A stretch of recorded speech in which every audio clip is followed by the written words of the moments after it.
it up. Let's start the show. Okay.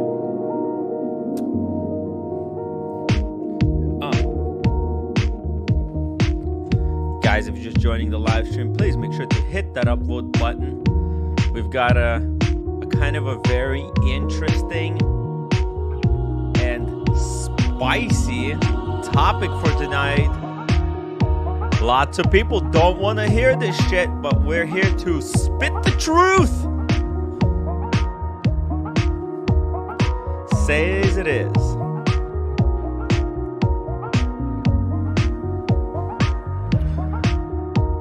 All right, here we go. Let's drop the link, Timmy. Maybe somebody will want to hop on the stream. Just in case. You never know with these things. Okay, the link is in the chat. Let's pull up the question. Whew, this is going to be a tough one. This was posted, as you guys can see him, on Instagram by account number watch_1505. And he asks, the ticking debate. This is the ticking debate right now. Is Richard Mille Bubble about to burst? Ooh, guys, let's try to think about this, because Richard Mille is like the most expensive watch company, right? I think it's probably, it's true to say that they make the most expensive watches in the world. So. And they kind of almost invented, along with the Birkin, the whole concept of watches going for more money on the gray market. They were on the forefront of when that trend became super popular. I remember, what was it, like when I started collecting, maybe 6 or 7 years ago. Not knowing the prices, seeing the watches and thinking they were super ugly. And then over time, because of some, what's it called? The Watchfinder videos.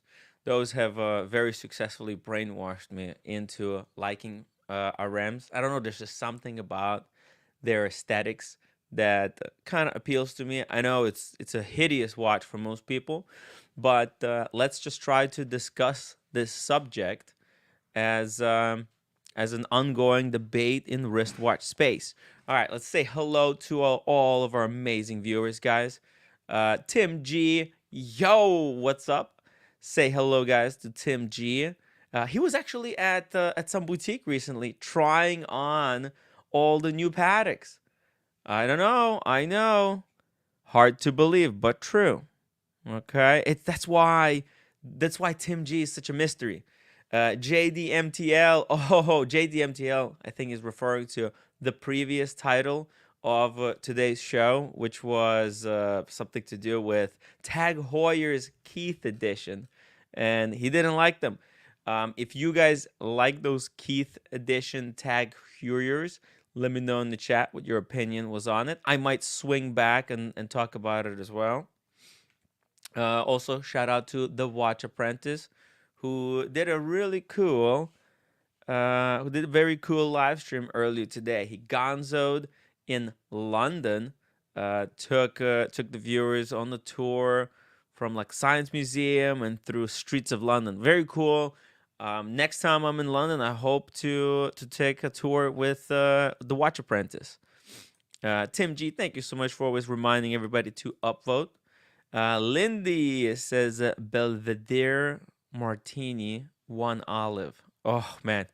Let's not talk about drinks, okay? Oh, man. Oh, God. Watch Winder, Tim G. You will get the 6701 sooner than later. Hey, put a pause on that. It might be going below retail by the time Tim G gets the call. And do you really want to buy Richard Mille if it goes below retail? I don't know. Let's ask the question. Let's make a poll here. Would you still buy RMs, or RMs if they go below retail? Right, because I think a lot of people wanted they wanted the RM at retail because they always go above retail, and that is no longer going to be true. The prices for RMs have been, I like to check in on Chrono 24 from time to time. I keep an eye on these things, just one eye, guys. I can't keep both of them on this thing, but I've been looking at stuff and prices are getting cheap. Like, for example, what is this? Wasn't this the Bubba Watson?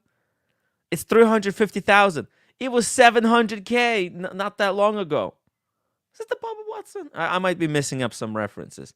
Point is, there's like ton of these RMs right now on the gray market. Look, it's just a C on Chrono 24. Anyways, guys, go in the chat. Let me know. Are you still buying the RAM if it goes below retail? I'm not gonna lie. I freaking love RM. They're just insanely expensive. But I would love to own one. The problem with the whole watches thing is that you have to get watches that are real. So, and there's just nobody else that does it like RM. Believe it or not, those imitators that try to copy Richard Mille, they're not even close. Okay, Richard Mille is actually, the quality is insane. When you see a real Richard Mille watch, it's like seeing a movie in 4K versus 1080p, or for some of these brands, it's like 480p. Uncle Jonga, no Muse intro. No Muse intro for tonight. I was told go back to the original music. So here we are with the OG song, talking a little bit about Richard Mille. Guys, let me know in the chat if you hate Richard Mille, if you like Richard Mille, why, and I just want to get everybody's opinion on this incredible or horrible brand. Yo, speaking of Richard Mille owners, Was. ex owner of a Richard Mille, Ex-owner, but soon, hopefully soon we'll get another one. ex owner. I'll Tim, tell you why I like Richard Mille. you And you tell me, tell me. and this is the reason why you like Richard Mille. I will take some notes. Okay. I'll tell you why I like Richard Mille. Basically, it's one statement. Okay, and it's perfect for you, Timmy. They're flashy and they're trashy. Flashy plus trashy. Oh no! Oh yeah, and that's the reason why you like them. Tim. Because they're flashy no. and they're trashy. You got that? That's the reason why. They're innovative. Like I've said a million times, not a million times, but a few times. It's like a stereo system, though. All those high-end components that, when I was in the 70s and 80s as a kid, I always wanted a high-end stereo. I actually got one, and then 4 years later, everything was obsolete. So, you don't know where these components are going, but I still want a 6701 or a 6702, and that's about it. I think they're going for like 125 if you get it from the AD. They're selling for like 150, 140.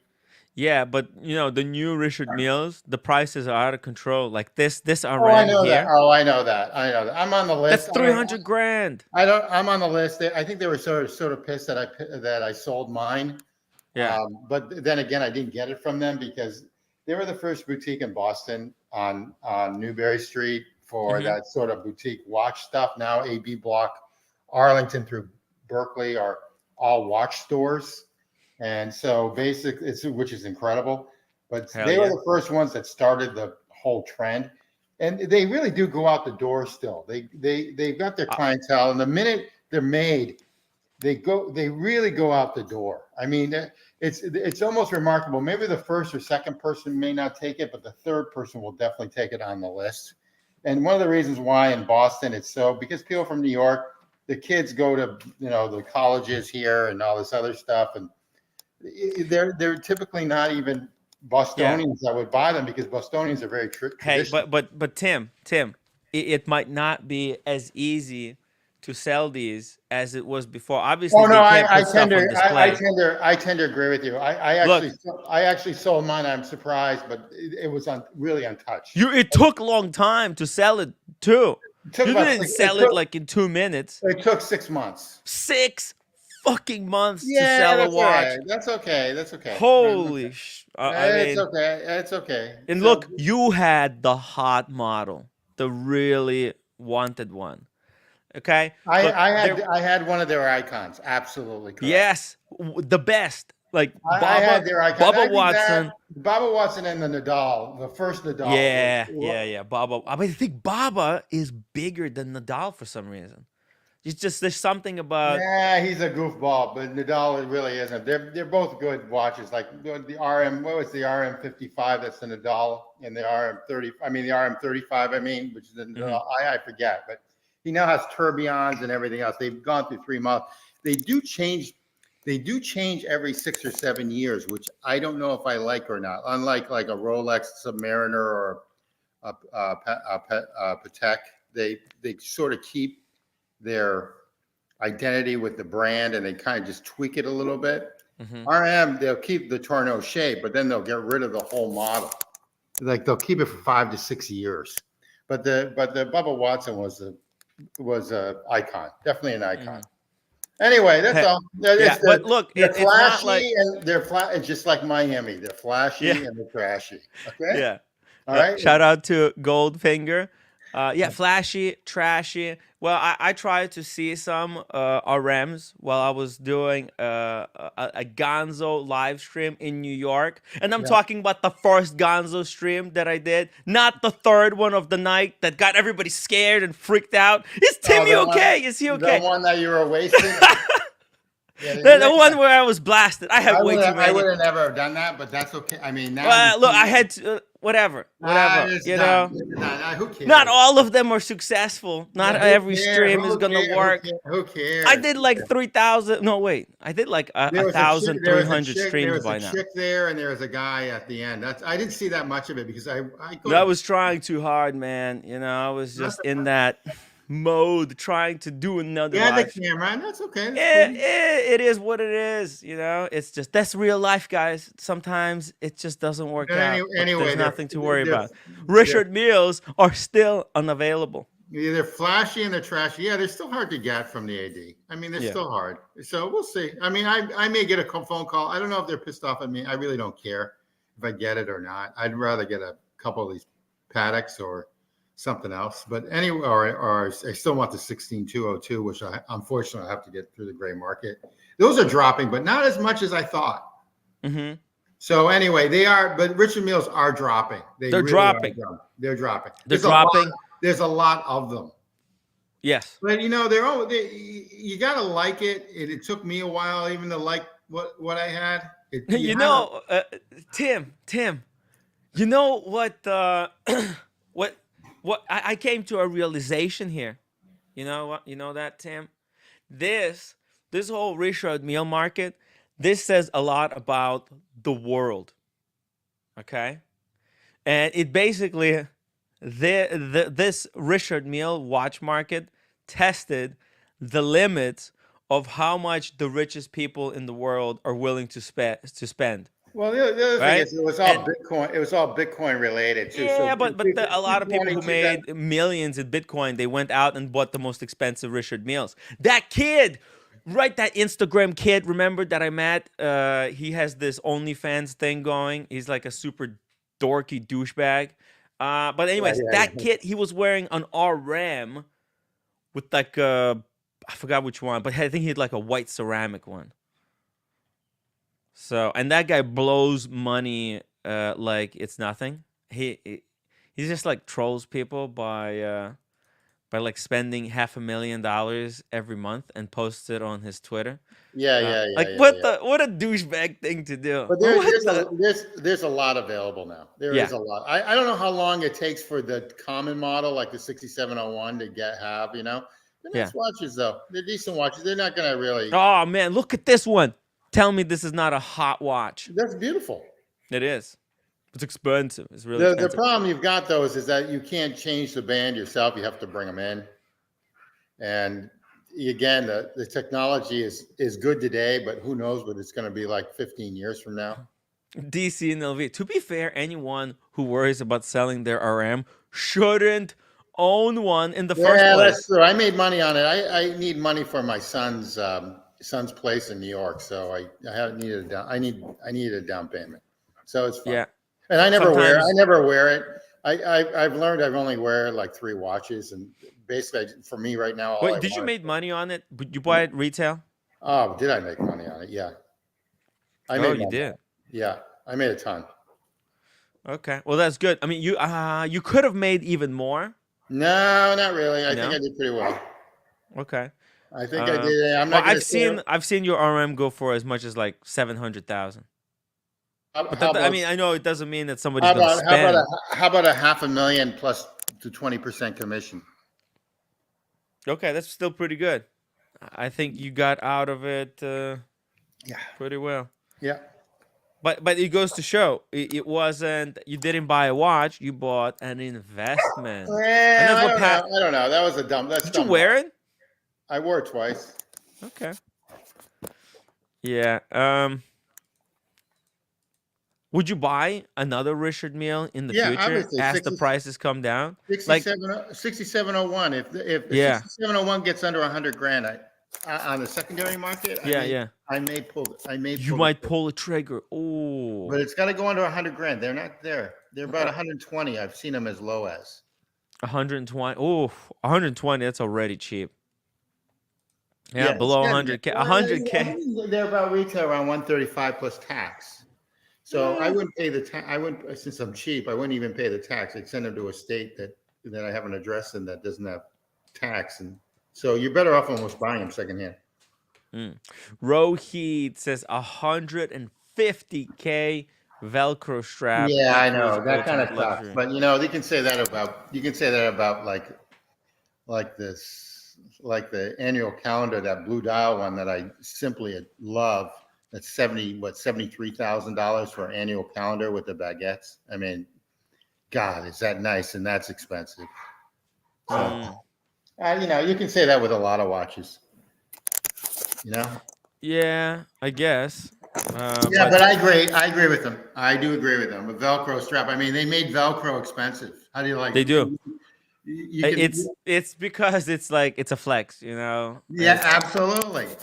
They made it. It's flashy and trashy. They just do everything expensive, and that's the whole point. A lot of the point is just it's because. Yeah, you can get an RM10 between 85 and 95,000. But Tim, look how many pages there are of RMs. Yeah, and the thing is going to be buying the interesting thing about RMs is back.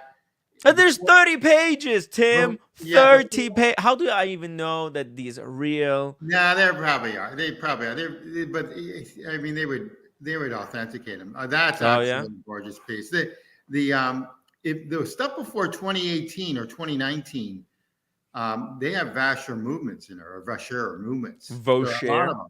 So I mean, they retrofitted them, but they're still Vacher movements. So does the Charles Craig. That one of those Charles Craigs, they have Vacher movements.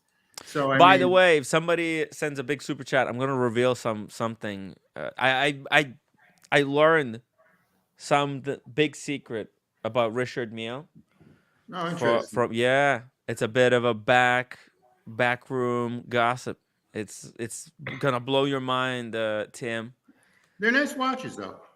They are. Oh, I mean, I like them. I do like them. I just wish they were a lot cheaper. Like if they were for 5,000, 10,000, let's just say 10,000, 12,000. They wouldn't have the appeal, though. But no, I think they would still. If they have the name, they would still have the appeal. There's just they are constructed really well. It's fun, dare I say, to wear one on the wrist because it's got this curvature to it, you see, and it's a fun looking watch. And the problem is that because this is the most expensive one, right? So any watch brand that tries to copy this shape, they just look like a cheap knockoff, right? Yeah. No, that's true. You can copy it, but You could but you could copy it, but they're still nice. They're still nice watches. They're still nice watches. I'm not gonna. A lot of people don't like them. I get it. I absolutely get it. But they're still nice watches. They're not for a lot of people, and I get that too. You know. But they're flashy and they're trashy. Flashy and trashy. JDMTL. Thank you so much for $14 super chat. Don't forget, Tim G is still AI. I'm very AI. I'm a Pinocchio. I'm AI. I'm everything. So it doesn't make a difference. Tim G is a weird character. Very weird. He's hard to pin down. Very weird. Yeah. Very, very weird. Yeah, DC in LV, member for 33 months. Thank you so much for 33 months of support, DC. The roommate is like a new person lately. Wherever you're doing other than being shit-faced late night with no backup, keep it up. Yeah, that's true, actually, DC. Yo. Yeah, no, 100%. It's a lesson learned, man. It's seriously not doing that again. Okay. No, that's fine. That's cool. That's fine. Yeah. It's all. It is was what that, it is. Was that guy with that chick at the bar? I don't remember. Or was that chick there alone getting picked up by the I think guy? I was talking to them for a while before that too, or not. I don't freaking know. I shouldn't have started that live stream. I thought, oh hey, look at this, cool, some cool people. Oof. Wrong crew. Anyways, it's all cool. So cool. A life goes on, you know. But anyway, there's a lot of them. But you know, there's a lot of FP Journe. What's the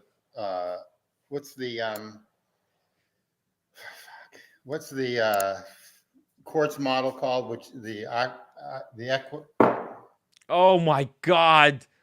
Tim, this is 67,000 for RM10. That doesn't probably have box or. No, I actually like this one. Like, that's a great design. Titanium. It's nice. It's got a Vasher movement on it, but it's nice. No, they'll run. Yeah, that's about right. 70 to 90 grand. Mm-hmm. Yeah, I like this one. That's a good looking RM. A little thick. I'm not saying it's in my. Whatever. I mean, that's why you're saving so much money. It's got the curve. It's a little thick, but it's got the curve. It's got the iconic shape. Yeah. So I mean, and it's got the Vasher movement. So it's nice though. It's really, really nice. It's a beautiful watch. Well, but you still want 6701. Well, they first off, they don't make profile. They don't make the RM10 anymore. They still make the 60. I mean, yep. I like to buy current. So 6701, anything that's like so-called current. So 6701. Is this like the one that Boston Collector has? This one? Yeah, I think he does. Or he has I thought he has 05. I think they discontinued it like a year or two ago. But it's a beautiful watch. It's absolutely gorgeous watch. Cool piece, man. It's a cool piece. Cool RM. Gotta love the RMs. And now they're fucking dropping in price. Yeah, everything is though. Sort of. Look, the watch charts. I checked the watch charts.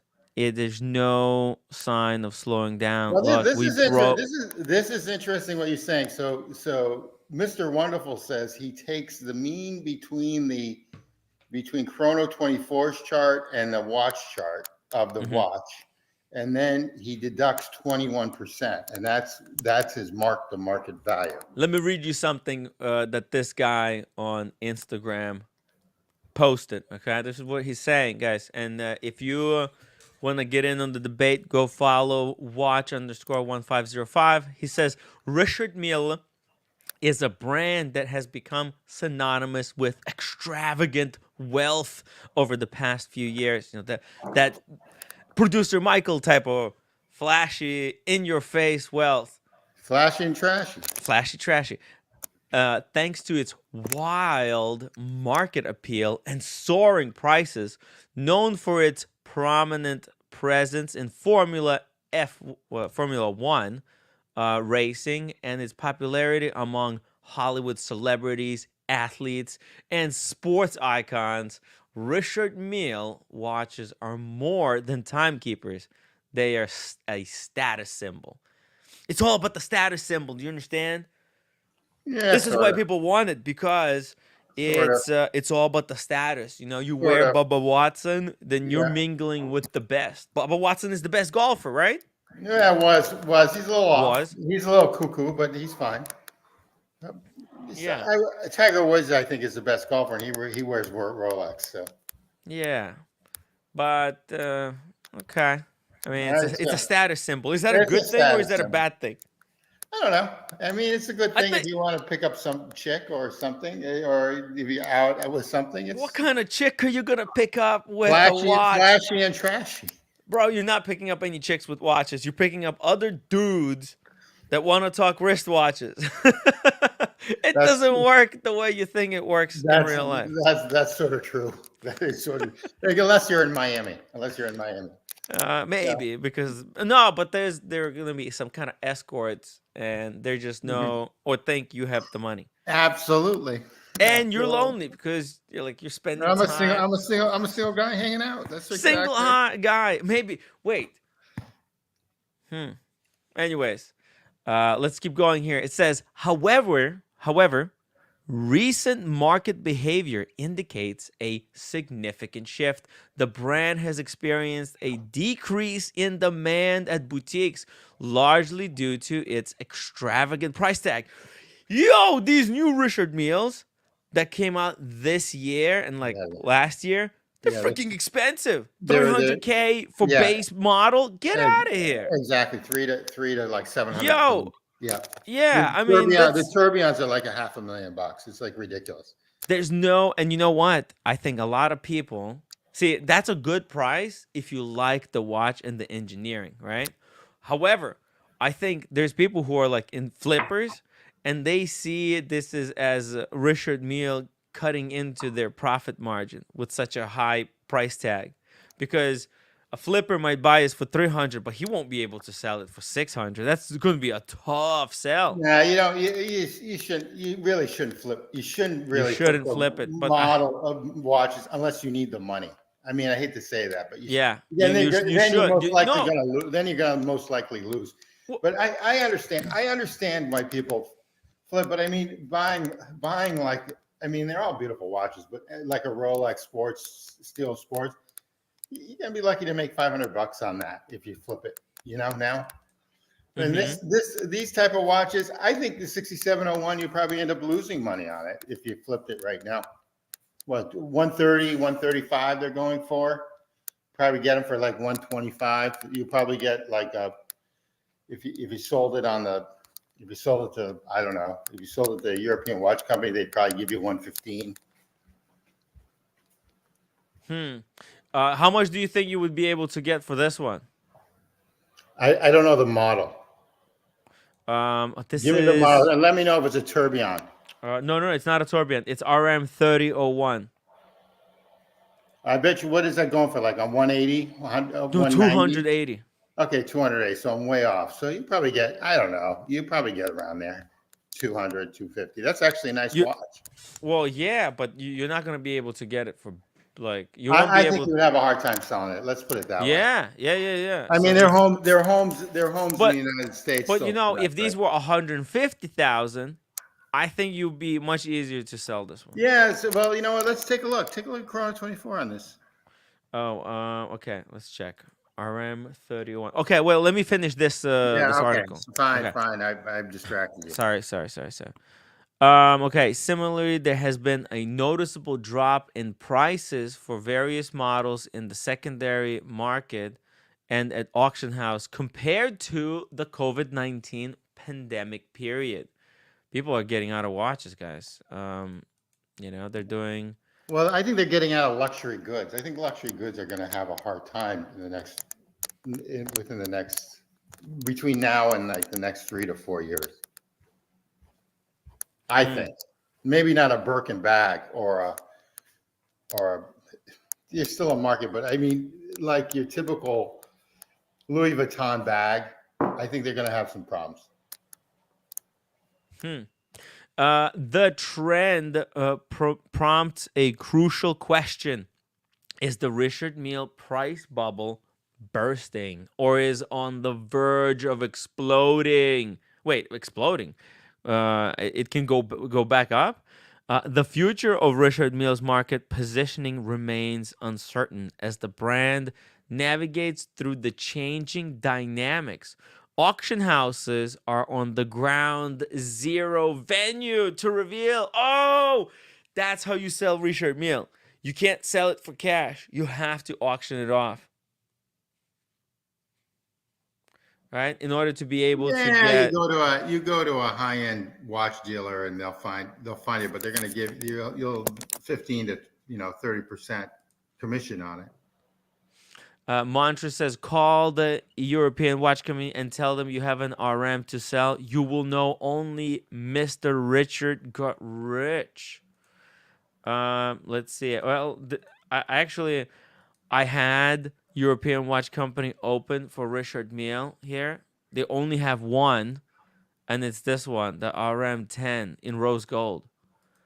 European watch company, maybe they don't even want to stock these because... No, they probably just don't have that many available. They're not noted for Richard Mille, though. Try Watchbox. Oh, yeah? Oh, let's go Watchbox. Sorry. European watch companies noted for Patek Philippe. And like FP, some FP joints, even Watchbox. Here we go. New arrivals, brands. Do we have any? The Bethune, Rolex. I don't see. View all brands on the left. View all brands. Okay. Oh God. Okay. Oh, Richard Mille. Here we go. Okay. They have a few. They have a few. And they have the round crappy one. Oh damn! Look at this. They got the Boston Collector one. No, that's 120,000. No, that's RM5. He has. Yeah, no, that's what he has. He has the 5. No, I think he's got the 10. He's got the 5. Okay, I think he has the 5. All right, maybe it's the 10. Whatever. Okay. I mean, that's a nice one. That's a really nice one. 120K. Really nice. Yep. Man, if these, well, I don't know. This is a really nice watch though. Fuck yeah.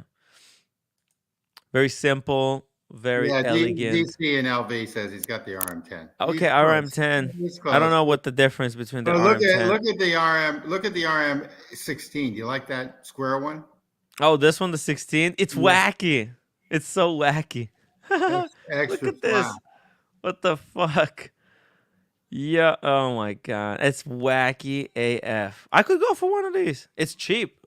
But yeah, I mean 70K. It's the cheapest one I've seen, and it's coming from a pretty reputable dealer. So that's all I gotta say. Okay. Mega reputable. This is a bargain price. You're getting a Richard Mille for 70K. It has box and paper. Yeah, it's ugly AF. No, but you know what? You'll get used to it. You'll get used to it. It's a Richard Mille.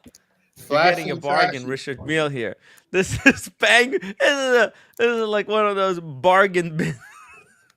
Flashy and trashy. It's a 70K bargain doorbuster. Timmy, that's why you like it. And then you can sell all your watches and just buy this. You've got enough to sell all your watches, trade it all in, and just walk in and get this. Okay. Just get this one wacky square Richard Mille.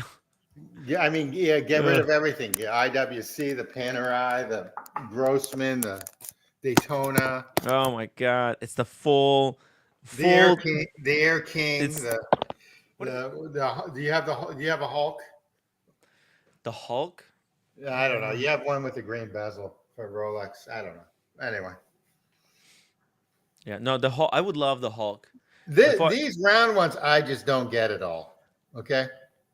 Mm-hmm.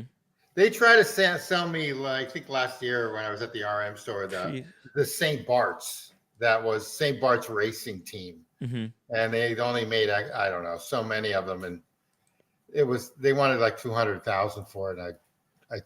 It was round. And I said, nah. Yeah, these are, I don't get it. So I'm on their bottom list. So that's fine. Bottom. You're getting the. I'm getting the bottom of the barrel. Everybody I'm getting the chump. I'm getting the chump. The leftovers. I'm getting the leftovers. leftovers. I'm getting I'm getting the what is it, the rump of the litter. Mm. I don't get the round ones, but like you said, and like somebody said, people request them. So I've Yeah, never seen one on anyone's wrist in real life, though. Have you? the round one. I Yeah. think I've seen one. Really? Yeah, I might have Well, seen that's one. more than I can say. And I tried one on at an auction. Okay, I've tried one on, but have you ever seen one like a person walking with one down the street or like at a I might have. restaurant? Oh, Huh? it might have been Richard Mille or an Invicta. I wouldn't be able to tell from unless it's up close. Okay, well that makes sense too. Yeah, it's the round ones you really can't tell, right? Because it could be anything. Like that's one of one, I think. Yeah, Watchwinder, me too. That's what it was. The RM63-02, the same Yeah, parts. That's yeah. what it was. So It, you probably got the call before me. So okay, I just want to give you a heads up on that. And nice. I turned it down. So they went down there. They went down their list. I must have been like 1,060. Jeez, people really want me to get it off the screen. Oh. I Oh, gotta say, it rivals a Hublot. These round ones. Okay. look at this one. Oh, this is extra ugly. No, that's just painful. Look at this. This one, oh, I remember watching the Watchfinder video where this is the first time I was like, man, what the hell? This Richard Mille brand is out of control. But they really like the sales pitch was really good because it's got those screws. Look how many screws it has on the bezel. It's got to be advanced. The ADs at Richard Mille in Boston are very cool people. Look how Very, many mini screws it's got. Do you yeah, understand? it's just ridiculous. Every screw is like an advancement. It's silly. It's just silly stuff. And not to only that, turn but the bezel, it's too thick and it's too big. you understand how advanced engineered the bezel is? Oh, I'm Basically, sure. you have to press the 12 o'clock indice and the 30 together at the same time to be able to turn the bezel. Oh, I'm sure. And by the way, I did get mine serviced before I sold it. It was $8,200 to do nothing. 82? 8,200. What do you mean? 8,200? Yes. To service a Richard Mille? Yeah, that's how much it costs. Yeah. That's insane. I just want to give you a heads up. There Oh was like a my. spring issue on it, which I didn't know. I didn't realize, and I didn't wear it. There was like a spring issue, but it was $8,200. A little over. Well, listen, I mean, Tim, I did ask earlier for a super chat to reveal a piece of gossip about Richard Mille. Oh, look, we weren't able to get the super chat, but look, I'll share it anyways. Tim, apparently they break quite easily. Like they need to be serviced. But Yeah, they need to be serviced. Yeah. all these sports people like Nadal. Yeah, after he plays a game, it's fucked. It needs to go back to service. They do break, absolutely break, because the parts are too thin. Yeah, right. If they're so thin, how can it not break? Everything it's made out of like carbon. What's interesting about it is that the water resistance should be better than what it is. They're not 100 meters. They're like either 30 or 50. Mm. And for a so-called sports watch, they should be better. Yeah, listen, you can't. These things are fragile. These are dress But watches. I do like them, and like I said, they're flashy and trashy. They're the one. If you get an I'm loving this one. Oof. Look at this. Nah, you're better off with it. Hey, I dig this. I really do. That's wow. It's called Dizzy Hands. Look at that. Huh? 11, 10, 9, 8, 7, 6, 5, 4. The numbers are all over the place. That's kind of cool, no? Tim. Not for me. Not wow. for me. I like the design. 134,000. For that price, I'd buy the Tech Aquanaut 69. The Are you grenade. touching microphone? Don't play with the microphone. Oh, sorry about that. I'm walking around because I'm following the dog. Sorry. Oh, okay. I won't Something. bug you. I know No, you're no, no. Just sensitive like careful. that. Hold It's on. not me. It's not me. It's just there's people in the audience that Yeah, I gonna got be. it. Sorry, guys. It's all cool. It's all cool. I'm just, I figured I'll say something that way we can make it better to hear for the audience. It's a $170 Chromebook that works perfectly in StreamYard. How's that possible? Because StreamYard and Chrome and Google, I think Google owns StreamYard. Correct me on the chat. So everything's integrated. Mm-hmm. And they own YouTube too. Google owns YouTube. Yes, they do. Everything is integrated. So Google's making a fortune, and because of it, their software is spot on with this stuff. It's really incredible. I mean, you're spending all that money on microphones and stuff. You just go to Amazon and pick up a stinking Chromebook for $173 on sale. That's used, not the new ones for like $300. Mm-hmm. And then they'll send you one that's stinking brand new. Anyway, that's all. That's my buy of the day. And then it's got a camera, beautiful camera on it. But if you want it off, yeah, you don't make a mistake with your picture or photos.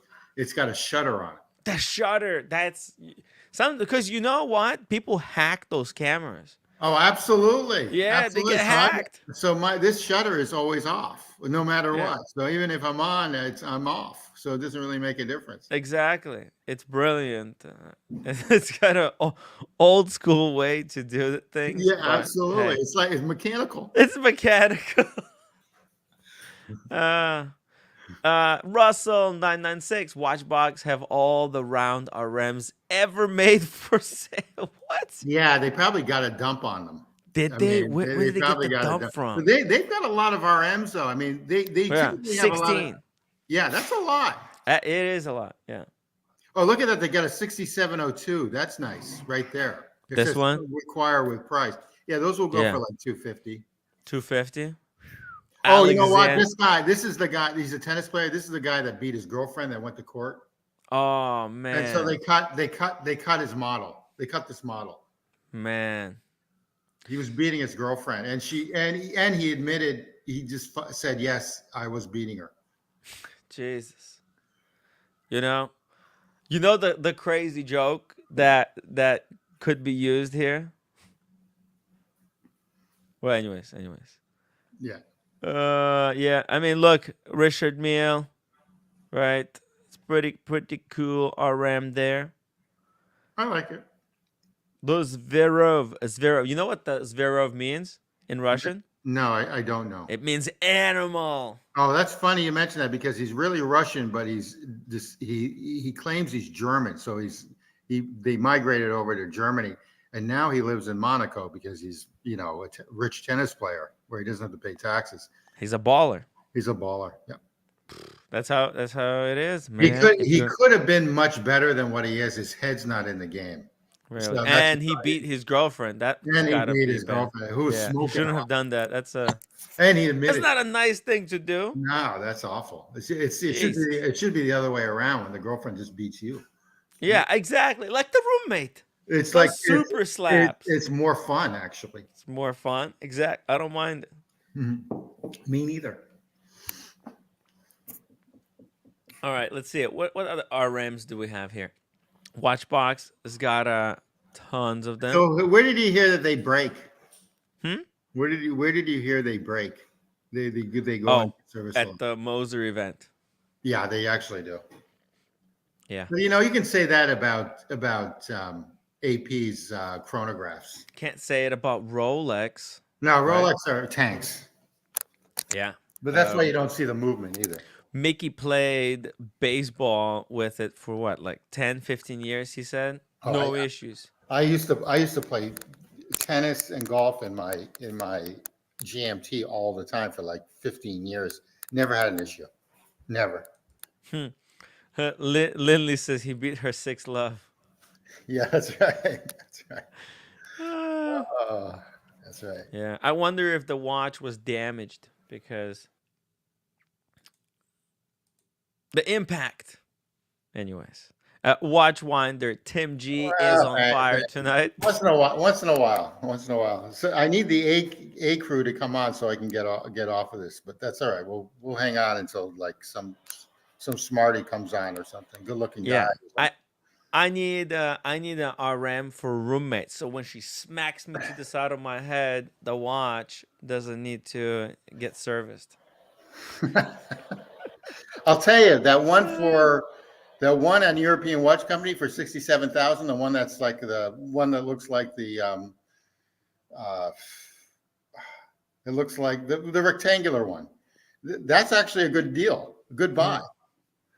It looks like that's their version of the JLC Reverso. Man, the rectangular one. Yeah, it's on European Watch. Oh, that's it right there. Yeah, that's a good buy. I bet you can get that for like.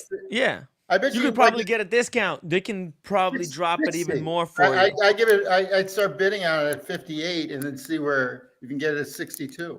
Mm-hmm. Exactly. That's not that bad.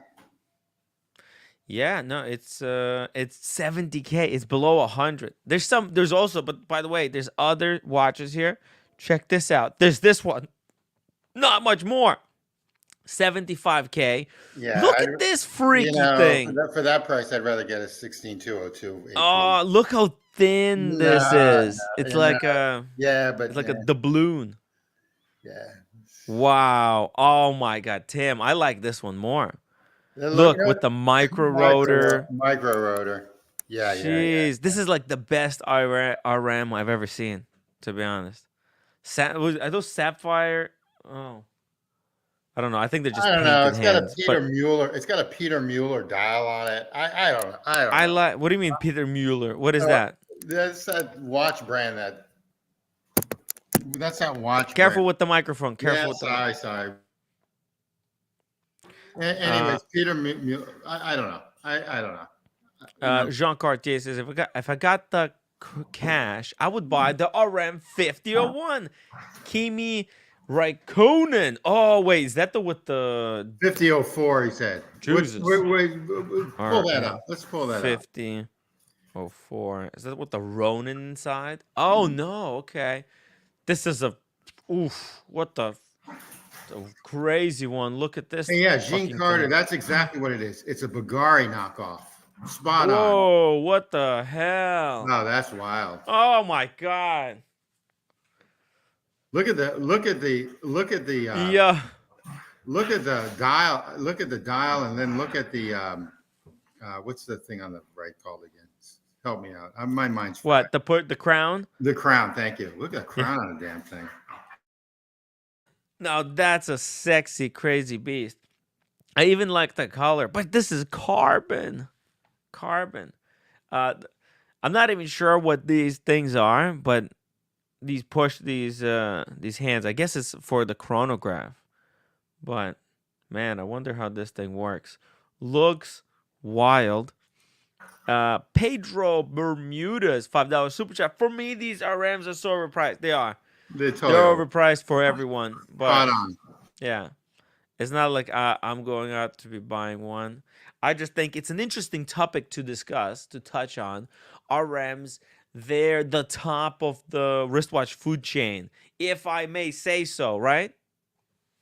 Absolutely. I don't know if they're the top. I still like. I think they're more elite than their most elitist brand, right? They're more elite than AP, Vacheron. I think they're maybe even more elite. Or they're trying to pretend they're more elite than Patek. They're definitely more exclusive because Patek has a lot of cheap watches. We got a lot of $30,000 Calatravas. Yeah, right? Like Patek's got a lot of filler. Richard Mille's like, no, we're only making watches for the top of the top and we're done.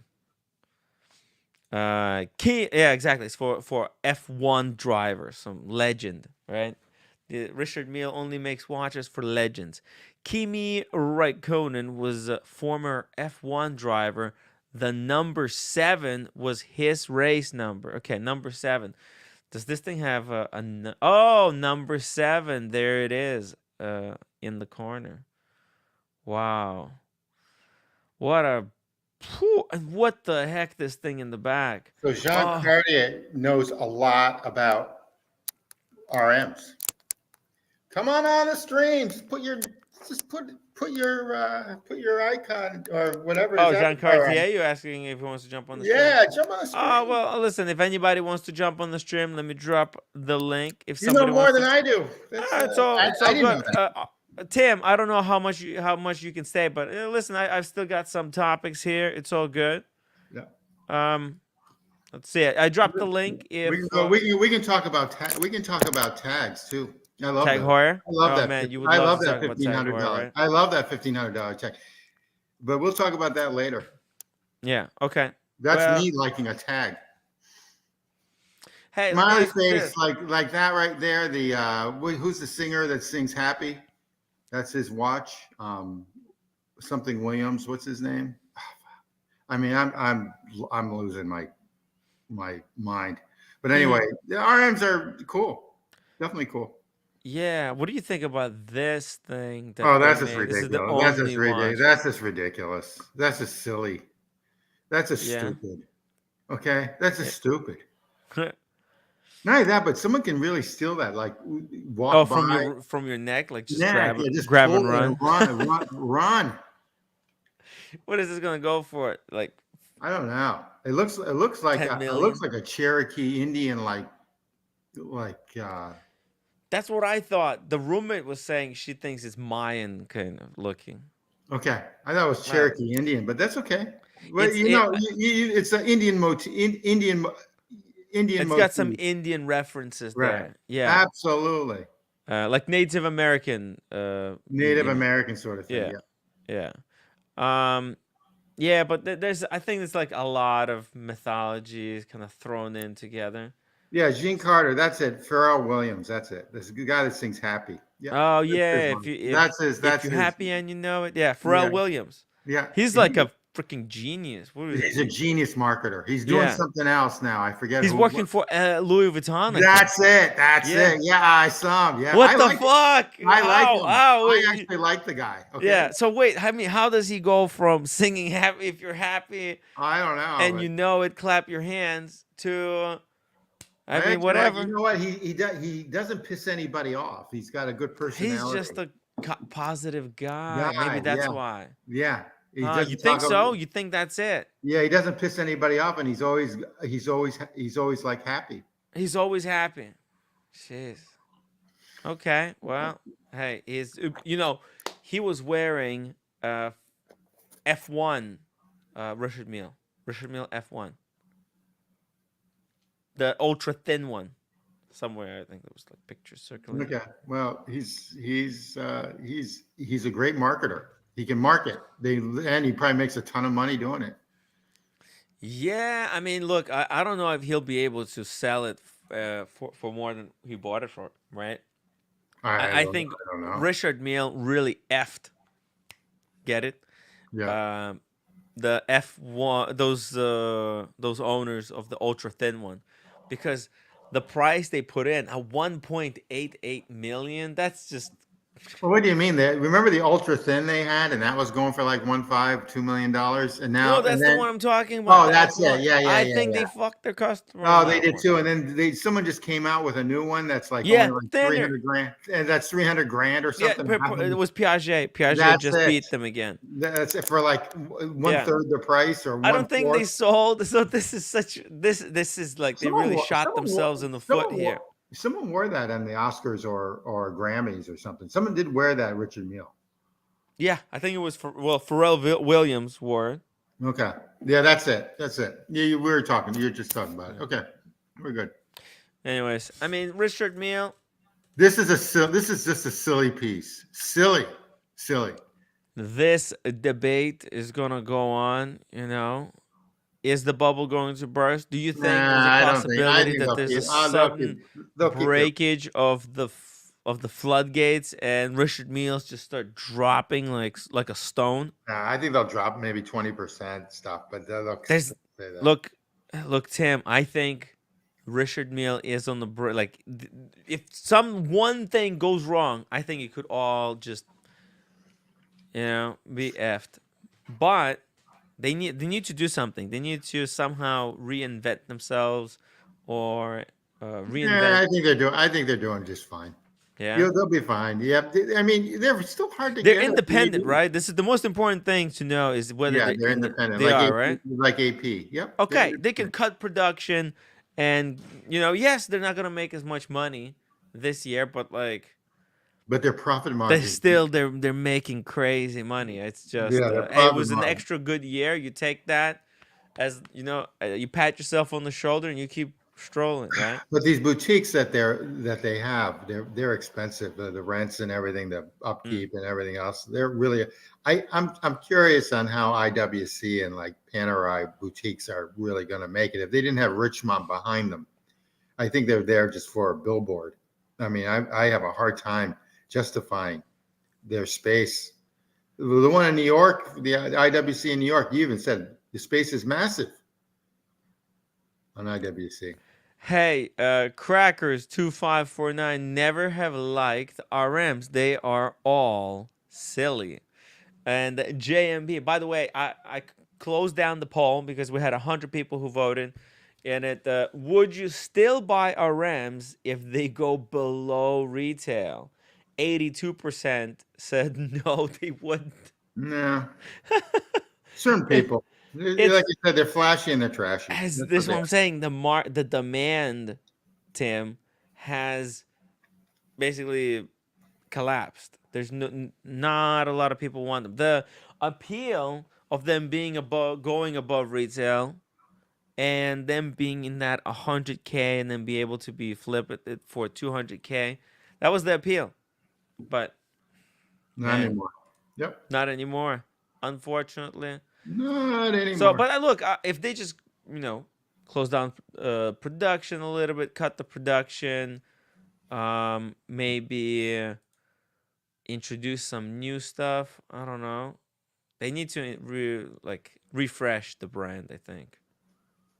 Yeah, we'll see. Because hmm, I think they're doing just fine. I mean, they need the to whole make more watch cheaper market. stuff. I What? think they need more cheaper stuff. They need to go back to the cheaper price points. They Well, need they need RMs for under 100K. okay. But would they be able to do it? No, they can only push the price up, right? Because if they start making cheaper watches, that's going to actually maybe collapse the prices of the gray market. Because Yeah, think about it. yeah, If yeah, I agree, but you've got the 6701, which is in their low end model, just above 100 grand, and the 6702, which is the thinnest model. It's only 36 grams. I think it's one of the lightest watches around because of the Velcro strap and everything else. They have like mm, four models. So Jean Cartier in the chat again, the 6702, yeah, the Norway. There's a French skier, and I actually like that mhm. 6702. It's red, white, and blue. But anyway. uh, I forget his name though. The French guy. 67. I'm Oh trying to two. find it. Oh wait. Oh 01. Oh 02. Oh Hit yeah. Right. hit that, and then scroll down, and you'll see there's a Whew. bunch of them. Uh-huh. And you'll see there's the there. I think that's the Norway guy. That's like the sharpshooter. Yeah. I don't understand this whole sport of just About killing. no. Just That is. riding skis to a location, then shooting a gun. Oh, I because you don't know what? understand. That was a sport when men were men and women were afraid. That's what uh, they did. Men were the hunters, women were the gatherers, right? yeah. All Yeah. right, I so maybe. they made a sport out of it in the Olympics. I That's the can't reason believe why. it's like a really big deal, Oh, but okay. I think it should be. I think it should be. I think it's fine. I think Whatever. it's. You know what? Whatever makes people happy, I don't right? know how It's a you thing win. some people like to do. Yeah, I don't know how you win in that though, because you've got to be a sharpshooter and you've got to be fast on skis. Mm-hmm. You know. Here's this one, the Yeah, high jump. He's from South America. So there's his white watch with the white band, Oh, with the red. in Yes. red, and then So the French guy, I think, is the skier. That's a good looking watch. it's really good It's looking thin. watch. It's really thin, and it's 36 grams. It's really, really, Well, but really. you see, it's all about marketing here. Marketing with the best, Yeah, right? And that's who they sponsor. It's a great strategy. absolutely. Yeah, but they need more cheaper watches. So Jean Cartier calls it the biathlon. So that's good. See, dude, you know more than everybody, for Christ's sakes. Get on the stream. Anyway, It's called biathlon. Yeah, yeah. that's what they did in the 1700s. The men would go out ski and then shoot the bear and then bring it home. And I think that's how also Norway pushed back Russian invasion during World War II. They had trained their army on like skis and stuff, and they were able to do these drive-bys, and the Russians weren't able that's what they were. Their compete. drive-bys. Yeah. They're old-fashioned drive-bys. Yeah. Yeah, and they just Yeah. I think maybe they might be continuing to sponsor this thing. Hey, you know what? I'm starting to out of like spite for Russia or something. It's funny. I actually like the sport now since we just mentioned Yeah. it. Yeah. I never really thought about it that much, but now I'll start following it. Mm-hmm. Biathlon is amazing. I was on the U.S. Army there we team long go. ago. What the hell? That's pretty cool. Do soldiers still train to like ride skis and stuff? I don't think it's a thing anymore. My kudos on that one. I think they got drones now. That means that you've got to be a sharpshooter and a really good skier, and you got to be really good and you got to be really in great shape. Let me ask you something. The guns, they don't freeze in cold temperature. Like, how's that supposed to work? Why? I mean, how cold does it have to be for the guns to still function? I think it has to get pretty damn cold. I mean, colder than it's zero. In snow and it's a steel. It's fine. I've shot guns. I've shot guns in sub belows. Yeah, sub below. Wow. Sub below. Yeah. Tennessee. It's got to be Kalashnikov. Kalashnikov works any. Tennessee situation. and Alabama and Mississippi, not in Massachusetts. You can't. What is it? A rifle is illegal in Massachusetts. Really? And in New York, I think too. And then you need a license up in Massachusetts, where in Tennessee you can just walk in and buy a gun. Yeah, I mean, listen, it's hard. It's hard. Guns. I actually like freedom. So if you want to buy a tank, be my guest. Okay, I don't know what you're going to use it for, but if you want to buy a whatever, an F-15, be my guest.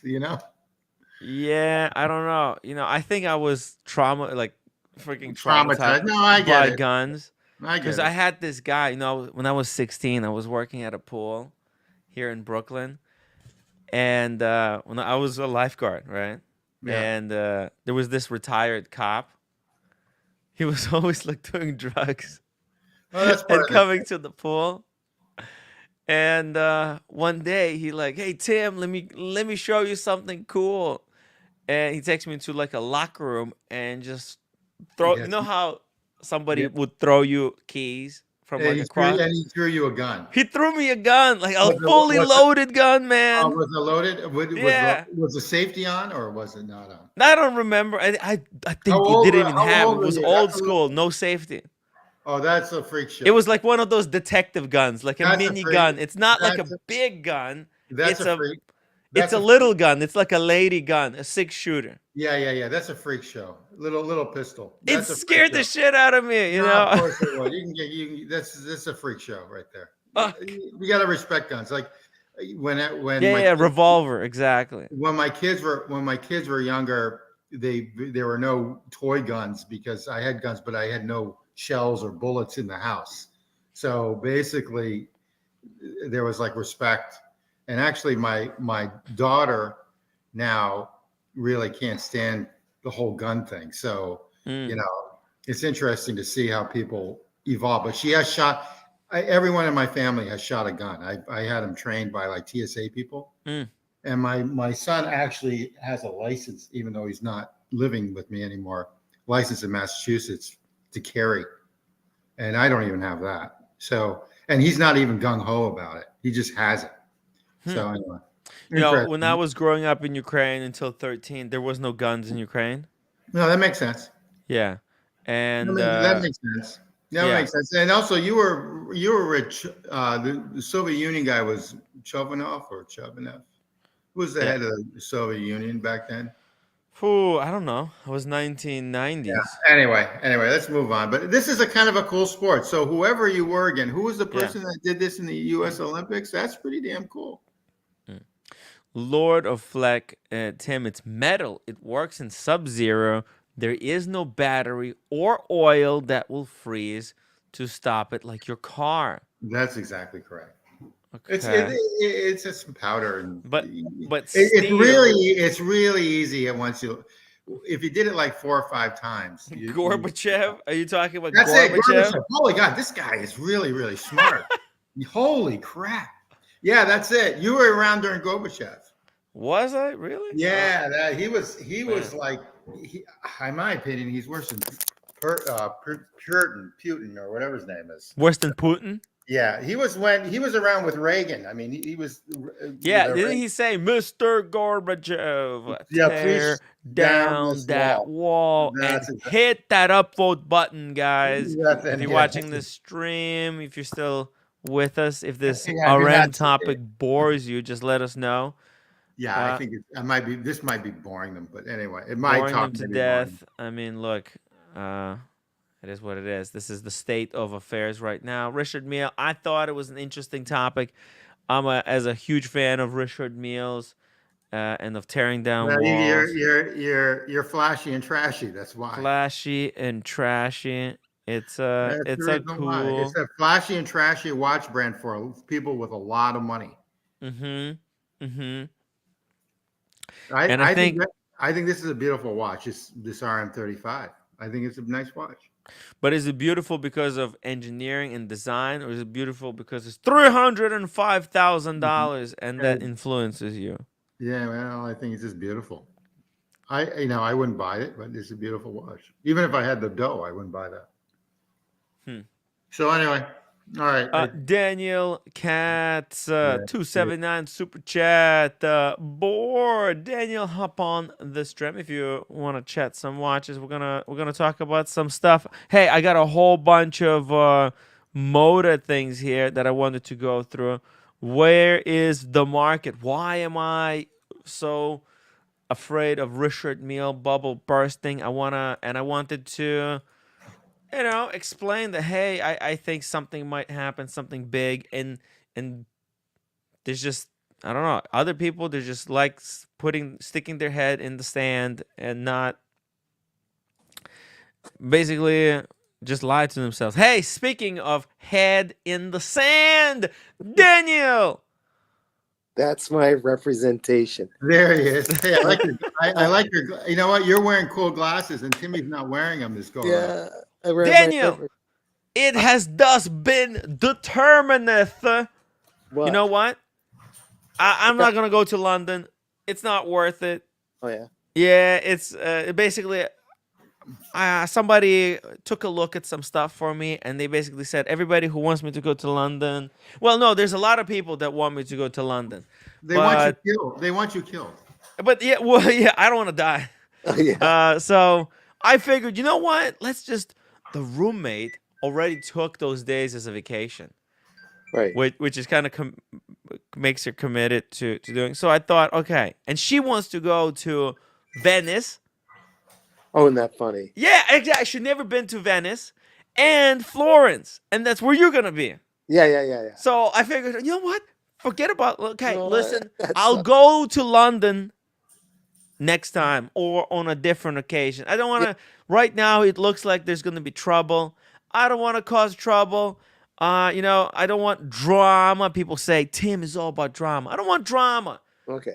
So I think we're gonna do a pivot here. And we'll instead go to hang out with Oshin and to do PT Womo and hang out with Kat. It's going to be fun. We're going to peacock. You're with her, so you won't be able to share a room, but that will work out. Right. That's... We'll work out something. Okay. I know. That's okay. But maybe now that I'm going, maybe somebody wants to take a share a room with Mr. Daniel Katz. Daniel Katz is going to be in Florence. And if you want to share a room and come peacocking with us, it's your perfect opportunity. Save 50%. You'll be the only one peacocking with shorts on, Tim. Look, I'm going to be peacocking. Oh, here. I got a good one on today. Yeah. Well, that The might Sex work. Pistols. Just borrow a blazer from somebody and take the fedora with you, and you might pull it off. I Daniel. can't stay too long. I'm going to writer's Okay. circle tonight. Oh, that's Yeah. good. That's really good. Yeah. It's good to hear. Yep. Yeah. Writing is Yeah. cool, important. Hey, maybe I'm gonna get you to write some articles for a watch website. Or Uh, are you into nonfiction? You're a fiction writer, right? You like fiction. for now, I like fiction, and I don't know if I'll have my journalistic thing up to snuff, but we'll see. But it's who knows? I'm still in the middle of a move. Mm-hmm. Everything's all over the place still, even though I was working. I finally got the bicycle on a rack in a certain rack room, so it could be. Oh, But I got a special lock, like it's like a snake lock. Amazing. oh, a snake. Lock. Yeah, I it's needed amazing. one of No those. one can break into this thing. So Yeah. we'll see after I've settled scores. So are you still going to Paris? You think with her, or are you just going to hit Pitiomo and Florence? Yes, So actually, yeah, why yeah. not? You go there for a day, too, and then flop over to Florence and Venice. It's probably once you're across the pond, the mini flights are less expensive. Okay, once you're across the pond, like where is your landing spot in Paris, or and return, or where it's going to be Rome, you'll figure it out. But then if you decide to fly, for her for a few days in Paris, or make Paris your main place, but you fly over to this on a short flight, the domestic flight over to, to Florence or Rome or wherever, you'll figure it out. Right. No, I think what we're gonna do is we'll go to Venice for like 2 nights, and then we'll Okay. go for 4 nights in Florence, and we'll Oh, get out of there. I see. Okay. All Yeah. right. Those are the PT Uomo days, Yeah. and Oh, then the we old get. PTO moves. I think I'm Yeah. for I'm gonna be Rome. honest. She's paying for this trip. Oh shit. Yeah. Okay. Yeah. I No, think. she wants to because she already took the vacation. I have some points. I might be. So I offered her that instead of going to PT Uomo, we could have went to Reykjavik, Iceland, like just to Right. travel. If she wants to travel, Mm. Reykjavik, because they had like a promo. It was super cheap to She go to turned it down. Reykjavik. She turned Huh? it down. She turned it down. She Right. turned it out. She's like, "What the hell, Yeah. man?" Guess what? She hasn't seen Paris yet. Let her see Paris. Hey, listen, I like to adventure. That's how Yeah. we went to Zurich and Geneva. It was just that was the thing that time. And look, we're here today. Well, maybe it's not the. But anyways, um, I'm uh, gonna leave my Explorer in a safe. I'm gonna take my date chest. I think people aren't gonna be staring at my watches as much. It's more clothing, and the fedoras and the sunglasses. No one. So I'll be fine when I go there. If someone's mhm. gonna steal from me, I don't want them to steal everything from me. I'll leave one good thing at home. I think Yeah, that's don't my plan. So you're gonna leave one of your watches? at home, I know like Sean, he takes 6 watches with him or something. But Yeah, yeah, I don't think. just stick to one. I You're gonna usually, I lose usually, luggage. The luggage gonna. I usually take two, and one I pack and one I wear. Well, Mhm. that's why I'm taking my enamel Seiko, and I'm taking the Datejust Blue Dial, which is really nice, and Perfect. I think it'll work. I think Absolutely, it'll work. that's perfect. Yeah. So and if I lose everything, I'll swear a bit, but say I still got something, move on.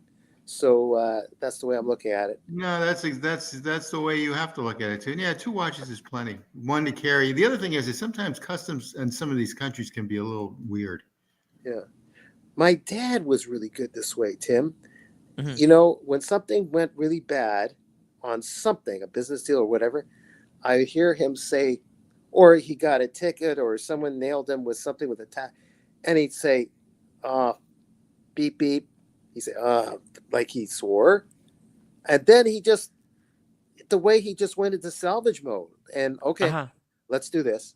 That's the way it was like. I Wow. don't know how he's amazing. It let Interesting. bother Yes. for like a full 30 seconds. And then it was off to the next thing. That Hmm. like salvage routine. What do I do now? This is where I got to go. The only thing is, like, when someone passes away, of course, then that hits them. It's Oh. always, are you healthy? Do you have your, are you walking on 2 feet? Okay, let's do That's the it. most important thing. That's his motto. I'm sorry, I threw that philosophy in. Yeah, no, that's good. That's really good, actually. That's some good philosophy there. I took a roommate earlier today on some walk. Yeah. We went out. It was pretty Oh, cool. a philosophical walk? Yeah, no. No, it's We went to Coney Island. It oh, was so funny because she was watching like some video on YouTube, the New Kids on the Block, some song that she likes from the past. yeah. And I told her, like, that's Wonder Wheel, that they shot it right there on Coney Island where we live. And we stopped going out. And it was cool to just, get out, take a walk, see Yeah. Coney Island. We'll get some ice cream. Oh, I gotta know this. What kind of ice cream did you guys have? It's Carvel, vanilla, Ooh. bananas, strawberries. Oh, together. Wow. It's the Nice. best. Nice. It's the best. All right, but let's get back to watches here. Where is the March market going? Daniel, let's see. Are you a fan of one of these Omega, the James Bond limited editions? I'm just going through a tired period right now, and I'm tired of anything that looks like a sub for the moment. Okay. I don't know why. It just came over me for some reason.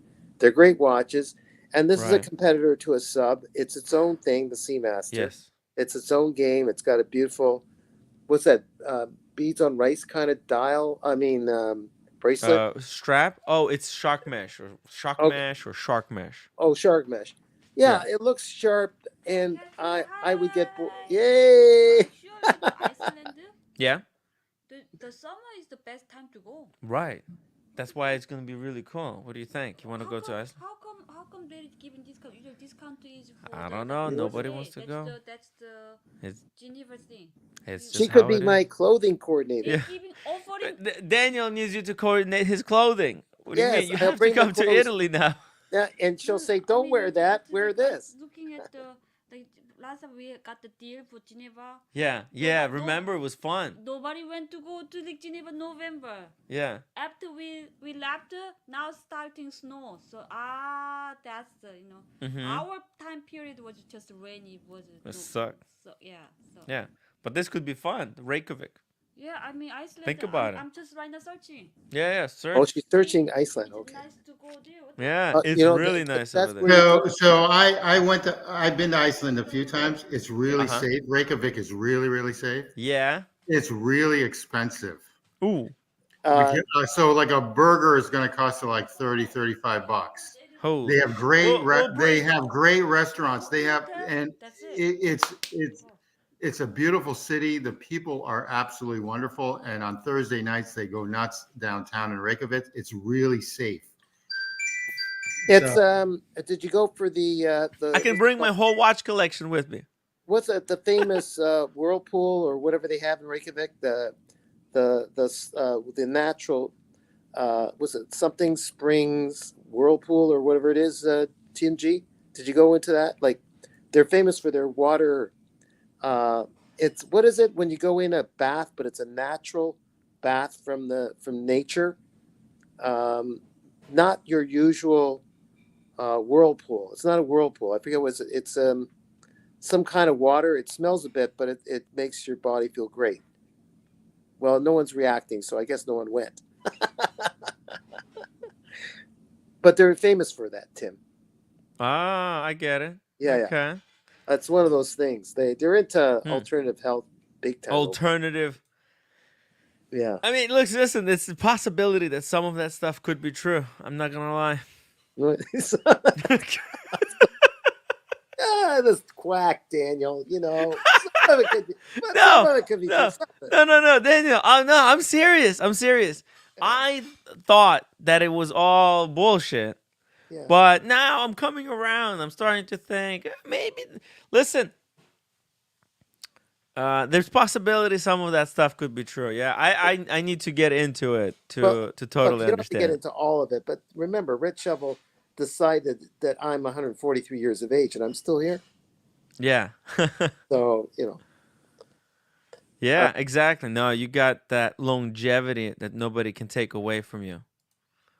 Yeah. So the idea is, oh, here's Spunky Here Hunk. we go. Spunky Hunk, Daniel Katz, you champion. Although an individual, you are savvy enough to avoid being caught up in the marketing claptrap, aka Old Frankie, based on Mary Shelley's Nightmare in Geneva turned novel. This is so advanced. This guy knows which books you're reading. I don't. Oh, Frankie, I don't know that one, or maybe I do. I got to think. But I'm reading some good new recent bunch of dysfunctional characters in the Goon Squad. The Goon Squad. Yeah, if I'm reading that right. Mm-hmm. In show business, in the label rock music industry, and it's it just I like it. It's just a bunch of dysfunctional characters who find their way, and I'm only partway into the novel, but that's where I'm at right now. Cool. Plus I those used to self-help read books. like Stephen King and stuff. It's No, great. no Stephen King I really respect, but I'm not. It's not With the your time style kind of I've got left writing. on this planet, I'm not going to read his novels. They're more like scary funk, and that works. The Scary guy, fiction. one of the and it's I think the guy is capable of writing pretty close to the best writers in America, but he's made his billions on kind of high end trash, but really good. I mean, we're talking about intellectuals that read his books. Yes. And maybe from the low end like Tim Wright to the very high end. I'm only kidding, Tim. You are high end, but like intellectuals do read his novels, but they're like quick, scary type, horror type film novels with a certain philosophy to it. But yeah, he don't. This guy's read everything probably by Ernest Hemingway. He's read Nabokov, Dostoevsky.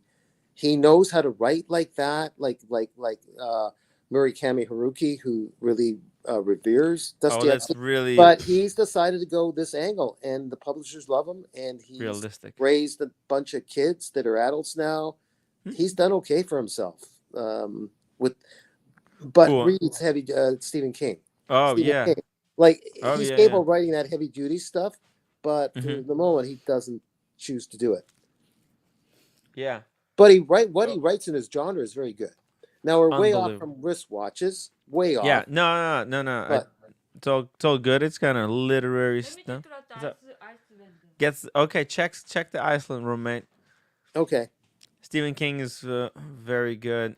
All his older stuff I thought was better because it was shorter. And the new stuff. But how about the Thing? Thing. I hear that's extremely scary. Thing or something. You mean It? It. Sorry.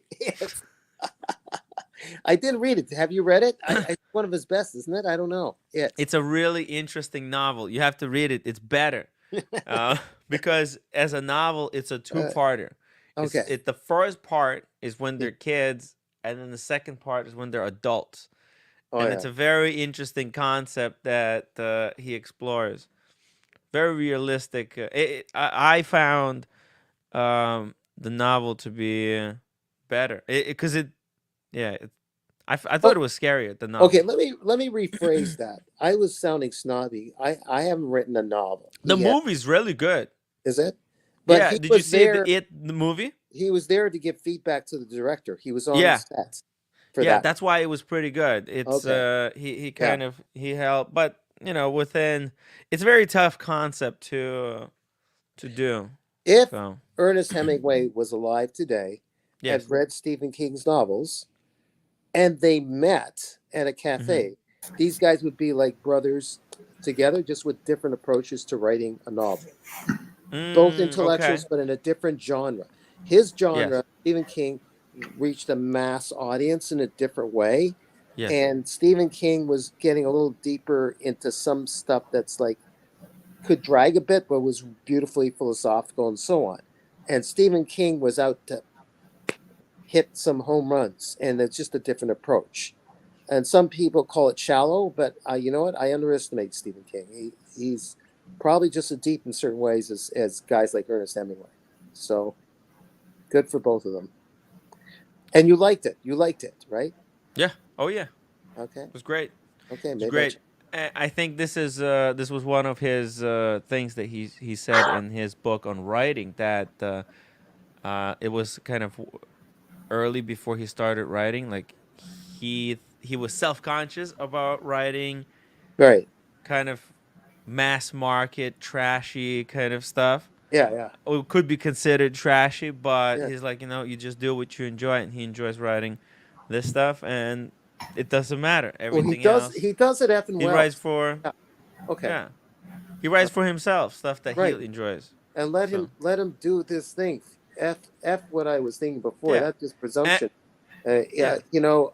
As I said before, I'll throw in Dostoevsky. If Dostoevsky knew English, maybe he did in his day, and Stephen King met him along with Ernest, they'd all get just share some jokes and totally respect each other over a few beers. And if Ocean O'Malley came in a Mm-hmm. time machine and joined them, they Yes. all have a good time. Yes. That You would be know, an interesting all intersection. right, intersection. We'll throw in Camus too, just for a Camus. little, yeah. Ah. Yeah. Dr. Bob Sniper says, if Hemingway was still alive, hey, do you hear that bell? Who the F are you No, making all no. that Who the racket fuck? for? No. Who the fuck are they making all that? No, you said it right. Sorry. I apologize. Yeah. He said it right. He Yeah, did. he said it right. He said it right. Yeah. Dr. Bob's Nightmare. He is an awesome dude. He's an awesome guy. Spunky Hunk says RM are upmarket exclusive shitters for what well-heeled individualistic super beings. For well-heeled individualists. This is advanced stuff. Tim, I'm a little late. I got to go to Writer's Circle. It's fun. Hey. So maybe. Hey Daniel, thank you so much for hopping on. Yeah. We'll talk to you Okay. tomorrow. All right. Whatever. Okay, Tim G. See you later. Bye. Take care. That was Daniel Cass. That was pretty cool. He's going to a writer's circle. I was wondering what kind of watches inspire him. I like this watch. How much are they selling this? 6,700. That's a stinking bargain. They're dropping. This is limited to 9,000 pieces. I believe. Yeah, that's not limited, but that's okay. Yeah. I mean, I remember asking the AD about it, and they made a big deal out of it when they first came out. Yeah, they made a big stink. They're like, these are gonna be impossible to get. All this other stuff. Yeah, the AD. It Look, was one in Louisiana, and then obviously the one in that you went to, the one in Soho, and they just made this into this thing doesn't stink sort of thing. It's a nice watch. It is a nice watch. I think as far as like James Bond, like limited editions, this is the most discreet one. I like it a feel lot. like a toy. Yeah, I like it. I like it a lot. I don't like the shark mesh, and I think they're just still too thick for me. And I'm not into the old homage like indices. I'd rather have white ones and just call it a day. I mean, why are we making it look old when they don't have to be? So that's sort of thing. Yeah, it's a faux Tina. It was very trendy thing to do. It matches the titanium. Yeah, exactly. I just make it white. Yeah, no, they want to be fun. They want to give you extra a little bit too much. Me. Okay, a little big thick too. A little thick for me, but that's okay. Yeah, but it's standard thickness, but still, it's too thick. These are still, and they have that protruding helium escape valve. Yeah. Do you think when Omega eventually removes the helium escape valve, they're never going to do it. They're never going to do it. And I will say never. Okay, they're never going to do that because that is part of this heritage. What if we do a petition? How about all the watch community? They wouldn't care. Does a petition? Say we're chumps compared to them, so they would never change it. We will not buy another Seamaster until the helium escape valve goes. Nah, I don't think it's going to happen. It's funny though. I think this is going to be the next model that Swatch, not this exact model, but these sort of Seamasters are going to be the next Swatch deal with the wart and everything on it. That's what I think. My watch channel says Omega said they'll make the No Time to Die up until the next movie. I think on the back it I says don't know. how I sort of limited. like the new Daniel Craig one. The white, the Yeah, the white white one. Speedy, Yeah, I really like it. the new Daniel Craig. Yeah, I Uh, actually really like it. Dave I think F it's a four good. five I think one. it's a good. I think it's a good daily or beater. I think the white is better than the black. Sorry, guys, that have all the speedies that are black, but I think the white is definitely better. Yeah, nothing I think wrong. they did. I think they did a better job on the indices. Obviously, the raised omega sign on the dial is a big deal. I think overall they did a really nice job. I'm actually in shock that Omega did that well on that watch. Mm-hmm. You know, and Sean's got one. Who else had one? Did Alex have one? A bunch of them had them. Good for them. Oh, someone in the community in Europe had it too. Anyway, It's a popular watch. a good looking watch. Good Yeah. daily. And now it's 6,700. The prices are coming down. Let's see They what are else do coming we have here. deep. Oh, a Panerai. Oh, I don't want to see this. I Oh, can it's see. actually overpriced. 5,000, Yeah, Get was just out of here. I was just looking at one for $4,500. Exactly. This is Exact. overpriced. Yeah, exact model. Jeez. Exact model. I It don't was. like this model with the seconds and the 9. Ew. Oh, I don't mind it. I don't know, just something. I don't mind it. I don't mind it. For me, like somehow aesthetically, it feels unbalanced. There's got to be Okay. something on the other side then. Maybe I don't know, maybe some kind of font in the circle. I know It feels a little bit lopsided. people that like Panerais love Panerais, and someone in my office, one of my Yeah. colleagues, wears his Pan, but he's a big guy. He's huge. He's like 6'4" and like 260 pounds, Oh shit. and he's a big guy, and he can wear one. But I'm not a big fan of them, and he can wear it. And he beats on it and everything else. It's pretty reliable, actually. I don't know what model it is, but he wears it all the time. Nice, nice watches. I'm not big on them. They're okay. Here we go. Next. Oh my god, dude, this is crazy. 6,000 for a tank. What is this? Louis de Cartier? Yeah, tank Louis de Cartier. Oh my god, the gold one. I bought the steel one for 4. What an idiot, Timmy. Yeah, that's cheap. It's cheap. It's brand new too. Look, stickered. Yeah, that's cheap. Stickered. That's still unfortunately the biggest issue with Cartier. They do drop when you buy them. It's retail 14,000. Yeah. But they are. I like them. They're nice watches. Yeah, that's a gold too. That's cheap. It's cheap. Cheap. Cheap. Wow. Birdie cheap. Another problem with iconic watches is that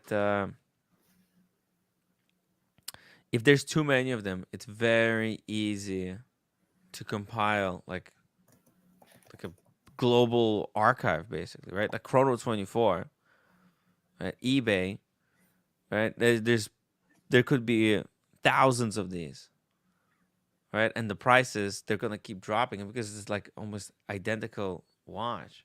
That could really damage the brand. I mean, what the heck does Cartier do about this? This is not a good look. Can I be honest? This is not a good look for Cartier. That's definitely Fucked. That's definitely not a good look. So what the heck does someone do? David H. Someone should buy it. They are only 14. They're saying it's 14 retail with taxes and everything. It's cheap. It's cheap. Yeah, I think it's really, really cheap. If somebody wants to get this one, get in touch with me. I'll forward you to the guy who can help you on the deal. This is cheap. It might have already sold. So, because this was sent to me yesterday, so it's old news. Yeah, exactly. Market is shifting so much. Hey, by the way, just real quick, a market update. We have a Rolex Cellini yellow gold white dial 24.8. That's about the price, though. You buy it with tax. Mm-hmm. So that's really not a deal. And unfortunately, I'm on the list of all my ADs, our Rolex IDs. Thank God they haven't called me on it. So I need to cancel. Somehow. The You eloquent gonna enough. cancel? No. No, I don't. I need to cancel this. David I H don't, is picking up one of these. It's they're a beauty. beautiful. Yeah, they're nice. They're nice watches. I think they're good money for the bang for the buck. Look how sweet it looks. Yeah, Even in this picture. I agree. It's like a shimmering It's dial. You can interesting. see It's it. interesting. It's interesting that they Yeah. sort of held their production back because they're still trickling out. They didn't come out like immediately on these. When I was with Paddock with the AD, they mentioned that something was fake on this, and I said I didn't get it. I didn't get what he was saying, but something in the movement was not. Something was not 100%. What? 100%. Oh well, maybe you're talking about No, and I'm not talking about the finish. No, that was not. You're talking about central seconds. Are you talking about central seconds? No, Because you're talking about the movement. There's something that was fake about it, and it went above my head, and I forgot to ask him about it. The Paddock AD was telling me about it because we were talking about this, and I told him how it's like $8,000 cheaper than a Calatrava. This model, not the platinum one. Yeah. Wow. I know I don't like about the platinum is that the dial is not guilloche'd, it's stamped. I have a problem with that. It's too bad. It's really too bad that they can do that. They can do it with their machinery they've got. They need another few years. They could guilloche that with some sort of, mechanics. Should experience Paddock Vacheron first, probably before Rolex dress watch. And David H, I agree with you, but we're gonna be a minority on that. Okay, I agree with you 100%. Whole Milk says fake chaton. That's it. What is a chaton? What is a chaton? Whole Milk. What is that? What is that? That's what he's mentioned. They were fake. What is that? What do you mean? What do you mean fake? Okay, I need to see a close up of the movement. Chaton, it holds a jewel. Whole Milk. That's exactly what he said, and it just blew me away. Like what the like? And then I didn't ask him. I was kind of bummed out that I didn't ask him, and I thought about it while I was driving back home. Hold on. What's it called? Chaton. No. It's in the chat. No. Not 1908. Sorry, 1908. Houdinki. Oh, let me just get some close up. Supposedly, it's a big deal for the Paddock people. Okay. Oh, that's so petty. I love it. Let's see. I want to know. I gotta know. That's what exactly what he said. I can't believe it. Oh, I cannot believe it. This is so okay. Yeah. Jesus. Okay, here we go. I mean, he mentioned it, and it just went over my head, and I said, "Okay, what's fake?" So you see the gold surrounding the jewel. The jewel sits inside like this spot, but there's a gold this is called a chaton. What's called the frame? The gold frame, yeah. I didn't know that. Okay. That's the gold frame around the jewel. Because back in the day, the watchmakers needed to put chatons because this part there used to be no jewels, right? The jewels used not to exist, so they had to it was metal on metal, and a part would wear out, right? And then when you service the watch, these things would be screwed in. There would be 3 little screws here, like that. And then what you do, you take this out and you replace it with a fresh one that's not worn out. Pull the Whole Milk, his comment on the 1908, the chatons. You see that? Go up 2. Go up 2 more. Okay. On the 1908, the chatons are in fact borders machined into the bridge that are then gold plated. Yeah. Okay. Well, anyway, that's what he mentioned, and it just went over my head. So That's exactly right. Visually, it looks incredible. But who would spot that? Who would know that?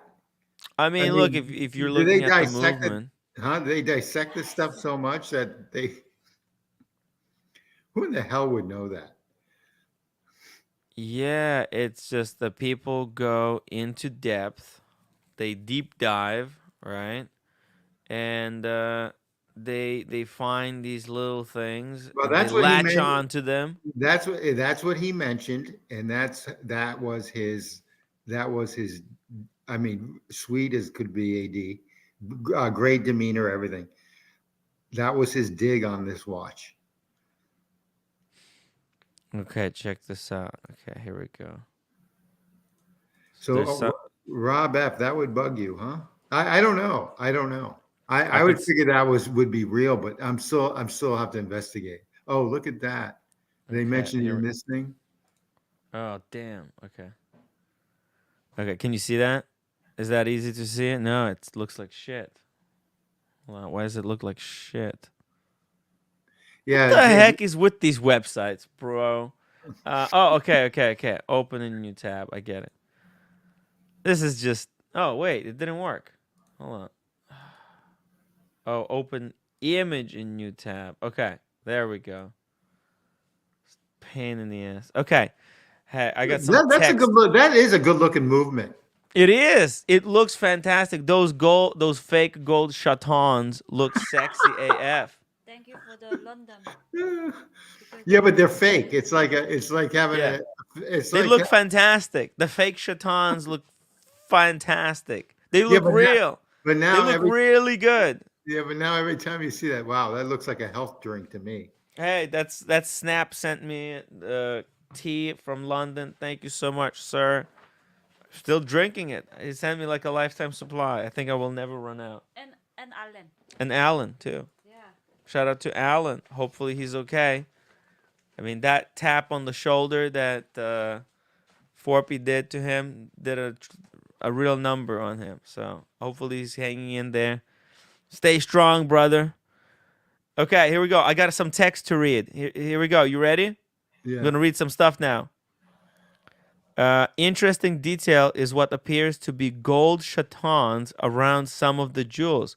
Chatons have been obsolete for decades, but some horology brands, especially German brands, use them as an anachronistic showcase of craftsmanship since they are fitted by hand.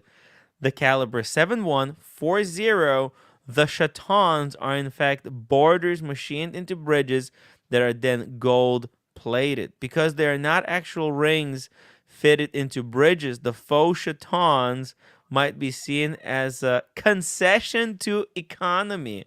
But the machining of the gold ring into the bridges is so impressively fine that I imagine most brands would find it cheaper use actual chatons, since fitting chatons is an easy, albeit manual task, but because Rolex boasts peerless manufacturing prowess, machining faux chatons is a border option, both in terms of long-term serviceability and cost. Hey, speaking of serviceability, There he is. Brian, welcome to the show. So Brian, did you know what a chaton was? I thought it was a thing at a French brothel. Yeah, that's exactly right.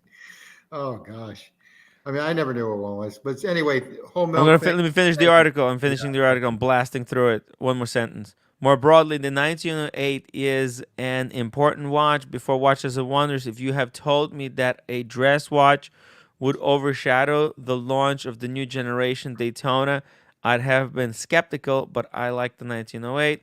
When I first saw the image and my okay, well, that's just some praise for the watch there. Brian, are you getting a 1908? You, sir, have a beautiful Cellini.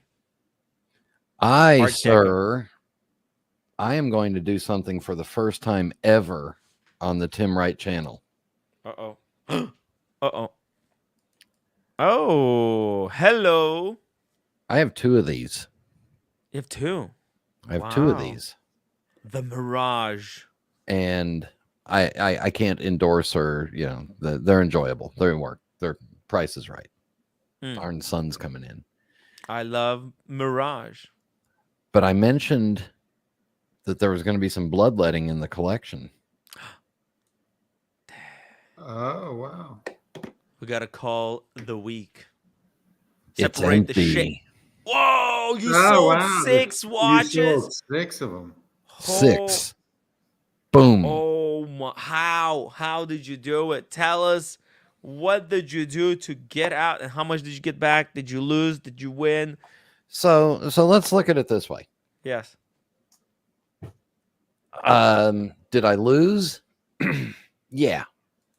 The money that I spent on those watches is less than I'm getting for them.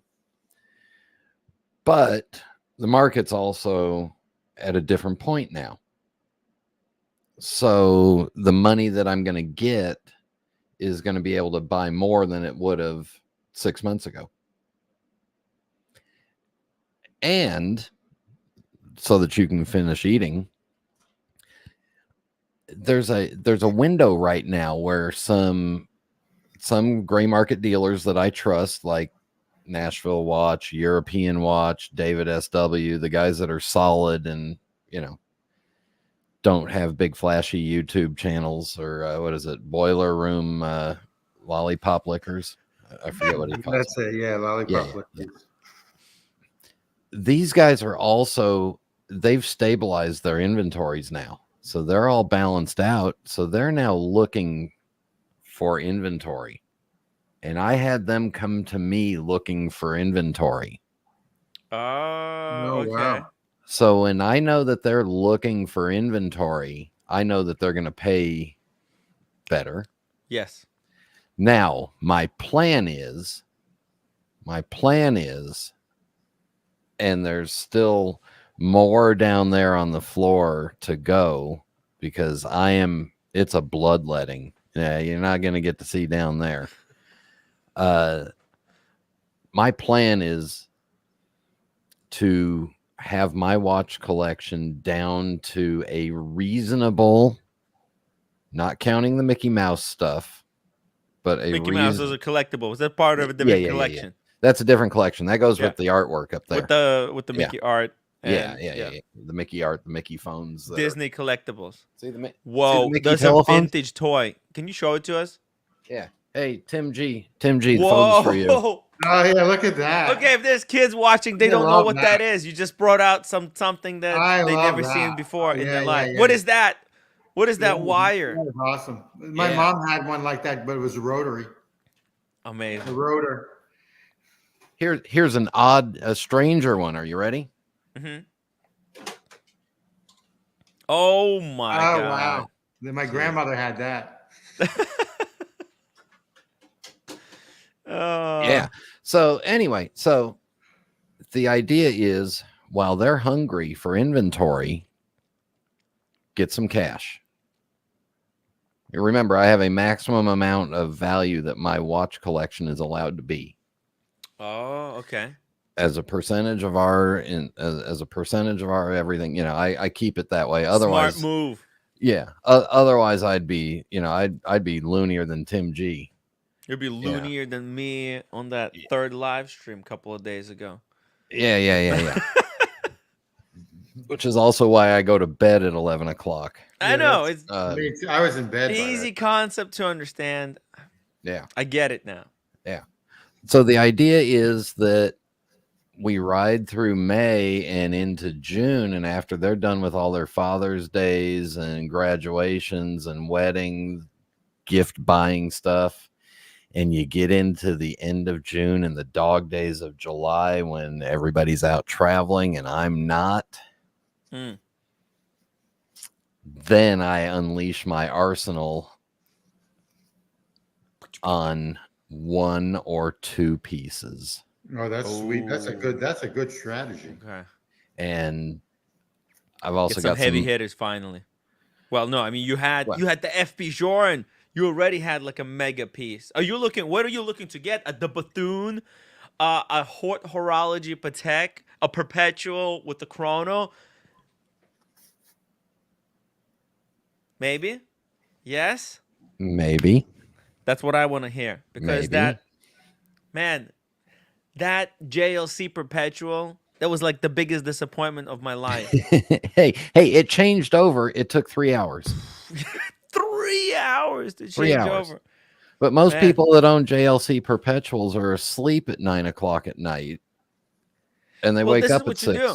When you own a Perpetual, you basically whole year you wait until the moment of truth when it all changes. Did you sell that Perpetual so I can talk about it? He did. Good. Gone. Good, because supposedly JLC Perpetuals, if you set it too much forward, you have to send it back to service. Oh yeah. You got They're the worst out of all the Perpetuals. I've been told by other ADs that. I've never owned one, so I don't know that. Hey, But, we're gonna give away that Mirage watch roll to one of the viewers. What do you think? No, you don't need it. You sold the collection. No. That's where the new babies are gonna go, and I'm gonna move a couple from some other boxes down there. You have stuff that's sitting in actual boxes because there was no room in watch rolls. No, I got some cheaper boxes. Oh, okay. Yeah. But I thought I would show everybody what's kind of what's been cooking.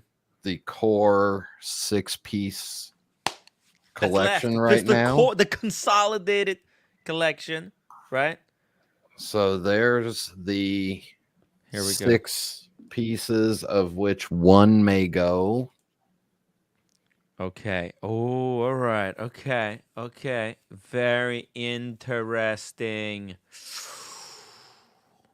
The Tiffany, that's old school. Very cool. Then we got the Meteorite dial Pepsi. We got a left-hand drive. AMG, IWC. We got that Gerard Perregaux Laureato in black ceramic. Very nice. And the Cosparo. Nice. Congratulations. You won the game today. So these are the 6 that are the core pieces. And then I got a couple and I got one beach beater down there. That's a Seiko baby tuna. It's cute. Okay. So cool. I'll grab it because let me see. I'll bring it up here because I know it's not going anywhere. I like it. That we need to connect with some normal folk here. You got like really nice price point spread there. You had the IWC, you had the GMT, and then you had the heavy hitting stuff. Very nice. I like that. Now, if it'll focus and show it, there are little penguin feet walking down the dial from 11 o'clock down to 7 o'clock. Oh, bro, is this the save? Oh my god. Oh yeah, that's pretty cool. Yeah. So this is like the Grand Seiko dial stamping technique, advanced stuff. Yeah, but it's polished using just basic steak knives, not the fancy steak knives that they polish with. So this will be the beach beater, get sand in it, who cares, whatever. Is that 100 meters or is that 200 meters? That's a good question. Let me see. That's a good looking watch. Where does it say it? Shit, old eyes. Why are you guys asking all the tough questions? I don't know. I'm curious. You mentioned the beach. Special edition, made in Japan. 200 meters. There you go. Like I'm going any further than 6 feet.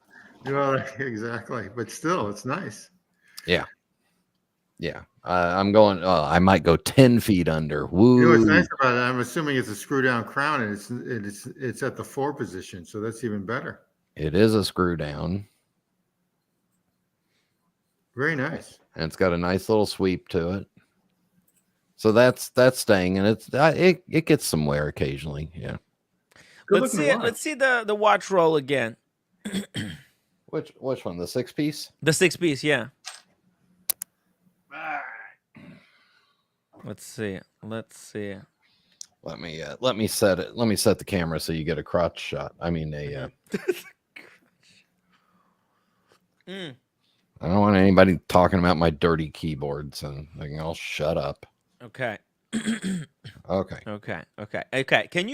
Let's do this. Can you switch positions for the meteorite with the AMG? Yeah, but then that wouldn't be in the Rolex row. I know, but just to entertain me. Meteorite with the. Yeah. What are you doing? I just want to see something. I just want to. Okay. Okay, and also switch the Jared Perigo with the meteorite now. Sorry.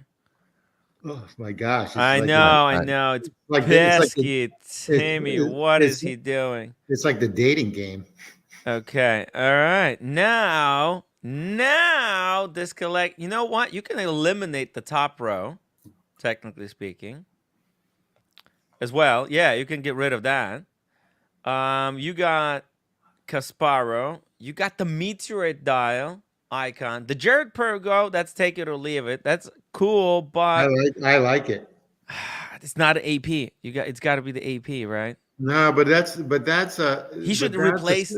That's a ceramic though. I know, but he now can get a ceramic AP. Money, like the prices are coming down. What you don't notice that's gone is the Chopek. The Chopek. You sold the Chopek.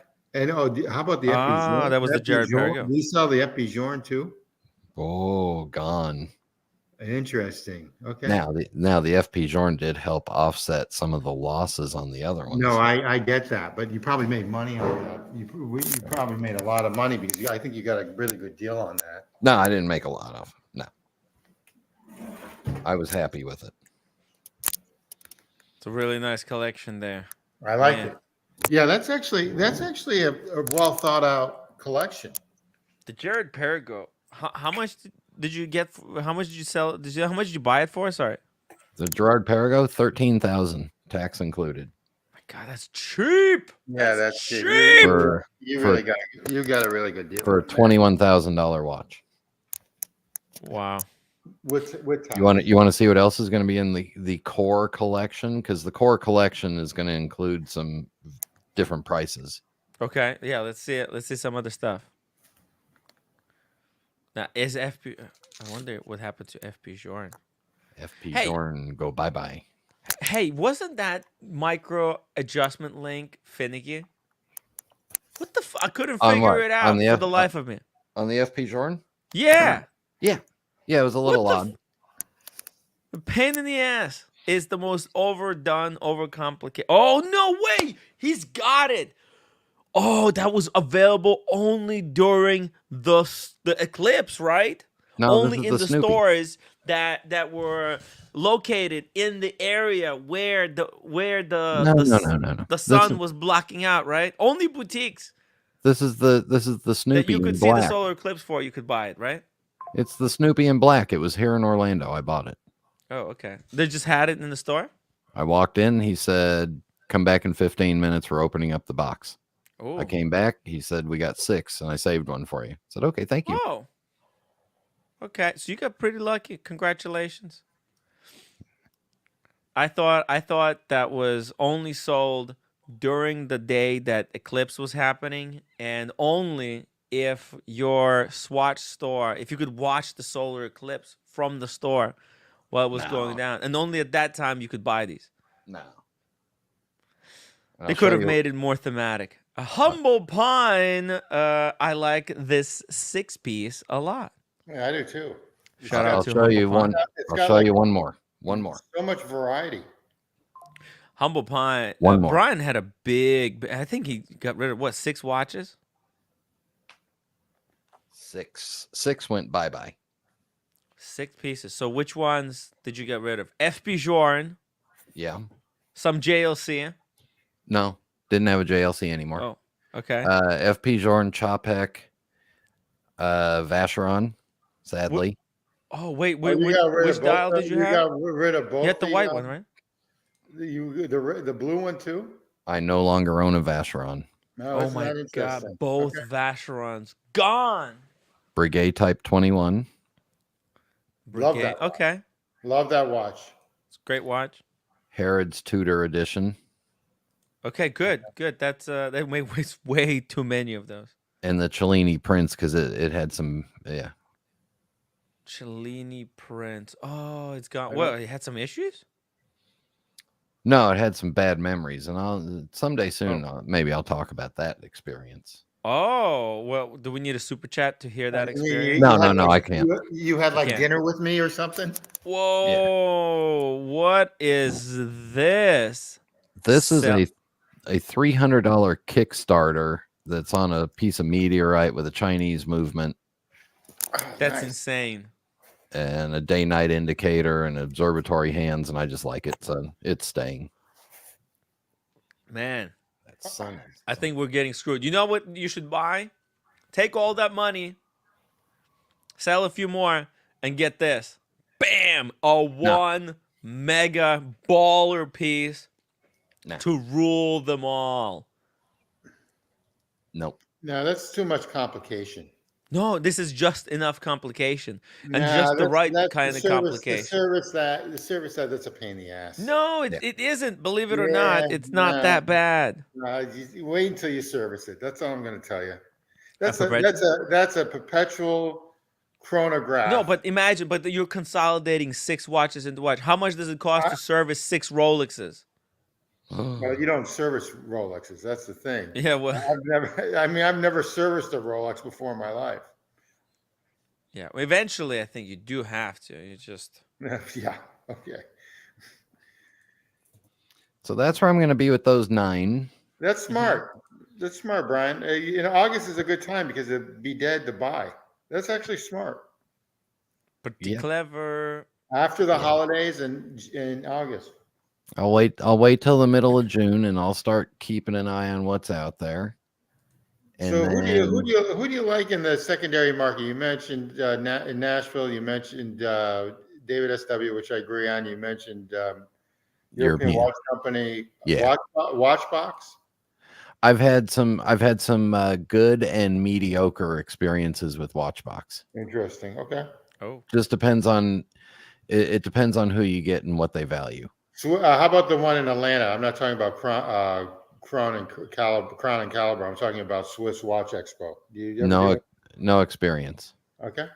I've tried to do some stuff with them, but it hasn't worked out, or they were, I don't know. I think my most recent look through their inventory was probably 2 days ago, and I think they're still sitting on some old high in the sky prices and not willing to get off of them. I love David SW, but I think their prices are so high. Yeah, well, but they are they're straightforward to deal with. Absolutely. They're straight shooters. Absolutely, no correct. BS. I've never had a problem with them. I've never had a problem. Yeah, and I don't mind paying 5 or 10% more if it's a straight deal. Yes, from a straight person. Right. No, I understand. I'll take a gay deal as well, if it's a good deal. Oh, I like gay watch dealers too. Yeah. Shout out to Dr. Bob's Nightmare for gifting 5 Tim Wright memberships. Shout out to who's got them? Let's see. What do we got? Chris J. No, not the haters. Sun Turtle Camper. That's okay. He's cool. Top Secret. I guess somebody who's way too top secret to tell their real name. Then Whole Milk got a membership. It's pretty cool. And Fearsome Puppy. Whole Milk needs it. He knew about whatever chop. What was that thing around this? Chaton. Valley du Chaton. You think that's a big deal? What? Fake chatons? No, I think it's freaking incredible that they did it. It's like an extra bonus that you get. I mean, they could have done it without fake chaton. Yeah, but that watch would have been the same. What do you mean? It would have been the same with or without it. They could have just charged it without being fake. No, but it looks good. It's, you know what? Even a real chaton is still fake. Okay. You know that? That's the real biter, because you no longer need chaton. You don't need them because you have jewels now. Jewels don't get worn out. Like this gear pin that's stuck into the jewel is going to wear out. Basically, these will never need to be replaced for a million No, years. I understand. I understand what you're Okay. saying. But yeah, so like, what's the point? So, but this way, it does visually. It gives you a little bit of visual eye candy. They also do Silocks. So now they switched over to silicone hairspring. That's a cool touch. And they always had these colorful gears. You see, they got that red gear. That's Oh, pretty sexy. They don't have to do that. Roll it back. Does the 1908 really have a silicone hairspring or no? It does. It's got silicone implants. Isn't that interesting? Okay. Yeah. Oh yeah, that is really nice. I But like that. that's this. By the way, Brian, if you want to trade that for maybe a Rolex, I could maybe do a deal with you. I don't know. Maybe, possibly. Actually, let's think about it. You got a Pepsi you want to get rid of? Oh, Humble Pine, $10 super chat. Brian, can you show the GP up close? I like the watch That's a actually a really lot. good looking watch. Yeah, it's badass. It doesn't. You banged it and it doesn't scratch. Bang that watch. It's game eligible, I think. How's the clasp on that? Good, solid. You have to do them. You have to do them in the correct order because it's got a beak. Oh, interesting. Okay. Look at that. But It's a double twin deployment. Listen. And then what's the case back looking like? It looks like the back of a Swiss watch. Okay. It's got real chatons. You know how I can tell? I have no clue. Oh, It's kind of a smoked glass. Yeah, that's pretty cool, actually. I like it a lot.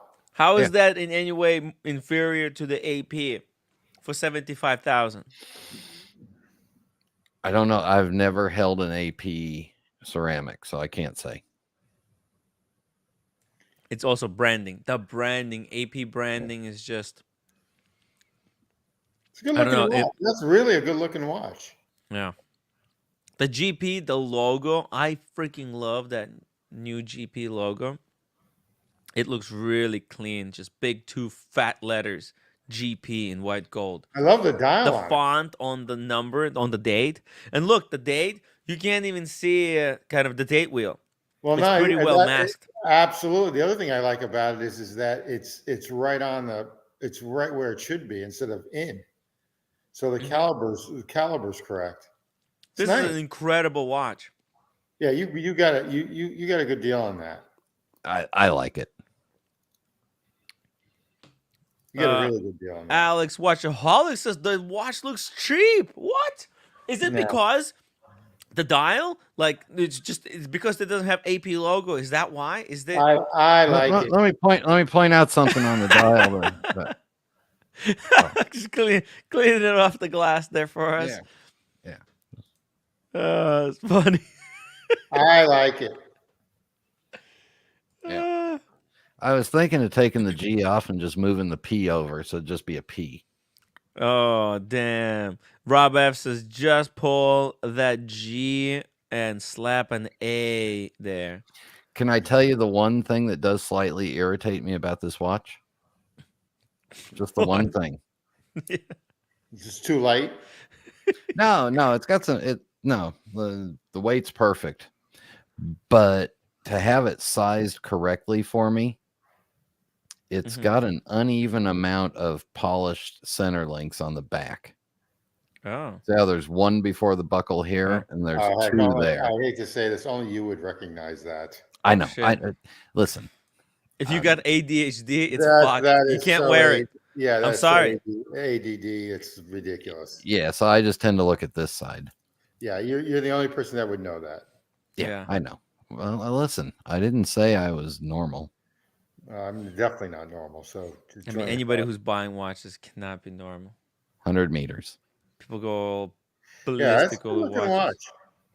They don't get respect, but they should get a lot more respect than the brand.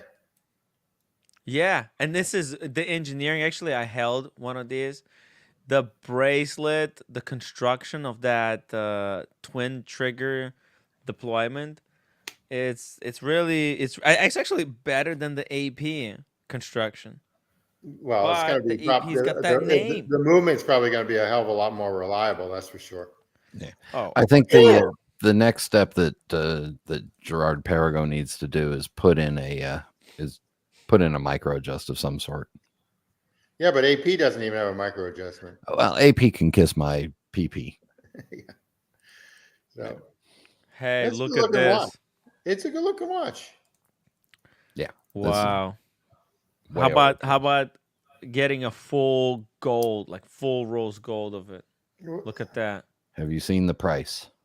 No, exactly. What do The they want? retail is 51.9. I bet you'll be able to, the way the how savvy you are, you can get it for 30 probably. It'll be and even then I'll look at it and go, wait a second, I can get a day date for 36, or I can get this for 30. So I've never dealt with the Nashville secondary market people. How are they? Great. Okay. Really simple. Is that Kings that you deal with there, or is that someone else? No, it's a place called Nashville Watch Company. Okay. All right. He's a little independent. He's really easy and simple to deal with, and never handshake sort of guy. Yeah. You tell him you work out the deal, and you tell him, give me 4 days or 5 days. He's never flinched. Good to know. Yeah. Cool. Federico's the same way. Yeah. Oh, interesting. Nice. I've never dealt with Federico. I like Federico. The Wizard dealt with Federico. Couldn't pay the bills. The Wizard tried to. Roman had to step in to pay for the Wizard. What a disaster. Yeah. Oh my God! Look at this one. Green.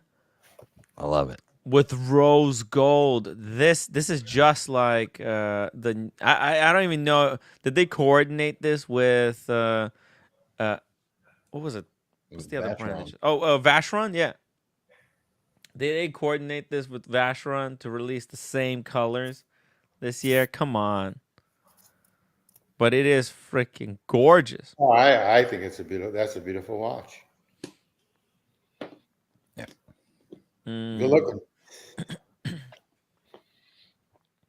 But would it be better without a date? What do you guys think?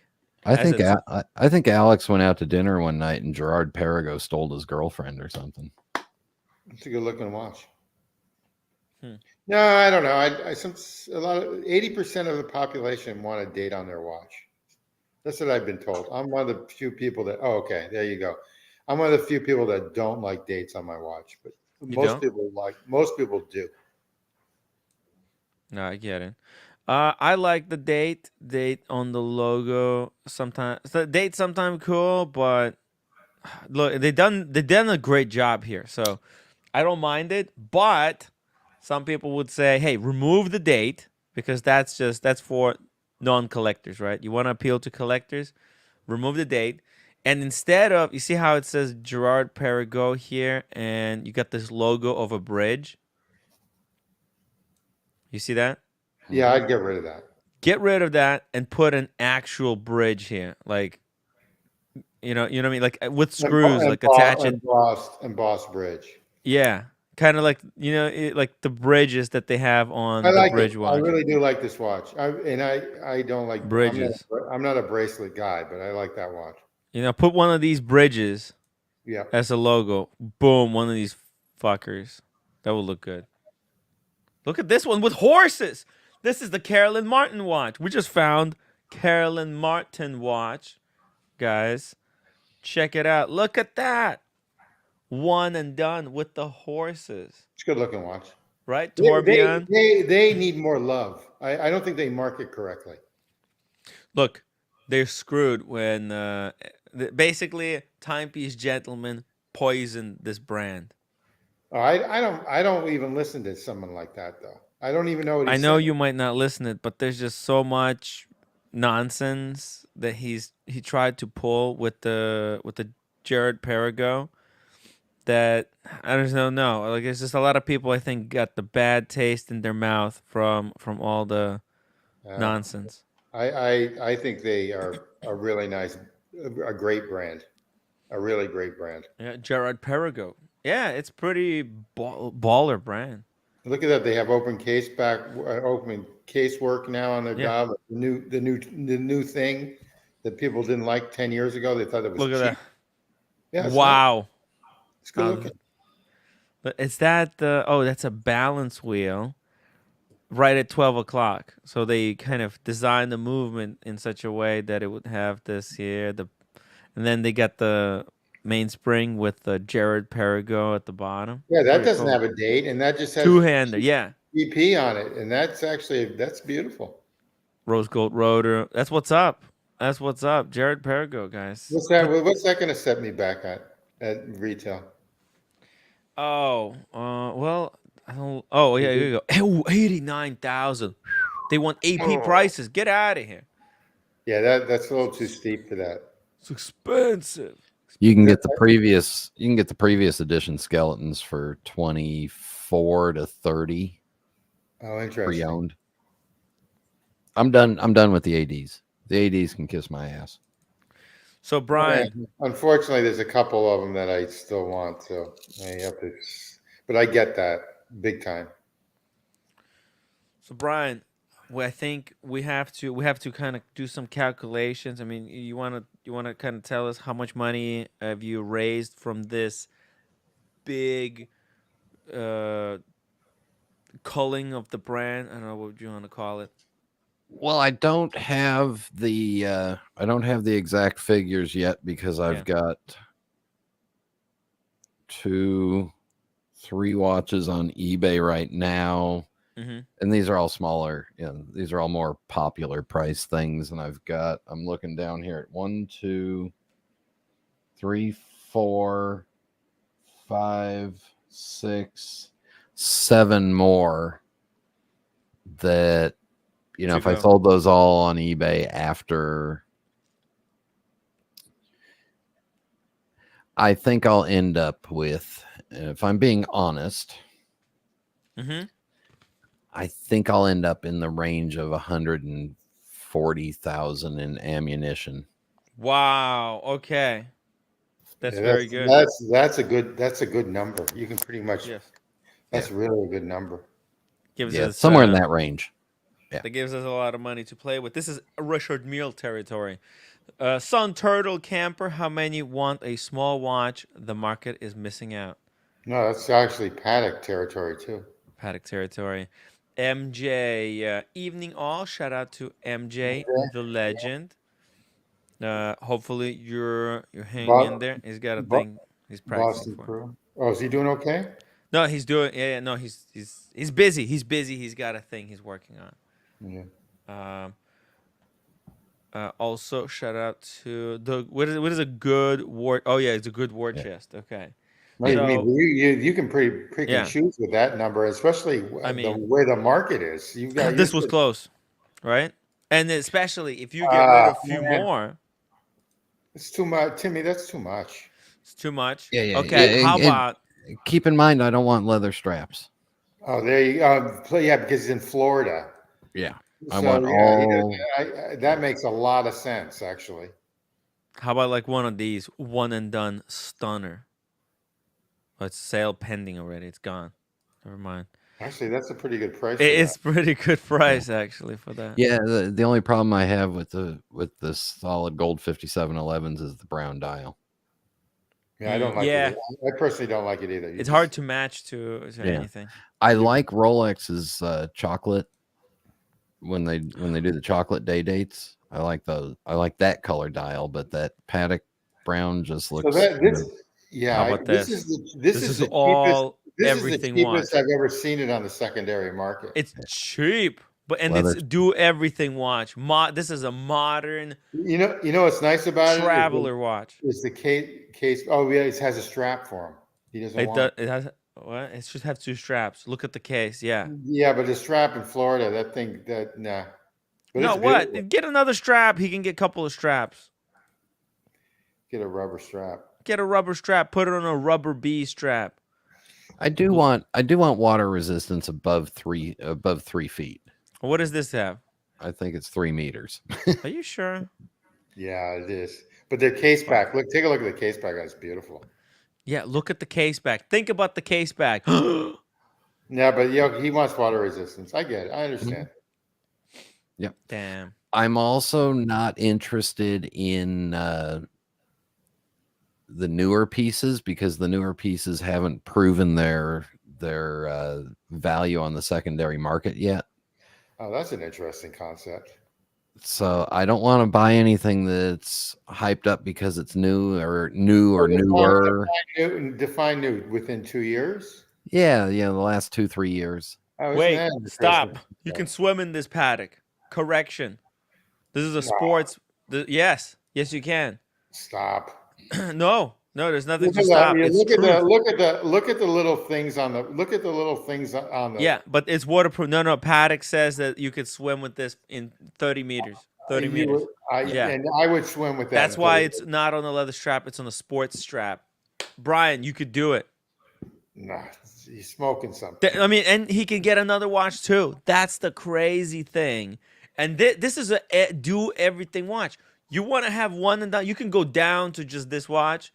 You're gonna be good. It's a first of its kind annual calendar with travel time for paddock.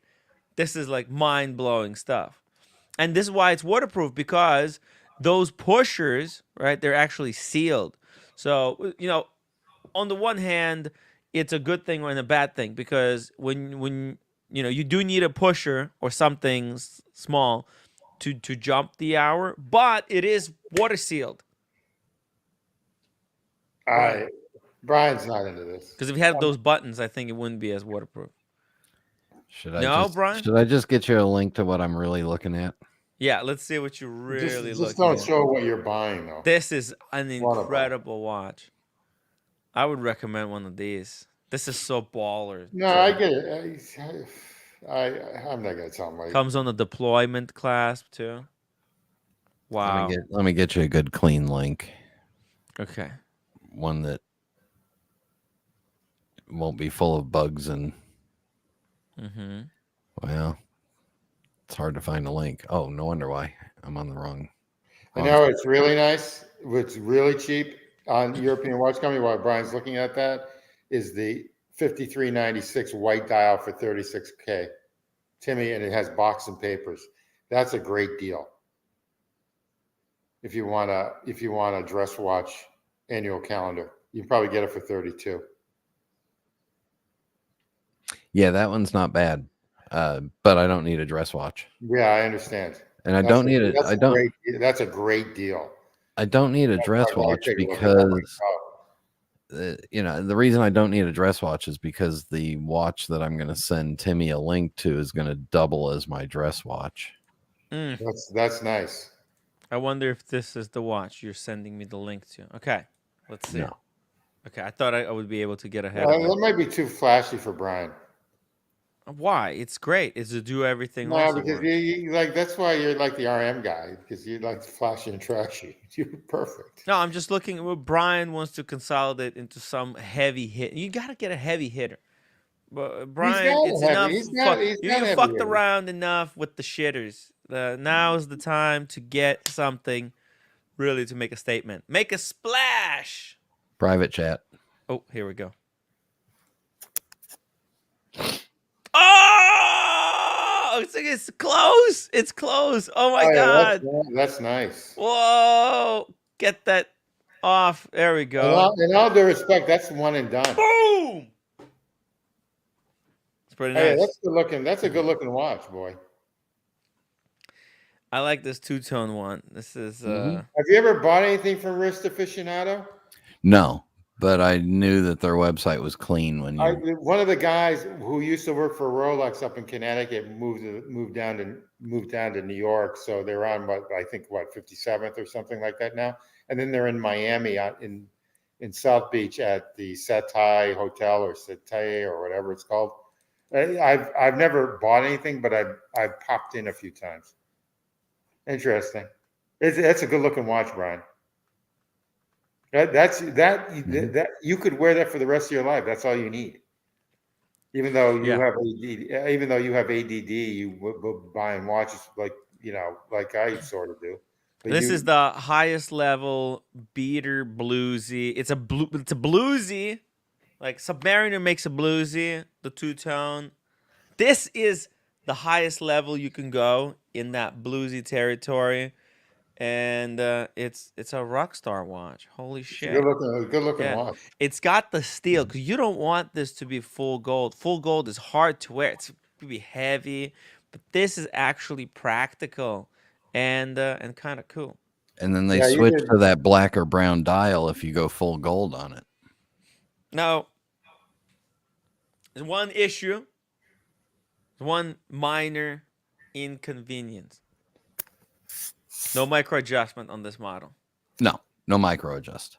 Is that going to be a problem or no? You're cool with that?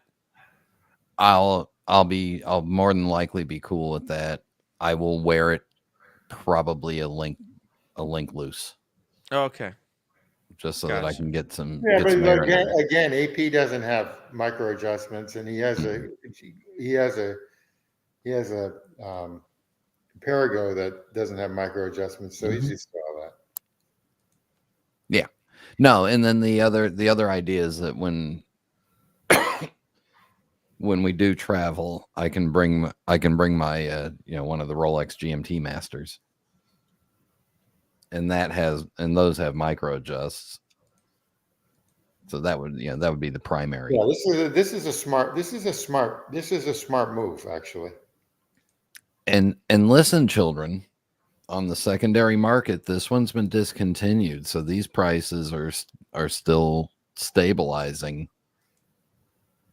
So as I said before, I'm looking at putting them into watches that are going to stay stable in value. That makes sense. Look, my question is what year was this discontinued? They killed the 5980 two-tone last year, I think. Okay. Hey, I'm still bummed about the 5196 Calatrava that they should have never trashed that one. But that's just me. From 196. Yeah, boy, do I love that watch. Well, they'll bring it back, and when they bring it back, they'll make it into like this really big sensational thing. But I like that even size. I like the 37 millimeter size for a dress watch. I like 38. I think they'll bring it back in the same size. Yeah. But anyway, Brian, this is a nice watch. This works. It's an interesting play. I like it. Yeah. I actually, Timmy, if I can get a 5990 instead at the right price, I may go 5990 because it's the travel chronograph date. But the 5990 comes in either full gold or stainless. What do they run? Like 140, 140,000, 130? No, you can get a 5990 for I heard those break 105. Easily. Okay. Yeah, I mean, listen, as long as you keep them away from, one-eyed Ukrainian e-beggars, they work great. Yeah. It's a great watch. And actually, is the new one with the new clasp. Yeah, they got the new ones with the new clasp here. So you might be able to get in on this. It's good looking. It's a good looking watch. That's a really good one. The new ones with the blue dials are running 30 to 40K more.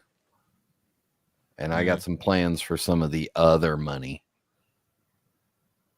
Are you a second watch? Something half the price of this one, something still solid but nice. Maybe a day date. Right? You got still enough money left over for the day date. You could go with the two-tone. So here we go. This is how I would do it if I was using your money to buy myself watches. I would go like what you said. Go with the Patek here with the two-tone. And then you got a two-tone. This is a great daily beater. If you need full solid gold watch, you switch it over to a day date.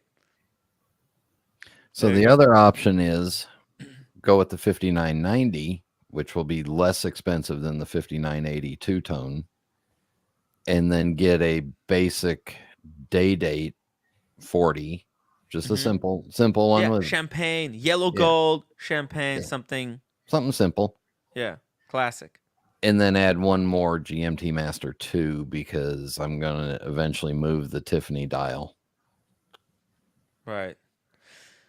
Yeah, those Tiffany dials, I'm surprised. It's quite difficult to move them, right now. It's because nobody's talking about Tiffany right now. So No. it's like people are taking a break from Tiffany. No, Well, I don't know. If you do Chrono 24 and put in Tiffany dial, which I do occasionally, they do go. They do sell. People do want them. Yeah. This one, the one that I've got it's got service hands. So that's a bit of an issue. So if I really wanted to make it go, I'd spend the time finding a set of period correct hands. But you never know. Yeah, if you can find and complete kind of the look, that could be pretty cool. Or I mean, it's a great watch to also keep. You never know what's gonna happen with those Tiffany, right? Yeah, I tell you, Then this is a real smart move. I mean, this is really, really a smart move. I would put the Tiffany in the safe. Just safe queen it. Just it's it's not necessary to sell it right now because it's an auction watch. Like, give it to an auction house or something, like Sotheby's or Phillips. What do you think? They won't take it because it's not. It doesn't have all the paperwork. Oh, pain in the ass. And your channel and Periscope has put them under a microscope lately, and you've douched them. Yeah, well, listen, they're selling, right? That one auction, they sold a fake watch. Sorry, not fake watch, stolen watch. How the hell? That was claimed by insurance. I mean, well, now you've got the guy who's the guy that you had on that has like every auction going, who was a pretty cool guy. Who's that guy again? You had him on? what do you mean every auction going? You remember he has like a log on everything. Oh, Periscope. Yeah, Jose Perestroika. That's it. Yeah. Johnny O says Brian is Disney classy. Yeah. I mean, I agree with this decision. I like this one. I like it a lot. Guys, if you have any suggestions for Brian, let me know in the chat. I showed you my option. Let's see what else to get. Oh, here we go. What is this? Every watch. Okay. All right. Oh, wow. That's a nice website. Every watch. Here we go. I've never seen this website before. Hey, don't tell anyone. This is secret just for the VIP viewers.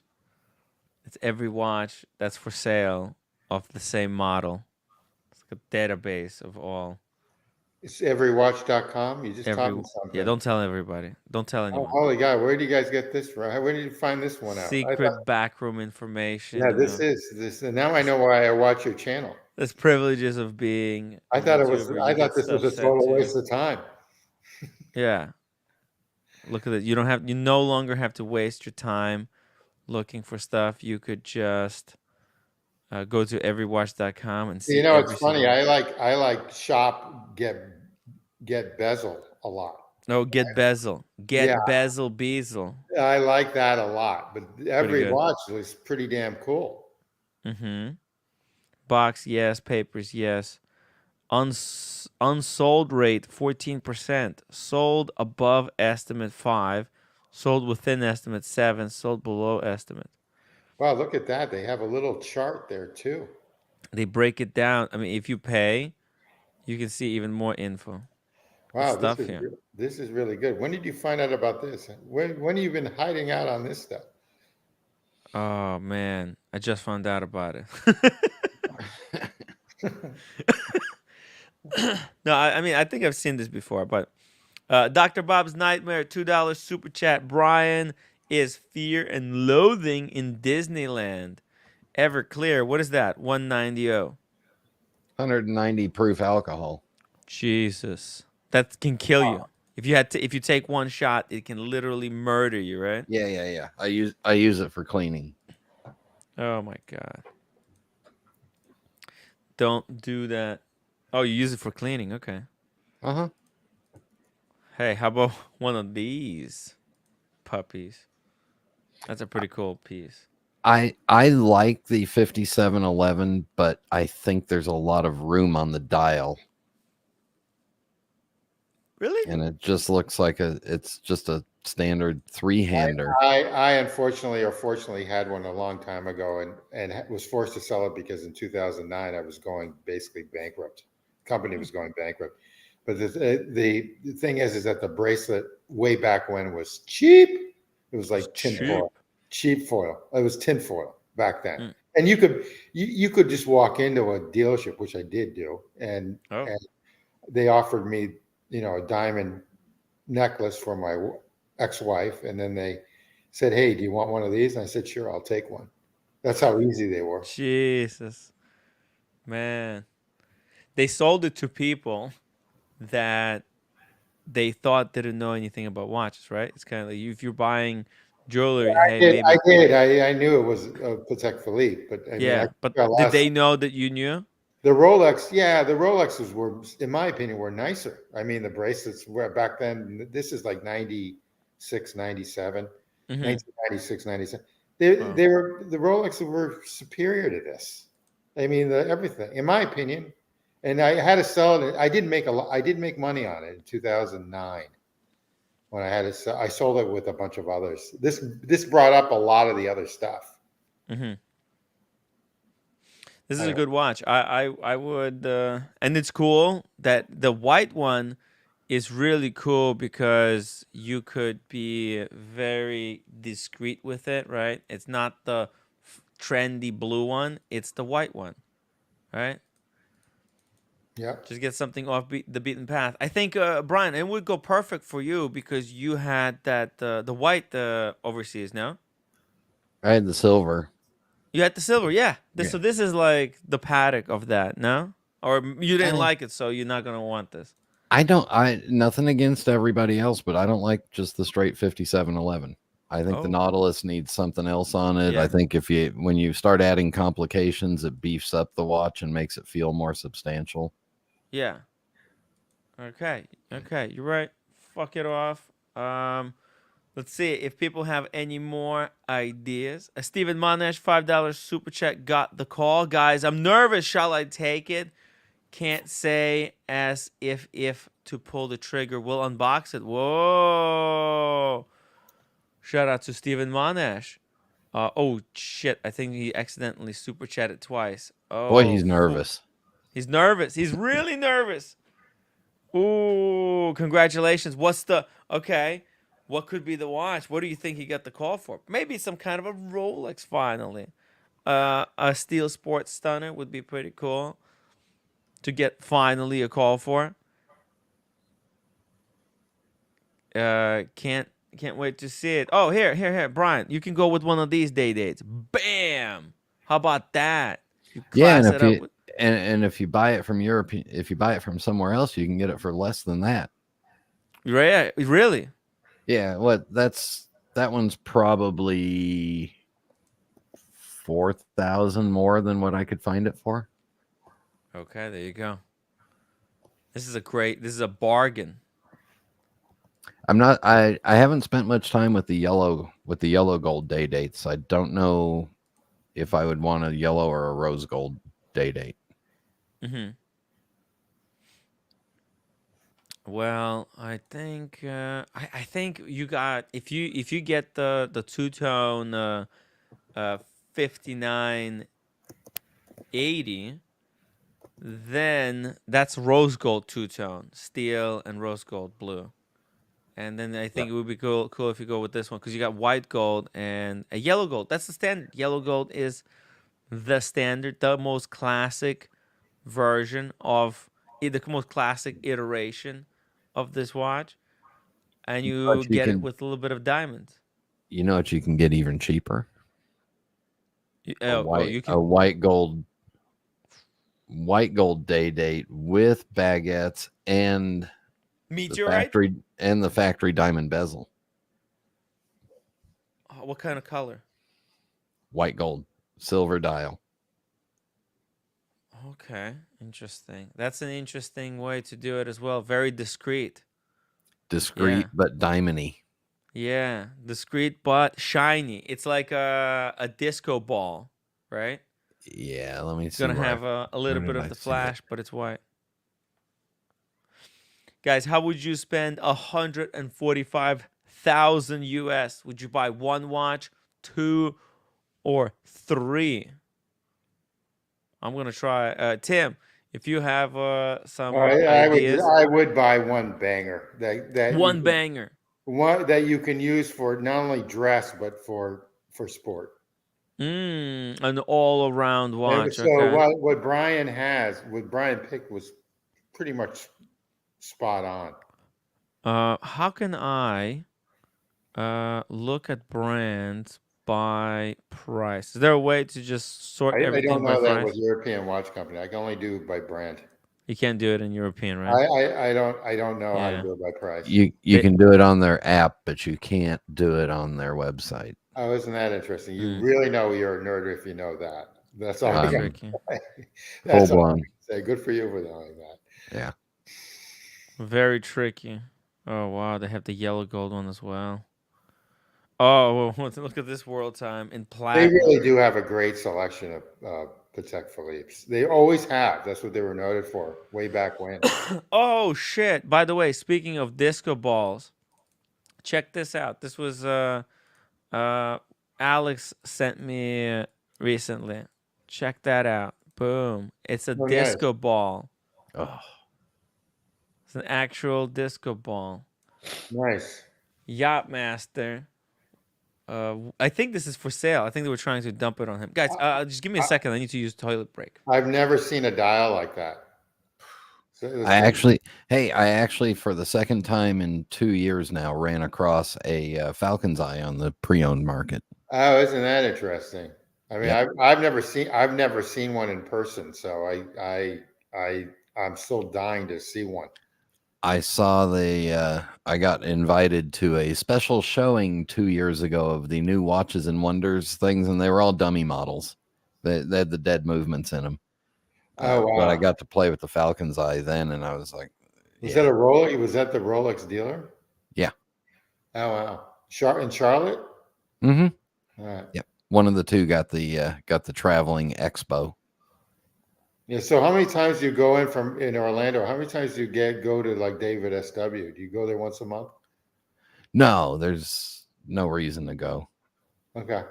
But I've been there since we've moved here. I've been there twice, and I've never been there. I've never been to their, an Orlando place. So I'm just curious. Yeah. Is it pretty big? Yeah, it's an old Jared jewelry store. Oh, interesting. Okay. Yeah, and he's got a little area where you can. Yeah, he's got some front counters where they've got some watches and a couple places to sit, and they'll bring you drinks. And oh, interesting. So I've bought and sold from him, but I've only done it on phone. And then Yeah. I've actually sent him checks, and he's accepted them, and they just wait until they cleared, and then they sent the watch. Yeah. I didn't wire anything. I said, I'll send you a check. He said, fine. I actually looked, and I sold Uncle Daniel's Panerai to them, and they paid more than I was going to be able to get for it on eBay.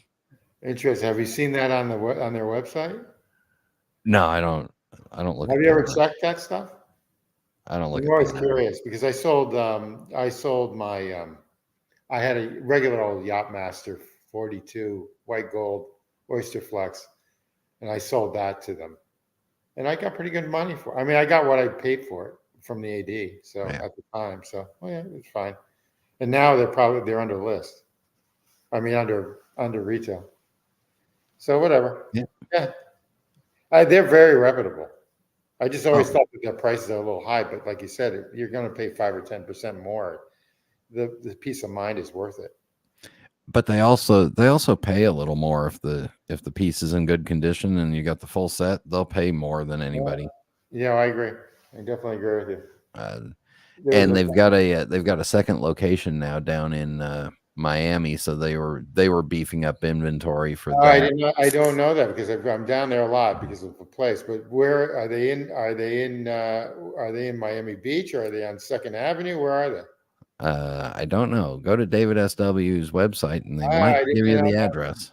Okay, Yeah. Interesting. All right. Well, I just learned that today too. I haven't bought a watch in a long time, so that's the thing. But usually I do check them. I do check them a lot. I check their websites a lot. I mean, their app too. I mean, they're very reputable. Sorry, I'm back, baby. All right. We're just talking about you. Nothing new. Oh, sorry. I'll rewind it later. Yeah. No, it's okay. No, you're an SOB. Doesn't matter. I have people talking about me 24/7. Yeah, I know. That's fine. That's fine. So cool. Yeah, So cool. It's all good. I'm busting on Nothing new. Nothing new. you. I'm busting on you. Hey. So we got 145,000 to play with. What can we? Yeah, don't else? you like that when it's not your money, Brian? Yeah. Don't you like that? When it's someone else spending your money? Oh God. So Timmy, go over to Nashville Watch, and I'll show you an interesting option. Nashville Watch. Can you send me a link or you? NashvilleWatch.com. I'll go on some kind of a porn website. Are they pretty big in Nashville? I mean, how come I've never heard of them before? Sounds like Mash. I'll put Mashville. They have they have a requirement they have a maximum amount of douchery, Tim G, and you exceed that, so you can't shop there. That's what probably it is. Yeah. Nashville Watch Supply, right? Nashville Watch Company. Oh. Brian, that's just NashvilleWatch.com. There it is. Is this it? That's it. Okay, cool. It's Mr. Douche, everybody. Extra douchey. All right. So what are we doing here, Brand? Where do we go? Oh, whoa! Look at this. It's Cars and Chrono. This is a great watch, Brian. Is that his, or does he have the split second? No. This is his. This is the same one. I don't know if his I don't know if this is actually his. I don't think he's selling his, but this is exactly like the one he has. Yeah, it's pretty wild. It's cheap. No, 152,000. Oh no, that's it's dropped. I think he got it for a really good deal. When he got it, these were like 200K. But look at this. The bracelet on this thing, Brian, smooth like butter. And none of that, I can't believe it's not butter. I'm talking about the butter. Is that the one you broke? No, I broke the other one.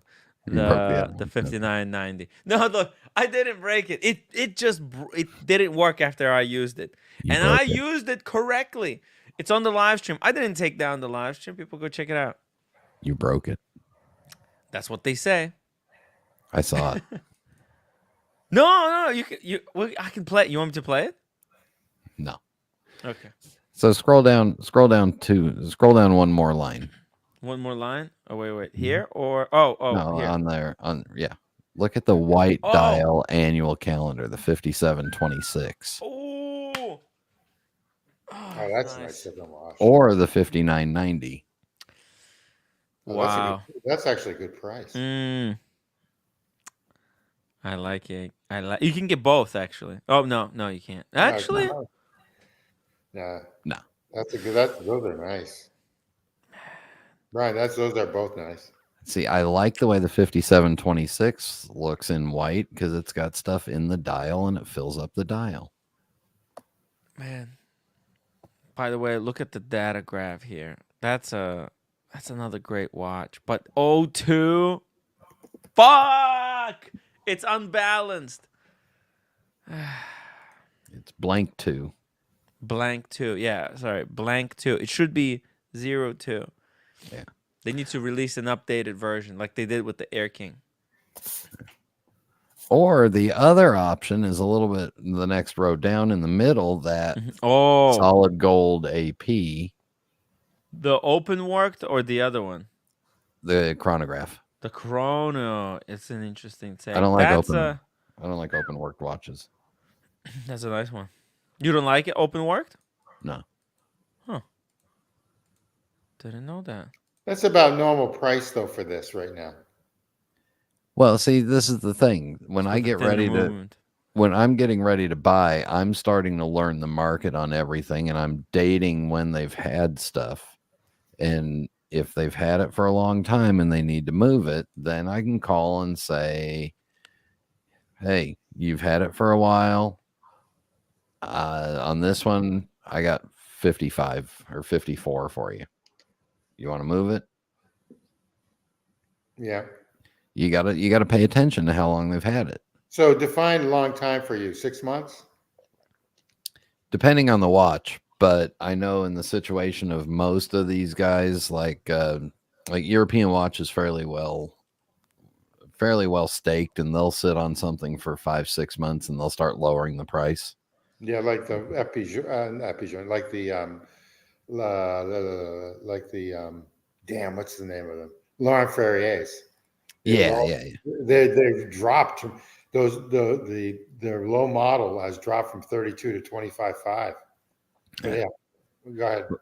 But when you're dealing with somebody smaller, like Nashville Watch or like Federico, yeah, they can't hold the inventory for as long as some of the others. Interesting. That makes sense, actually. They've got a day date. He's got a day date rose gold, and I just saw one on collectors for $2,000 cheaper. I could go to him. I could go to Nashville and say, "Hey, you've had it for a while. Collector sold one for 37, 38. You know, let's make a deal." Have you ever bought anything from collectors? Yeah, once, twice, but one of them went back. Okay. Because they're like 3 brothers or 4 brothers that have all the different shops. I don't know. I've usually just dealt with them either by phone, or I've got one guy that works in one store that I've phone called and texted with. Okay. I've never dealt with them, but okay. If you haven't dealt with them, you will dealt with them soon again. I think that's the saying. Hey, check this out. They got the silver one. Fuck, the price is basically retail right now. $35.9. What the hell, man? Yeah, with tax, it's about. Yo, it is at retail. Yo, it's like brand. They've got really good prices on this thing. This is just madness. That's the new That's one. a good looking one. That's a good looking one. That's a good looking AP. It's a really good looking AP. Wow. And look at this. The Bumblebee with the ceramic bezel carbon tech. What's that going for? 22. Wow, that's cheap. There's the Corona for 20. Oh, God. Cheapest I've ever seen. Hey, look at this. They got Buckley Day Date for 41.5. Good looking watch. Wow. I don't know if he still. I'm gonna scroll down and see if he still has it in his sold stuff. But he had he had the other dial version of the Kasparov,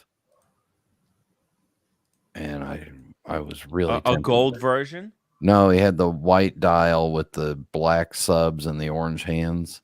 Okay. I'll see if he. Yeah, send me the link. Oh, look at this. Full yellow gold Guinness. I actually like that.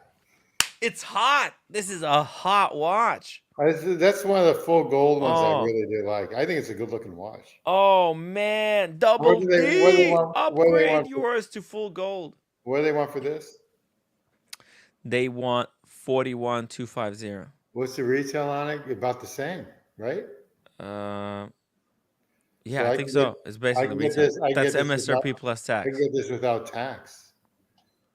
But this is MSRP plus tax. Yeah, but I send my stuff up to New Hampshire.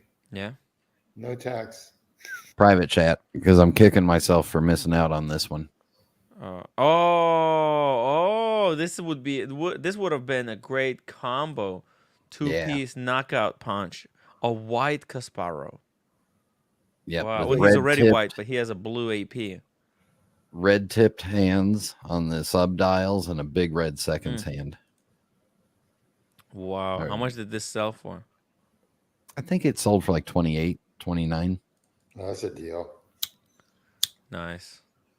Box papers, everything. See, these guys don't mess around. You want to sell your watch? They definitely move their stuff. You know, it looks like they. Have you ever been to their store, Brian? He doesn't have a store. Oh, that's even better. No fixed cost. Yeah, and he won't tell you where he ships from. The address that he has everything sent to is a FedEx office location. Outstanding. I like it. Interesting. And I It's think very it's him. discreet. I think it's him and two guys.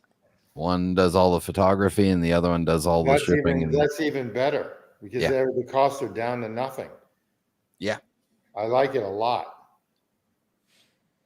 It's great photography. Yeah. Okay. Consistently great photography. Yeah. He You doesn't got have all the the overhead. He angles. doesn't have the overhead. This guy's going to survive, especially Right, because he's not fucking around on the internet driving Lambos and shit. Or Ferraris. Doing burnout donuts. He doesn't answer the phone after 5 or 6 o'clock local time. He doesn't work on weekends. That's my type of guy now. I used to do that. Wow. I used to work 100-hour weeks. Now after 4 o'clock, I'm done. Respect. Yeah. Huge respect. Nice. Yeah. Oh, look at this. How about them apples? Takes the risk. It takes the $62.95. risk away. That I don't know what the price would be on that on an AD store. I feel like that's basically retail right there. Maybe slightly more, but he probably bought it retail. It's brand spanking new. Unworn. Wow, this is just straight flip somebody's doing. Let's see. Yeah. Let's just check it out. Rolex. All right, boys. I was only going to hop on for a half hour or so Brian. now. No, Brian, thank you so much for sticking around for so long. You brought an interesting debate onto the stage. Yeah. It was good chatting with you. Okay. Whatever happens to your collection, I can't wait to get the update. Yeah, I may go in the pool again tonight. Oh, that's rough. It was 100 degrees here today. Yeah, well, that's why you can't have a leather strap. Yeah. No, but if you had this watch, you could wear it to the pool. Oh my Remember, God! Here we go again. 5326 G Brian. The destiny is calling. Oh, here we go. It's a totally Brian watch. Yeah. I see you wearing one of these. This is a great piece. It's a good looking. Wear it to the pool. I got that for the pool. I don't need anything else. Hey, Yeah, that's exactly wait. Full screen. Boom. Seiko. Oh, man. That blue is really nice. Let's see the penguin feet. There they are. Yeah. Save the penguins. Yeah. Oh. Penguin feet. Penguin feet. I can wear it to SeaWorld and have the little penguins look at their feet. Mm-hmm. Did you get the penguin feet? The penguin feet. Penguins. And listen, for all the shit that we give Seiko over their jingly jangly bracelets, this rubber strap is really supple and nice and yeah, just really that's official Seiko. Oh yeah, and I like how they have that steel keeper. Yeah, one steel keeper. That's it. Mm-hmm. That rubber strap with the pin buckle, and it's the longest strap ever. Like if you have a small wrist, you can wear that watch. If you have giant wrists. Brian, can I ask you a stupid question? Where did you buy that? Amazon probably. No, I walked into one of my local ADs and they had it. Yeah, so I used it to help with my position there. That probably didn't help, but but they've done a couple of these: save the planet, save the whales, save the stingrays, save your all the left wing stuff. Yeah, save Timmy. Save Timmy.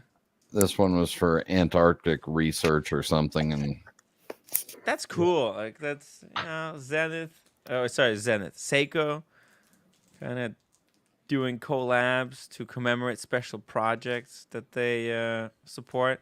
So yeah, look, that really is a great. Let's see it on the wrist. I've got a 6 and almost 6 3/4 inch. So there it is. Boo! Wow, that's actually that looks good. I like it a lot. And like is that? That's a good looking watch. Yeah, and I think it was. That I think it was $550. Deal. Considering I'm trying to buy that tag for like $1,500, it just came out. The plastic one. Yeah. Oh, it just reminds me of my youth. Yeah, that's just cute and fun. Yeah. And it's flat sided, so if you need to drive a nail or something or crack a shell, you can. You Yeah, could it's do nice. I like it. It's a good looking watch. Right. Okay, I'm done. Jeez. Gotta go. See you later. Bye, See ya. Brian. We'll check out some more pieces that you might be able, like if somebody, if somebody wanted to buy a watch using Yeah, $145,000. see, don't you like using other people's money? Like I I said? do. No, it's not so much using other people's money. He's It's just smart giving because some. he's gonna buy one banger with that covers a lot of bases, and every watch has a little nuance. He's actually smart going that route. Mm-hmm. It's the way to go. It's actually the way to go. I'd like to get down to this 3 watches. It was a very, very, very smart move. Absolutely. Okay, but let's just say hypothetically, you have an unlimited budget. All right. Well, he doesn't. You can't wear. He can't wear a leather strap, so that's an issue. Unless you go buy a Camille Fermet with a rubber on the bottom, so that's an issue. Camille Forte. Fernet Forte. All right, let's see it. Let's do some shopping here, okay? Let's do some hypothetical shopping. Let's try to build a little like super collection of watches. Right? Like if you were Stallone and you just sold your lot for $20 million, what would you try to replace those watches with? Oh my God, look at this. That's like literally what Stallone has. He's selling it. And they have one right now here for sale for $545,000. Who's So selling Stallone, that? Which website are you on here? Every watch, everything, whatever it is. K2luxury.ch. How did you find them? It's elite stuff, man. Don't ask. Yeah, I mean, I gotta hang around with you more. You gotta hang around with me a little bit longer. Where the heck did you find these guys? Okay. People send me stuff. You know how it is. They get the secret links. Oh So my hold on, God! Minute repeater. What's the link on this one again? No, I put it for the I'll put it in the private chat. Don't tell anyone though. Put it in the private chat. This is my Anyone secret that stuff. wants it, anyone that wants it, I'll put it in the WhatsApp app group. Yeah. Okay. Anyone that wants it on the community, I promise I'll put it in the WhatsApp I group. want the bottom. You'll get value out of that WhatsApp group. Oh, no, I'm not a big fan of this one, roommate, because it is really fell in price, and the round pushers. I'm just not. Older version was better because it had square pushers. They don't have it here, but I think, hey, if I had to add a Patek, right? Oh shoot, what is this? Nautilus in platinum? How's that work? That works. But how? Where did it come from? Really I heavy. didn't really know. Sure. Did you know that there was one in No, platinum? I never knew it existed. That's some crazy secret information. Okay. That's probably one of one. One of one. Damn. I've never seen it. What's the reference number?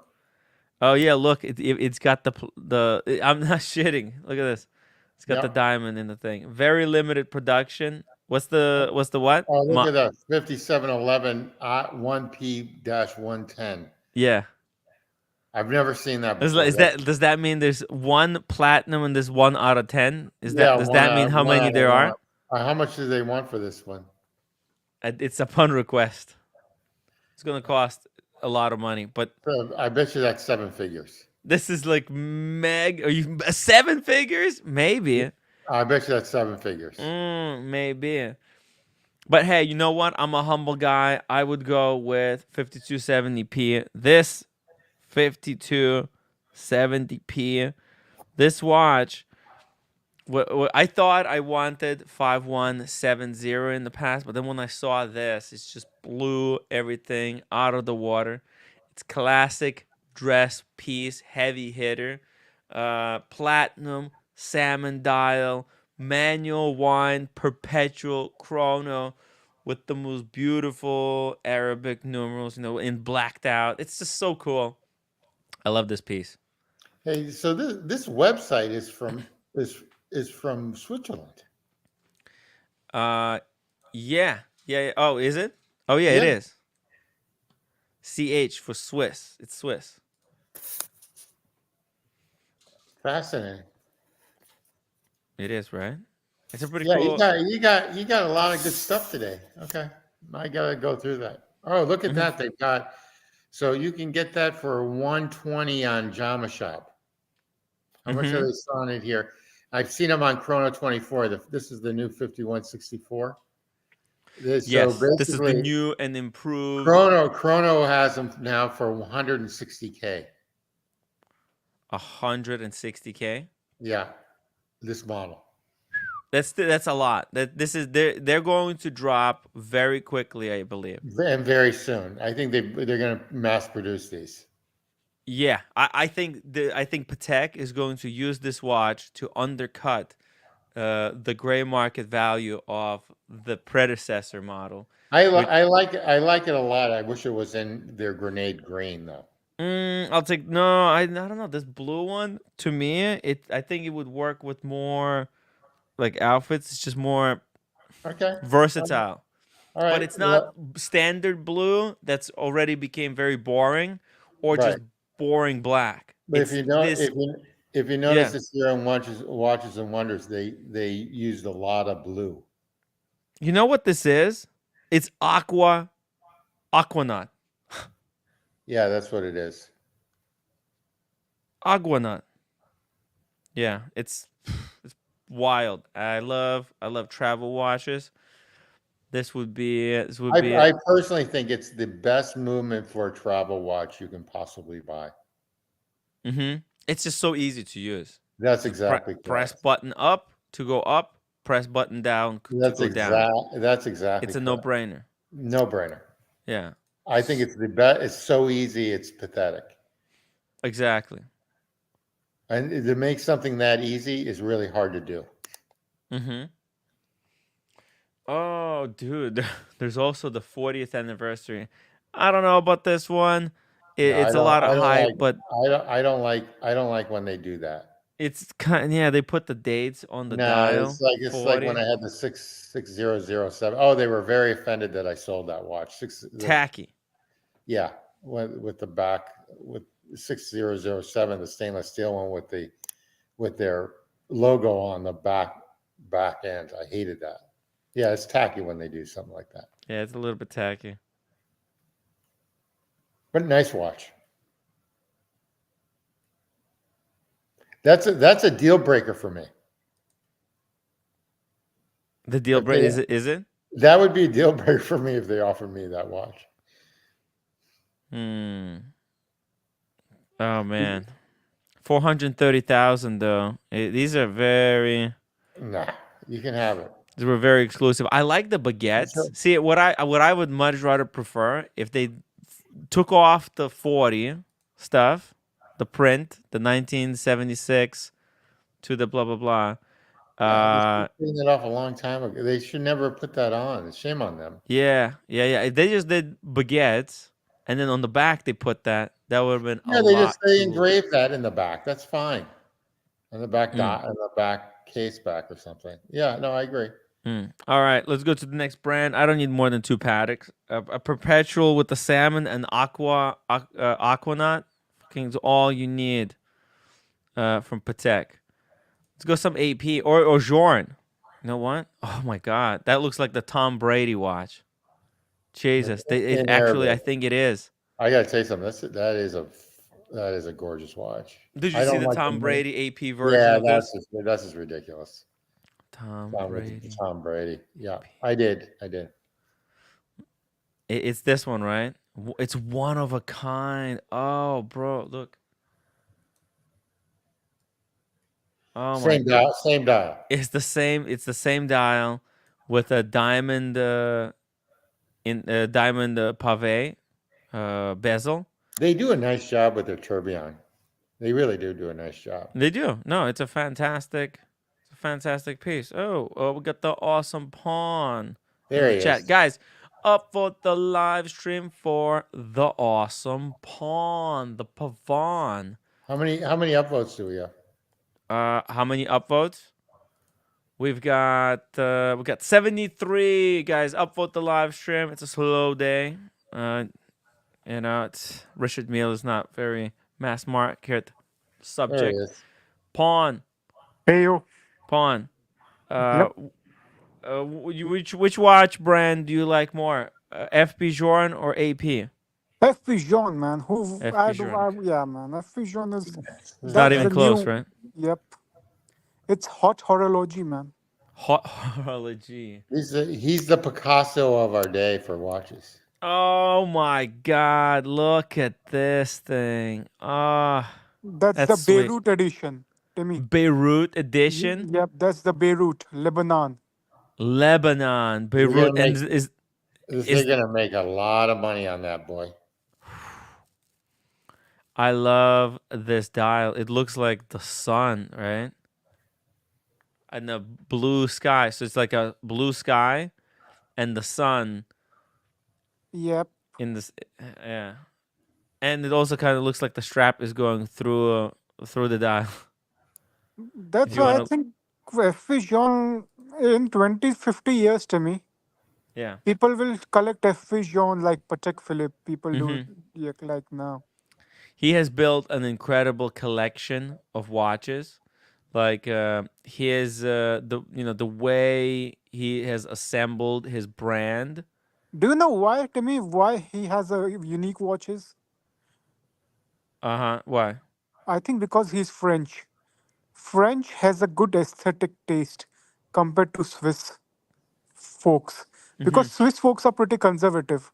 If you have ever interacted with Swiss folks, they're very conservative in their mindset. That's interesting. You say that. I would tend to agree. Agree with you. I would tend to agree with you on that. I think isn't that interesting? I don't like. I would tend to agree with you on that. Yeah, I think this is a very artistic watch. I would take this one, the Beirut edition. Like it stands out so much. I mean, the green one is also nice here. Let me see what else. I mean, Elegante. You can never go wrong with Elegante. Elegante is for it's a quartz to me. You really don't like that watch. It's flashy. Awesome Pawn has some kind of flashy and trashy. Extraordinary. It's the RM of FP Journe. Yeah. It's flashy and trashy. Havana is a great alternative. The Sovereign. Woo! But unfortunately, I'm not allowed to smoke cigars, so I can't go for this one. The roommate would kill me. Let's see. Oh, this is the old chronometer resonance in platinum. Wow. This is like Cars and Chronos. You know, it's probably like, what was the manufacturing? They don't have a year? How is that possible? That's the taximeter, Timmy. No. They actually, from here, they created the taximeter, an actual taximeter. So here, as you can see, it's got they're like the same. There's two dials that are identical. I guess one is bigger, the right one is bigger, or am I crazy? They look identical. There's not even an AM PM indicator. This is the first, like one of the earliest versions. Okay. Is it platinum or what's the case made out of? It's condition, man. It is platinum, yeah.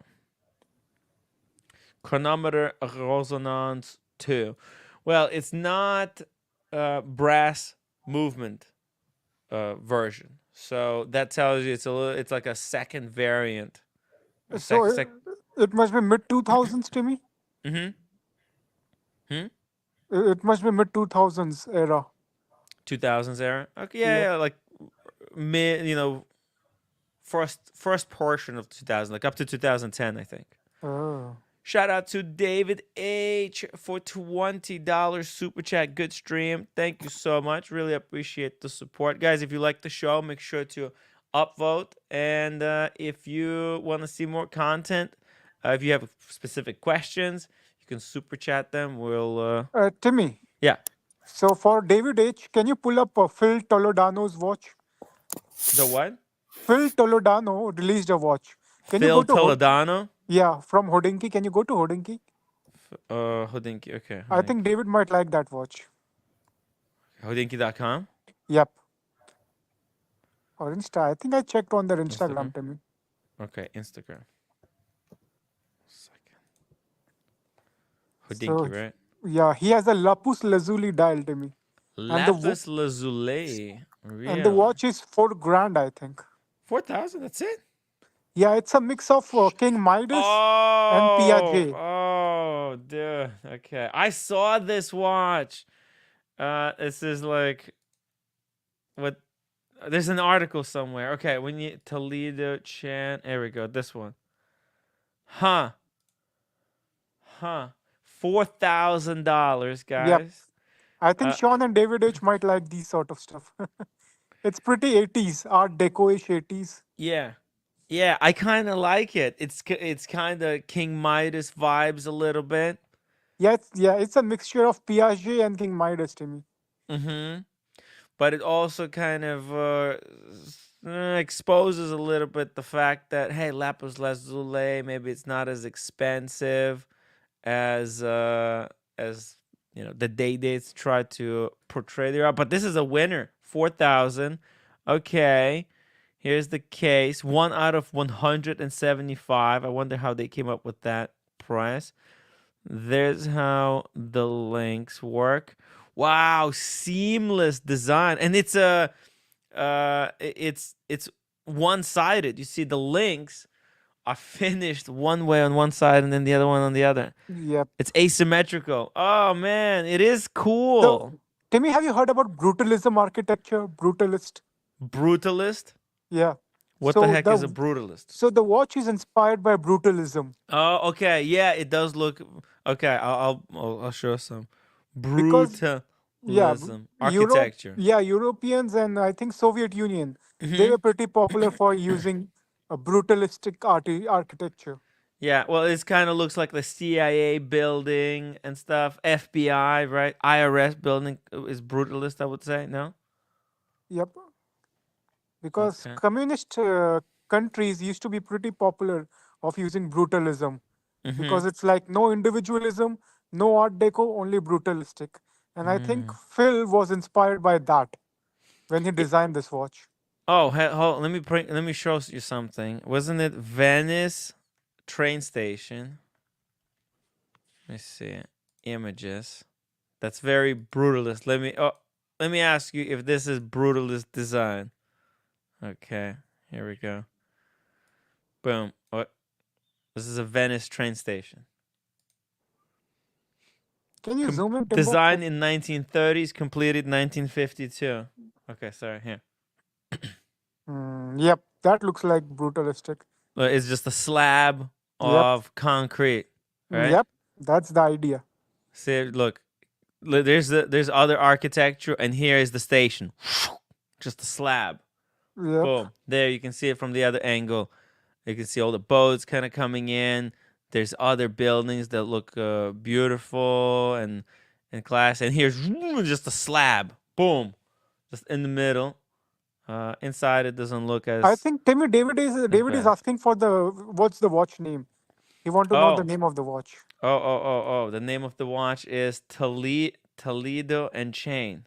Toledo and Chan. Sorry. I'll drop the link in the chat. I Boom. think David is liking this watch. He might buy one. It is a pretty cool watch for not a lot of money. Yeah, even I like this watch, Timmy. I think even I might buy Yeah. one. Toledo and Chain. So Hodinky is spruiking them a lot now. Oh, is that the box it comes in? Yep. Dang. Wow. And it's a real piece of. Okay, let's see. Here it is, 3 years of dreaming and slightly obsessive behavior. The Toledo and Chan B-1 watch. I'm not going to say anything else other than thank you for the interest and patience. The watch will be for sale for 4,000 and will be available for sale May 16th on our website, toledoandchain.com. .com. Let's pull up the website. Let's take a look at this. Because I prefer this watch over a Messina Lab. Have you heard about? You have heard about Messina I know Lab Messina watches? Lab, Ming. This is like another one of those. Yeah, but the design is not original, but still it's way better than a Messina. If you get my gist, Timmy.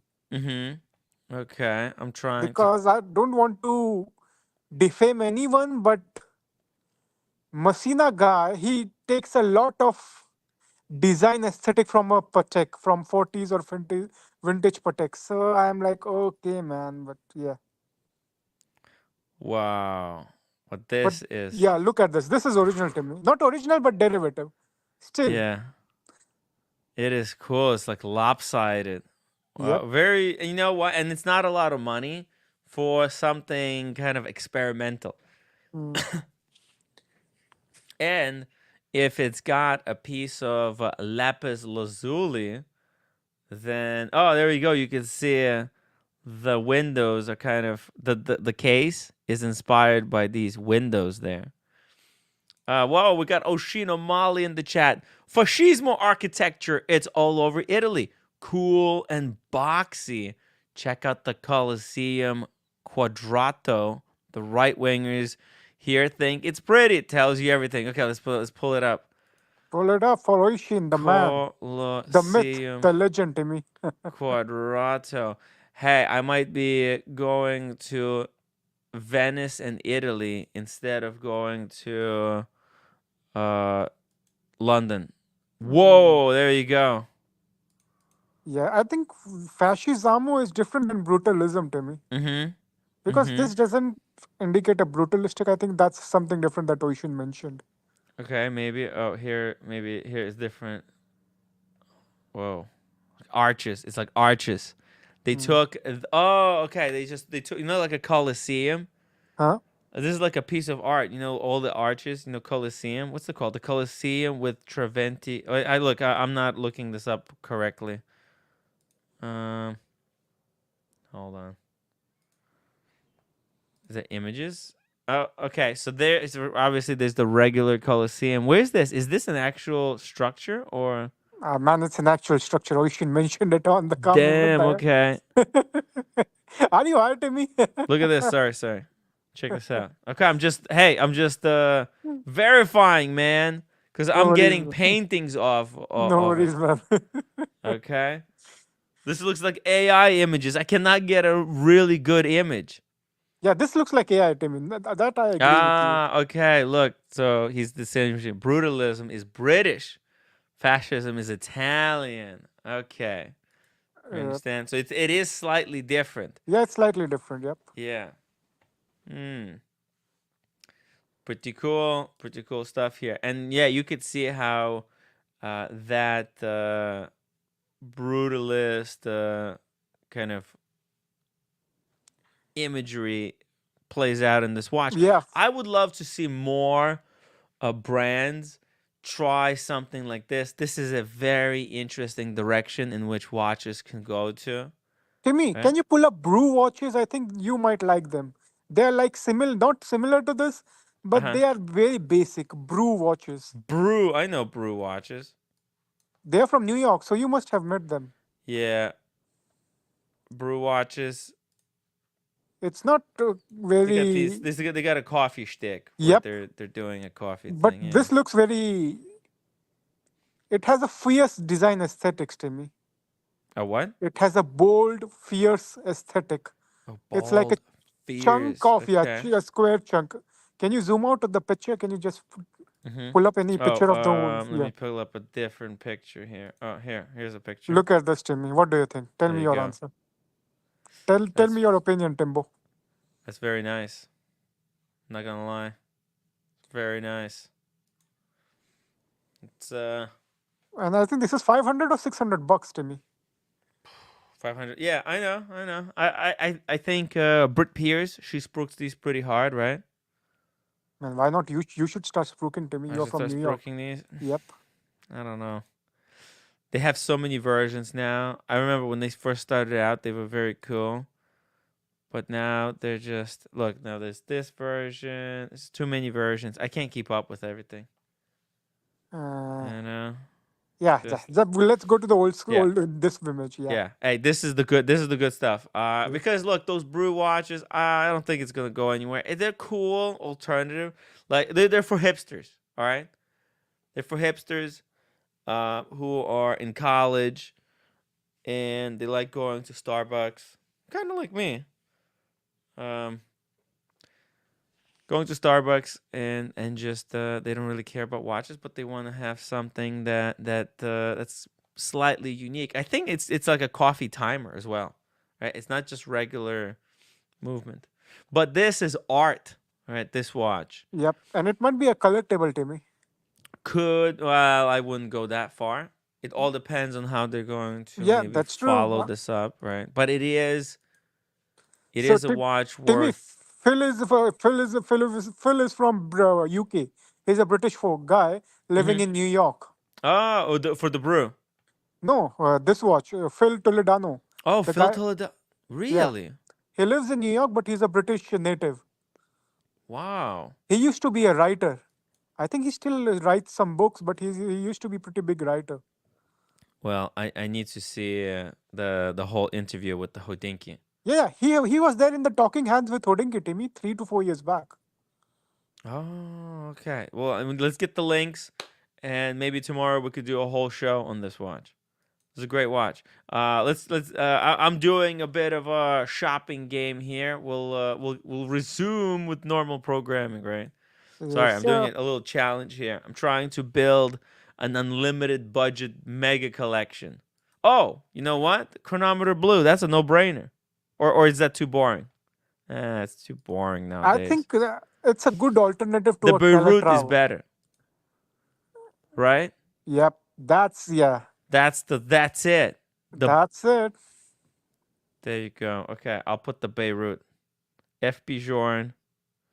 This is like a Beirut boutique limited edition. I think so. Yep. Wow. Beirut. I didn't know FP Journe was big in Beirut. Even I was surprised when it was Yeah. mentioned Beirut, because Yeah. they have some economy problems, and I What was is like, Beirut? it's the Which capital of Lebanon. capital of Lebanon? Yep. What does Because Lebanon do? mm, What is it known for?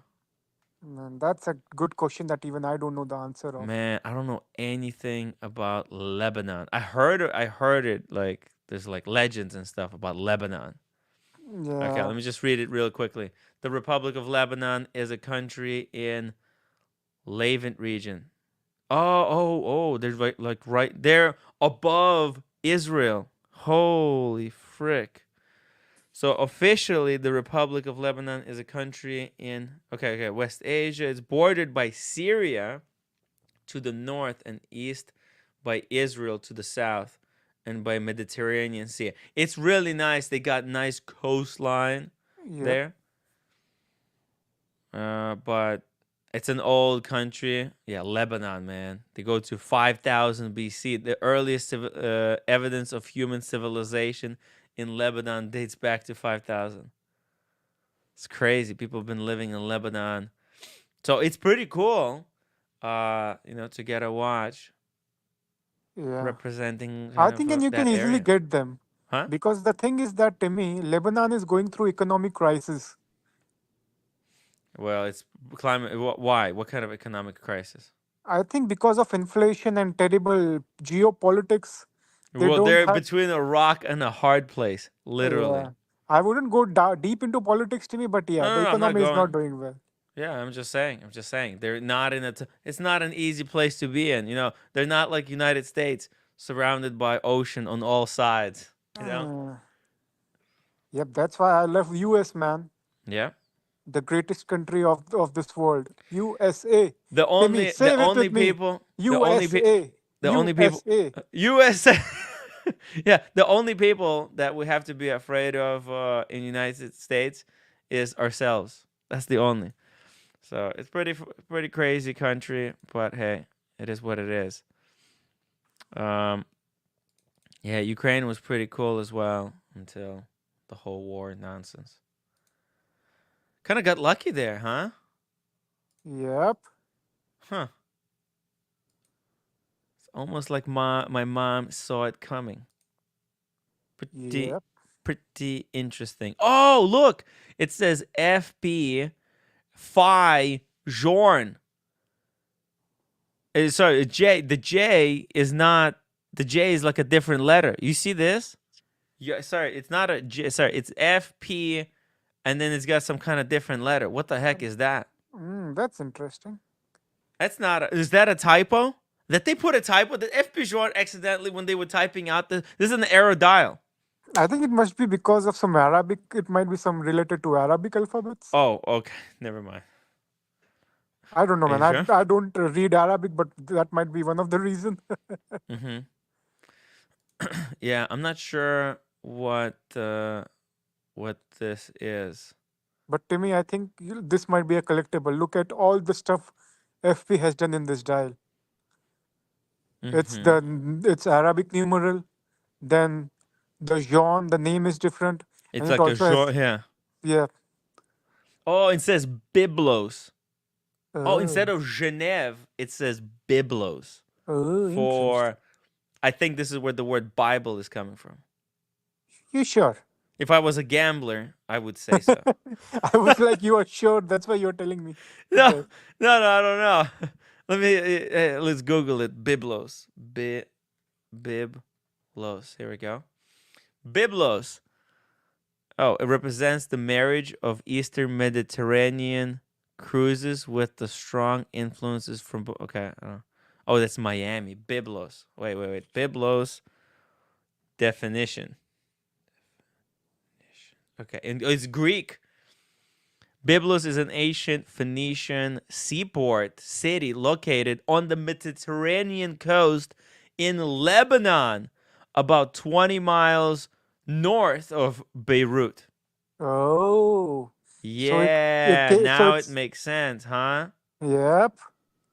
So it is not Beirut edition. It's Biblos edition, Timmy. It's a Byblos edition. Oh, hey, look at this. Hold on a second. I just found something. Some kind of a cipher. I think this is the code that they're trying to get us to understand. All right. So, is this a translation? Look. FP Jorn. Oh!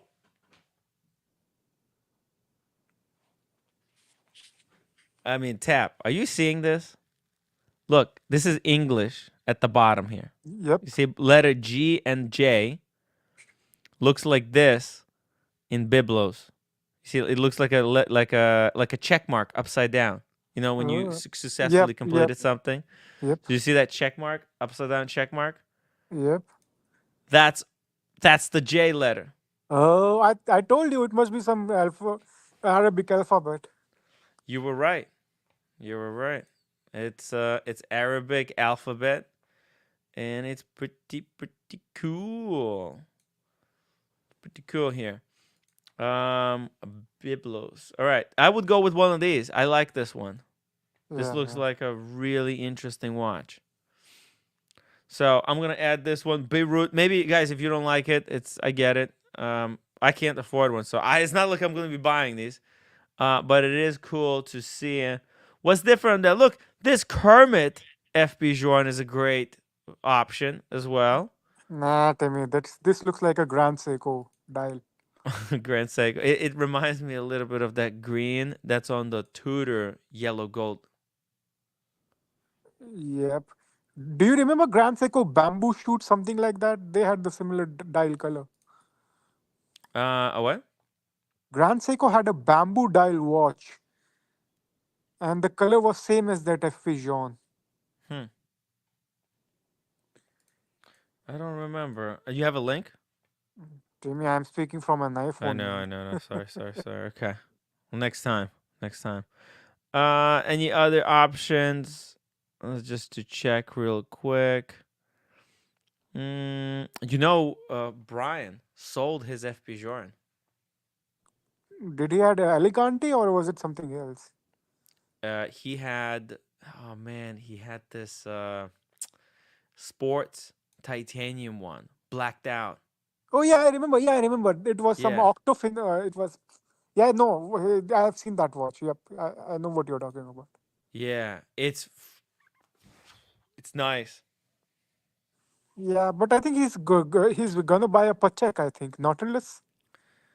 Um, yeah, but that watch, it had this most finicky micro adjustment. Okay, it was just pain in the freaking ass. You know that, Pawn? It's the worst micro adjustment I've ever had to use. Timmy, it's still Yeah. better than an AP. At least they're Oh giving a micro no. adjustment. I honestly, I think I would take no micro adjustment over that micro adjustment. It was finicky. You have to kind of go on. Oh, it doesn't work.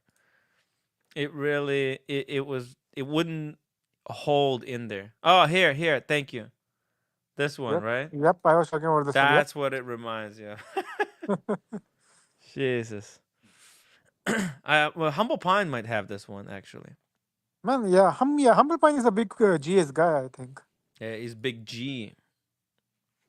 By the way, I don't know. I think roommate somehow talked him into trading for his AP Royal Oak somehow. So Humble Pine is giving AP to roommate. And it's just to borrow, not like to give, just to Uh, borrow, to bang that watch, Man, to Humble try. Prime is a brave soul. Yeah. Well, I think he's just trying to get her off his back and pass, because once she borrows his watch, then the next month she's gonna pick the next target. Probably James the Advisor. Shout out to James the Advisor, who's in the chat, always sending me the good stuff. Thank you for the link. All right, let's get back here. Ooh, this one is nice, but this is like a striking hour, I think. I love the dial, like the clear sapphire thing. Looks cool. It's not for me, Timmy. Not for you. All right, so I got one FP joint. See, I'm not Timmy, very, yeah. pull up Chopard full strike. You know, okay. You know that Pulley had one. Oh, Pulley, yeah. He's the man, the German guy that has that Daytona, Paul Newman Yeah. Daytona. I think, is this it? He had like, I think, no. This is the old model. No, He got get the the new new one. one. This is the one he's got. Oh, I think, Timmy, this is, if I had money, I would buy this one. this is money watch. Look at that. I'm not sure about the dial though. I think it's stamped, but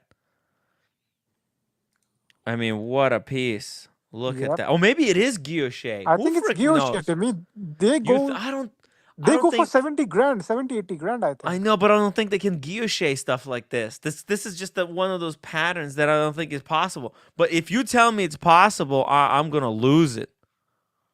Hold on. Is there? Okay. Was the word guilloche? Okay, give it a price. I don't think it's guilloche dial. Okay. Wait, hold on. What do we think? 66,600. Yep. That's the number of the beast. Let's see. New entry. 65 hours of power reserve. Yes. 4 hertz. Strike 1. Chronometer certified. Contains the Pinko. Oh, is this one? Pinkyo, the Genève quality hallmarks. What is the Pinkyo de Genève? Movement, blah blah blah, honeycomb motif. Oh, okay. It is hand guilloche. Yeah, it's Guilloche. I'm sorry. I I told you, apologize. Timmy, because the guy, the German family Yeah. that owns Chopard, they're very meticulous in their machining, their manufacturing, and their approach. They are a German family owning a Swiss brand, so it's like the best of both worlds. Wow. Because Chopard, I like the guy that owns Chopard. It's a classy brand. The only issue with Chopard is that it's very underrated, Timmy. It's very underrated. Does it have a Geneva, like what's it called, the Yeah, Geneva seal? It does. Oh, it does. It has, yeah. Sorry. Oh my god. It's got the okay. So that's what it meant. Okay. Thank you, David H. Yeah. So it's got the Geneva seal, as you can see. So the movement is like finished to the same standard as Patek used to be finished. Yep, and I will debate, Timmy, that they have a higher standard of finish than a Patek in this era. Well, that's why Patek went away from the Geneva seal, because they said, Geneva seal is not enough. We want to push the standards further. It also saved them a whole bunch of money, probably, right? Because if they Yeah, make 50,000 watches, sending them all to to get certified by the board, it's a pain in the ass, right? yeah.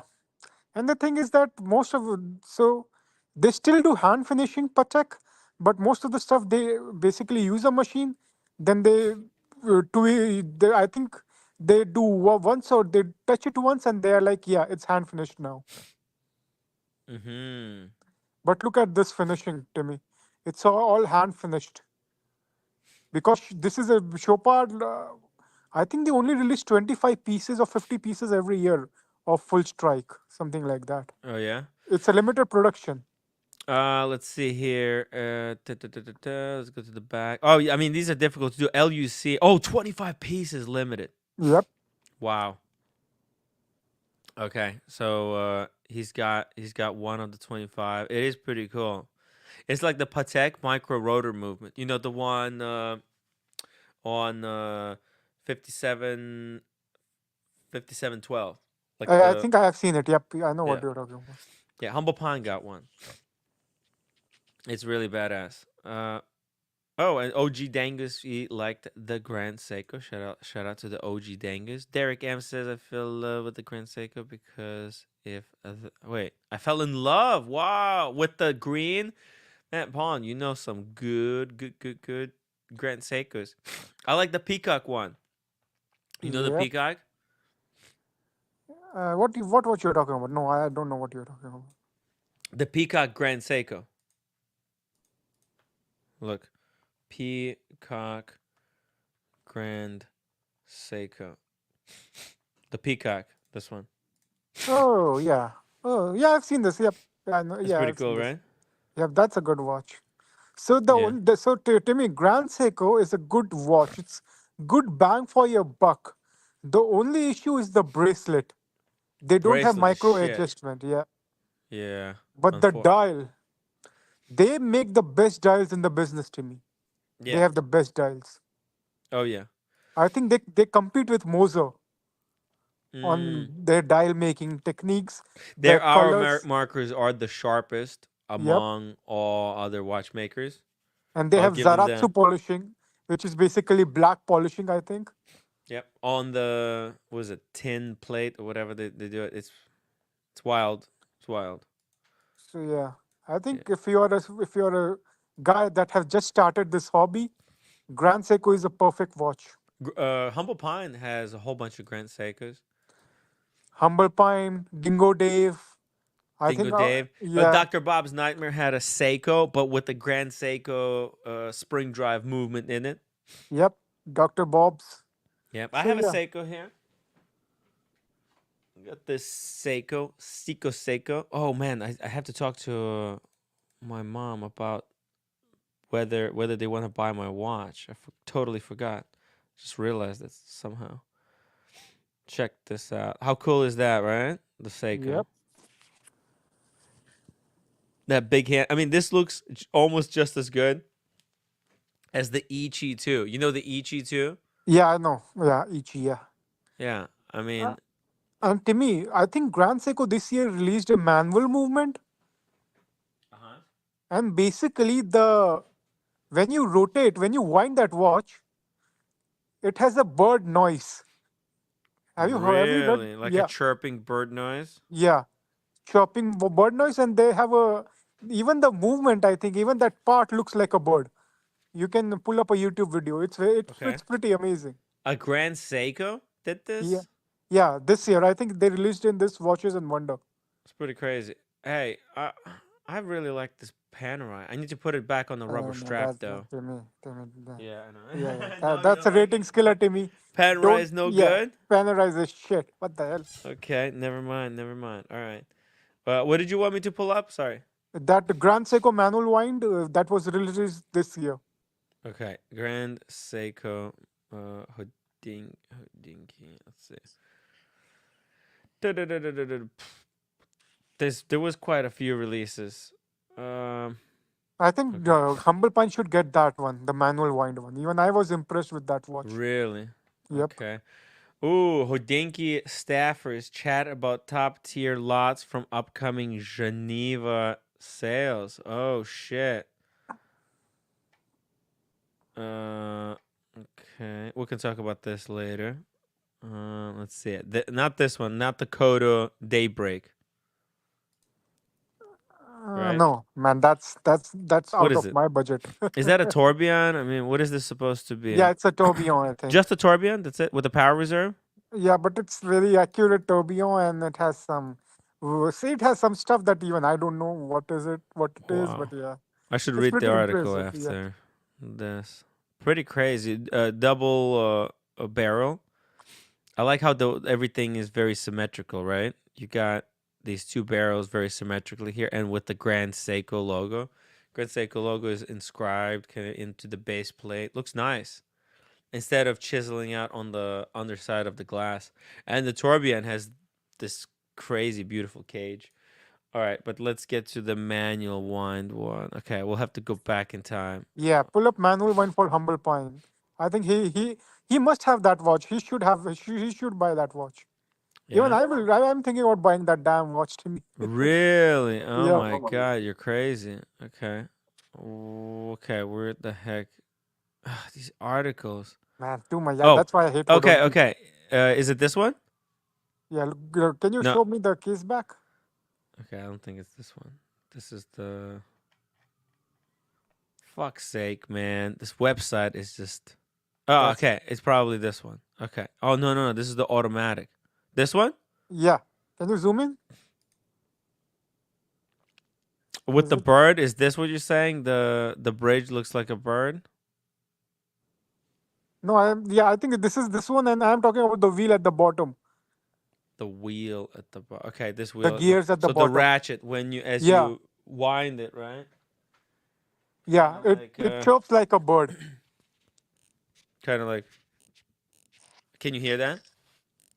Yeah, but they did some special stuff to get the sound in this watch. Ah, so it's like specially calibrated. That's pretty cool. Like if they were able to They achieve they have a something. video in YouTube, Timmy. You can pull it up if you want. Hmm? They must have a video on YouTube. I saw a video on YouTube. Oh yeah. Yep. Let me see. Let's try to find it.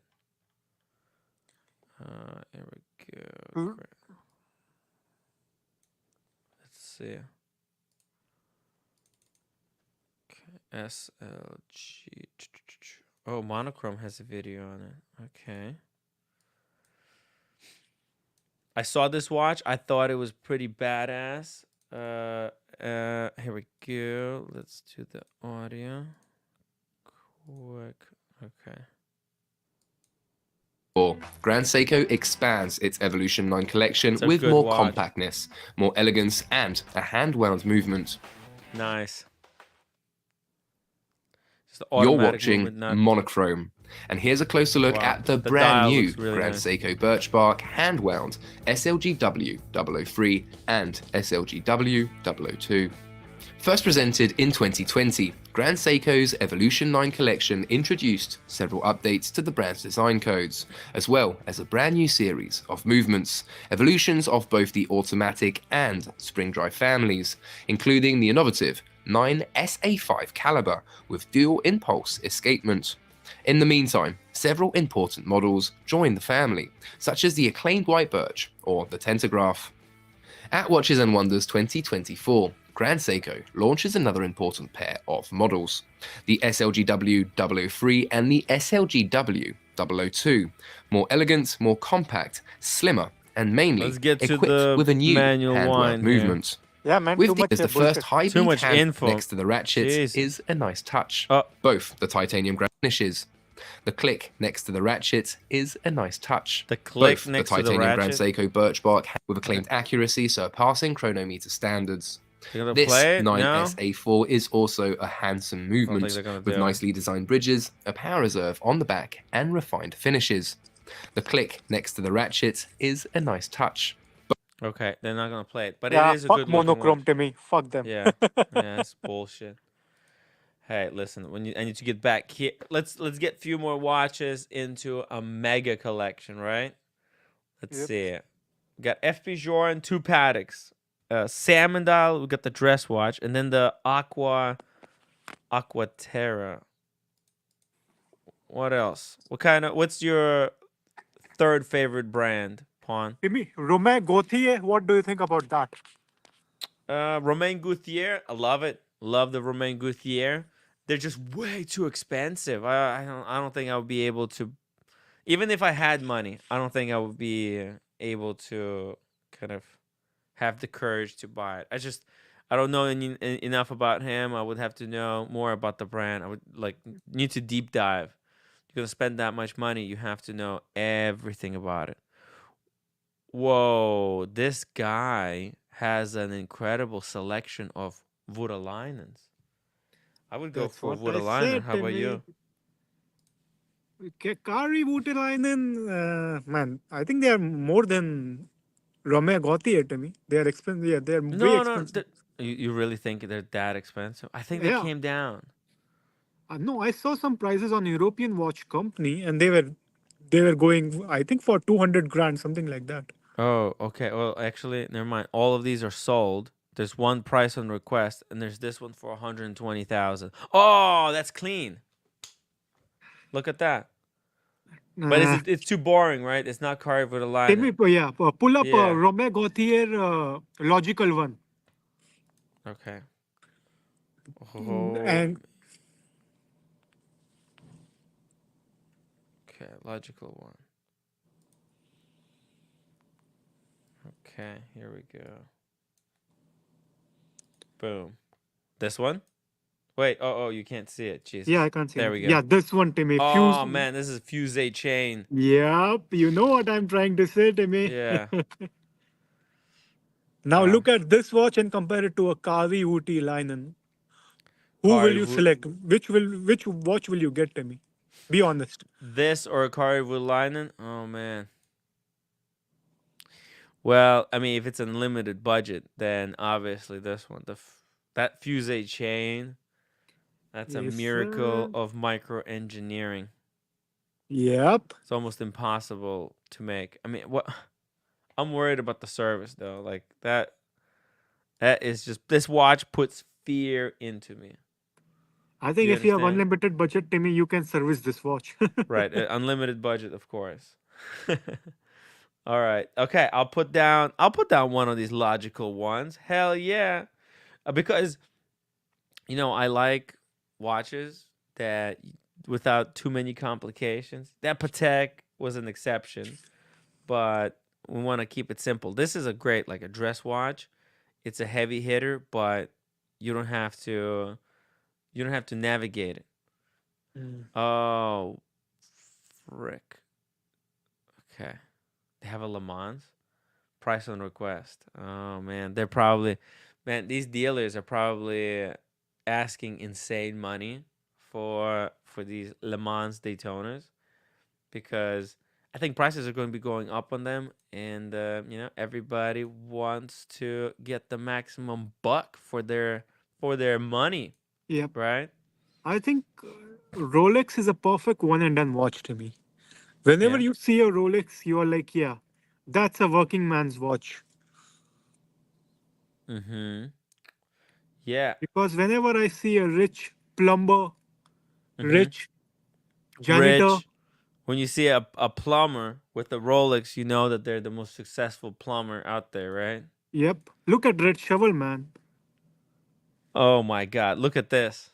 What do you think about one of these? That's I will buy. Yeah, this is a perfect watch to me. Eye Yo. of the Tiger with diamonds on the bracelet. Yeah. What could go wrong, man? I will try. This is a perfect watch. This is insane.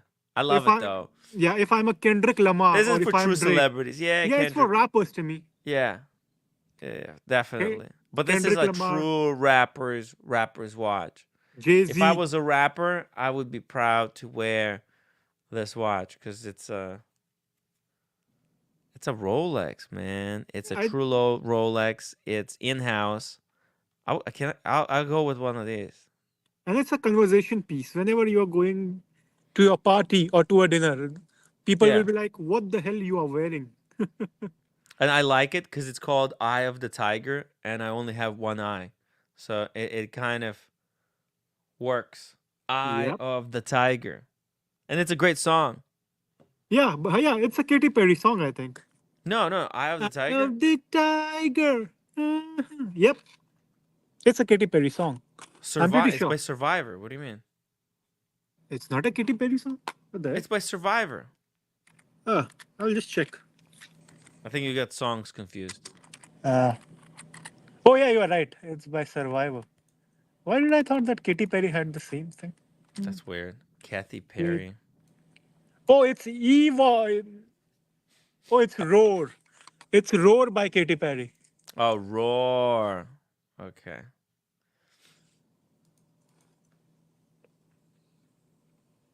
One second.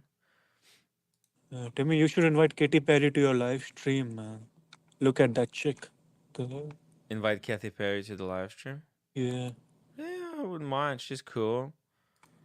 She's She cool. is We'd be so- vibing, talking watches, right? Yep. No, that's an American Beauty, Timmy. Oh yeah, American Beauty. Yep. Phew. Man, this watch. It's Katy Perry could pull this off easily, right? Yep. Katy Perry, my girl, Taylor Swift. Yeah, I'll go for one of those. I like it more than the Rainbow Daytona. Rainbow Daytona is way too hype right now. I feel like with the Tiger one, people could say, "Oh, it's like an ugly one," but the Rainbow Daytona, it's just outplayed. It's such a hype piece that I would pass on that. This watch, though, what the hell is this? Like my logo? I would get this. Holy shit! You sure that's a men's watch? That looks like my logo for the YouTube channel, doesn't it? It's pink and green. I would get this. Interesting. What's the price? 130K. What's Fuck the yeah, s- this is totally the Tim Wright watch. Put Yeah, me what's the- down. Yep. What's the Jade, size? diamonds and jade. It's 130,000. No, what's the size of the watch, Timmy? 36. It's like unisex. Ah, It's fine. It's fine. This whole thing, you know what? I figured it out. I definitely did. Me and Red, we hung out for a lot while we were in San Francisco and Napa. They gave it a lot of thought. I'm telling you, 36 is the way to do it. This is an ultra special watch too. Look at the pave bezel. Everything is like, and then the strap is pink. Even the buckle is diamond. And it's nuts. This is nuts watch. Totally Tim Wright. I could sell my entire collection, go with one of these as a one and done, but that would be not very impractical. That's why this is only if you have unlimited budget, right? mm, Non-unlimited budgets do not apply even. Yep, that's the thing, Timmy. That's the thing. Let's see the box. It's got big FU box with all the, you can put cufflinks and shit. You can put your extra strap-ons in the sides.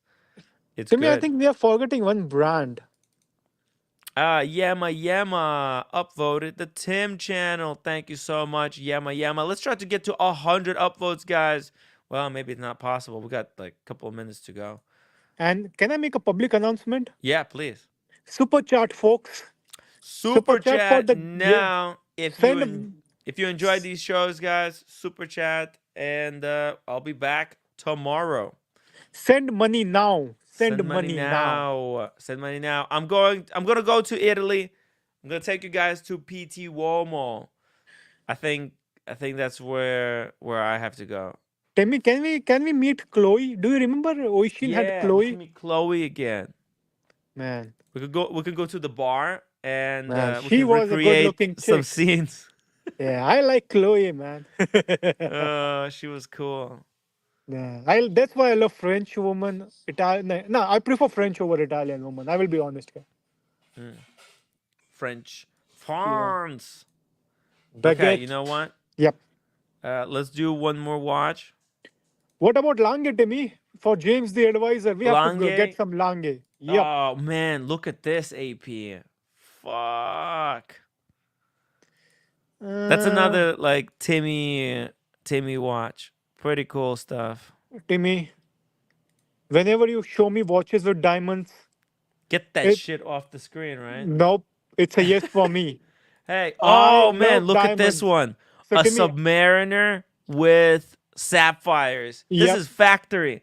I had a viewer who was offered this and he took a picture kind of in the back. They took him into this dark room. No windows. Get this. Hmm. It's like deep on the inside of the Rolex boutique. And Oh, they offered this to him. I think it was 140K. Retail. that's it. Oh, Yeah. that's a good buy. If yeah, he If should. Did he bought retail? it? Yeah, did he bought it? No, he didn't. He passed. Ah, fuck. It was not his type of watch. He looked at it and put it Uh, back down. uh, No? was he a white guy or was he Asian Oh, I don't or know. I don't know. I don't okay? remember. It was quite something. I think it was definitely a white guy. Oh, okay, because the thing I have seen is Timmy, because I'm an Indian, so we like diamonds and gold, that sort of stuff, and people in Asia they prefer gemstones, not so much in Western countries. Hmm. So whenever you show me watches with diamonds, I will always say yes. Oh, okay. I'm turning around on diamonds. I used to really not like diamonds, but if it's unlimited budget and if you can go diamonds or no diamonds, why not? Right? I have non-diamond watches that I would add in because if we're building a collection, why not? Fuck it, right? People already think you're an asshole for wearing a Rolex. Then Yep. what else are they gonna say about you if you got diamonds Yes. in your Yep. Rolex? Doesn't change a damn thing. You're a douchebag. Whether you have your diamonds on the Rolex, you're a douchebag if you don't. So it's just how it works. All right, let's get some non-douchebag watch. Let's get a Lange. Yeah, why not? Why Yeah. not? Let's get a Lange for Whoa! James. Huh? Yeah, what happened? Holy shit, look at this one. That's what I'm talking about. Now that is from 1998, limited to 100 pieces. Ka-ching! I think we found the perfect Lange. This is like an old man. This is perfect old man's Lange. And how old is this watch, Timmy? 98 from 1998. What the hell? It's I was like 8 years old when this watch came out. so it's like 24, 25 years old watch. Yeah. You Yeah. think that the disc wheel here was white when it started out and it just Ye- yellowed over time, Yeah, or I think it patina. Yeah, it has patina. no? It's not patina. Come You on. sure? Yeah. Okay. Rob F says it's 38.5. Yeah, but it's okay. I would put that day date 36, right? And then you add this Lange. It's different. I like it because it's dude, like nobody's gonna have something like this. Right? So wacky. Old school. The- But price upon request, they will want 1.7 million for this. I know how these things go. didn't Higgins had some Tobio Lange? He has a pretty good Lange. No, I don't think he had a Tourbillon. No, no, no, no, no, no, not a Tourbillon. No, no, no, no, no, no, no, no. He had a moon phase Lange 1 with a day night indicator. Hmm. Now, Lumen is another way to go. Lange 1 Lumen. These are cool. It's got that very, very modern. But I don't know how this is going to age. The Guilloche I know that it's what's up, but It's this gay O'Shea, Timmy. Gay O'Shea. Gayoshe. It's a guilloche, a guilloche, a guilloche. Let's see what else. Okay. No, I think I like. Now I'm starting to really like weird, kind of off the beaten path watches that these brands have. Not something super obvious. Oh, this is great. Another option with a tourbillon at 6. Wow, Oh. stunning. Yeah. But the only issue, Timmy, I have is the bridge. Are you seeing the bridge with the tourbillon? Yeah. I hate that architecture, Timmy. I hate that architecture. Really? It reminds me of a Chinese shitter. I think it's fine. It's Yeah, fine. I get that, but the thing is that, Timmy, I like flying tourbillon without any bridge, Mm-hmm. or gyro tourbillon that I think Panerai has a JLC and Panerai have one. I Mm-hmm. prefer that way over a bridge tourbillon. Gotcha. I don't mind it. So for me, it's pretty cool. I would go though with that classic one because classic for me always beats non-classic. I think this modern stuff. Yeah, this was very flippable. I think these are gonna go down in value over time. I think they hit the ceiling. They're coming down. I wouldn't be buying it because I think they're coming down. But something like this is timeless. This is like if George Daniels was working at the Lange factory. Hmm. And this was done under his guidance, right? Looks like C3PO. Yes. Oh, you can even call it the C3PO watch. I think, yeah. I think, Timmy, we will end this show with a Rolex, man, Yeah. for the Let's end. punters. One more Rolex. Yeah, because Okay. we have done too many dress watches and off the beaten brands. Let's Too go much with the off the mainstream. beaten. Yeah. Okay. And with there's the one the Bethune. Let's see, watches. This website is a little bit odd. Oh, they have. Oh, how about we end on the Richard Mille? No. Okay, Rolex.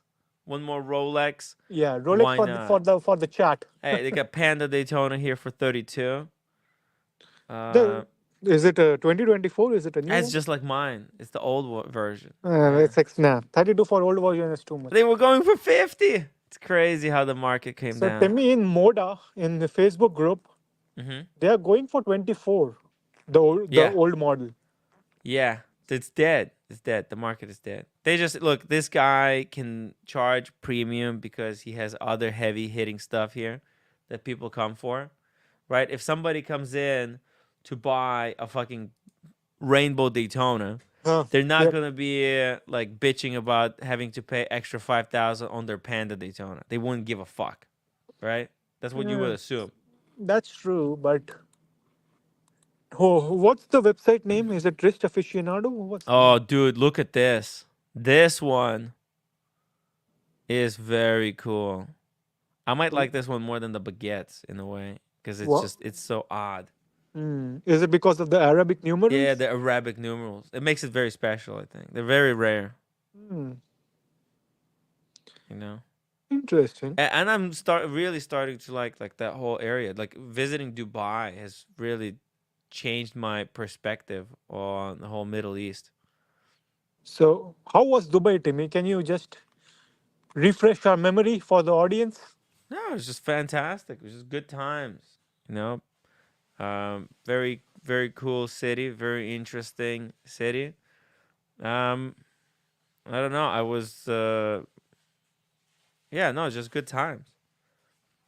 I don't know if I would be able to live there because of the car. How you need a car to get around. Yep. But you know, it looks like people are doing their high-end shit. You know, everybody's doing some kind of there's always some EV meetings, right? Everybody there is some kind of a diplomat, or they're like investing in oil or like some fucking chips and stuff. Pretty crazy place. Yep. People get shit done over there. You know, they go for business. They call it handling business, right? So can you make a poll, Timmy, for the chat? What Yes. what model or what brand they preferred during this live show for the collection, unlimited budget collection? Unlimited budget collection. Oh, there's no time for the poll. We're already like 10 minutes over time. Oh, But I'll relist some of my choices were. I tried to make some different choices, not something generic that we've seen a million times. But I start out with the platinum salmon dial 5270p. That's the manual one chronograph perpetual from Patek. It's a solid one and done piece. yep. It's like that watch, you're done. You don't need anything else. Then Aqua timer, the Aqua travel time, the new one in white gold. Mhm. I like that one. The blue, it's fresh. It's good. It's a great travel watch. FP Journe Beirut edition. Yep. Eye of the Tiger. Mm. And That's a my logical one. Oh, yeah, that's a good one. Yep, there we go. And we tried to add one more, but it's just there's a lot of stuff. The prices are still. Let's see, maybe other brand. Let's look at Richard Mille. Just a sneak peek. No, they have one for sale. Can you believe it? One F1 What's the price of that Ferrari watch? request. Oh, for sale. 1.8 million. Wow, nah. Yeah, Yeah, that's not for us, Timmy. That's like a billionaire's watch. that's a billionaire's watch. What do you think about this McLaren? Hopefully, it's not British engineering like McLaren. Like the actual McLaren. That McLaren sucks, guys. Fucking hell. Dang. So, have you heard about Elon Musk? Hey, Cavs are up by 17. Very nice. All right, guys, one more. Oh, you know what? These round ones are pretty cool as well. Look at this. Let's see it. Do we have... look, they got Cars and Chrono here. Bam. Oh, that's a heavy hitting piece. That's a really, really heavy hitting piece. That's a nice, this watch is really nice on the wrist. Like it's got like some nice heft to it because it's in rose gold. Mm. But I probably would go with something wacky. Nothing that I really like here. Nothing that stands out. Maybe this rose gold 6701, but it's way overpriced.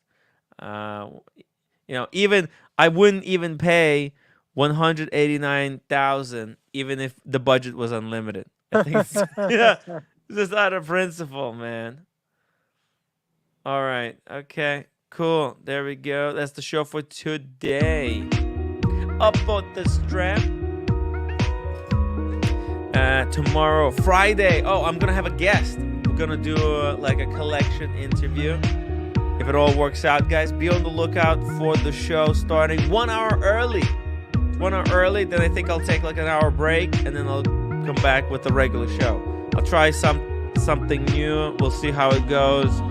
Anyways, guys, love you all, and see you tomorrow. Peace. Also, Pawn.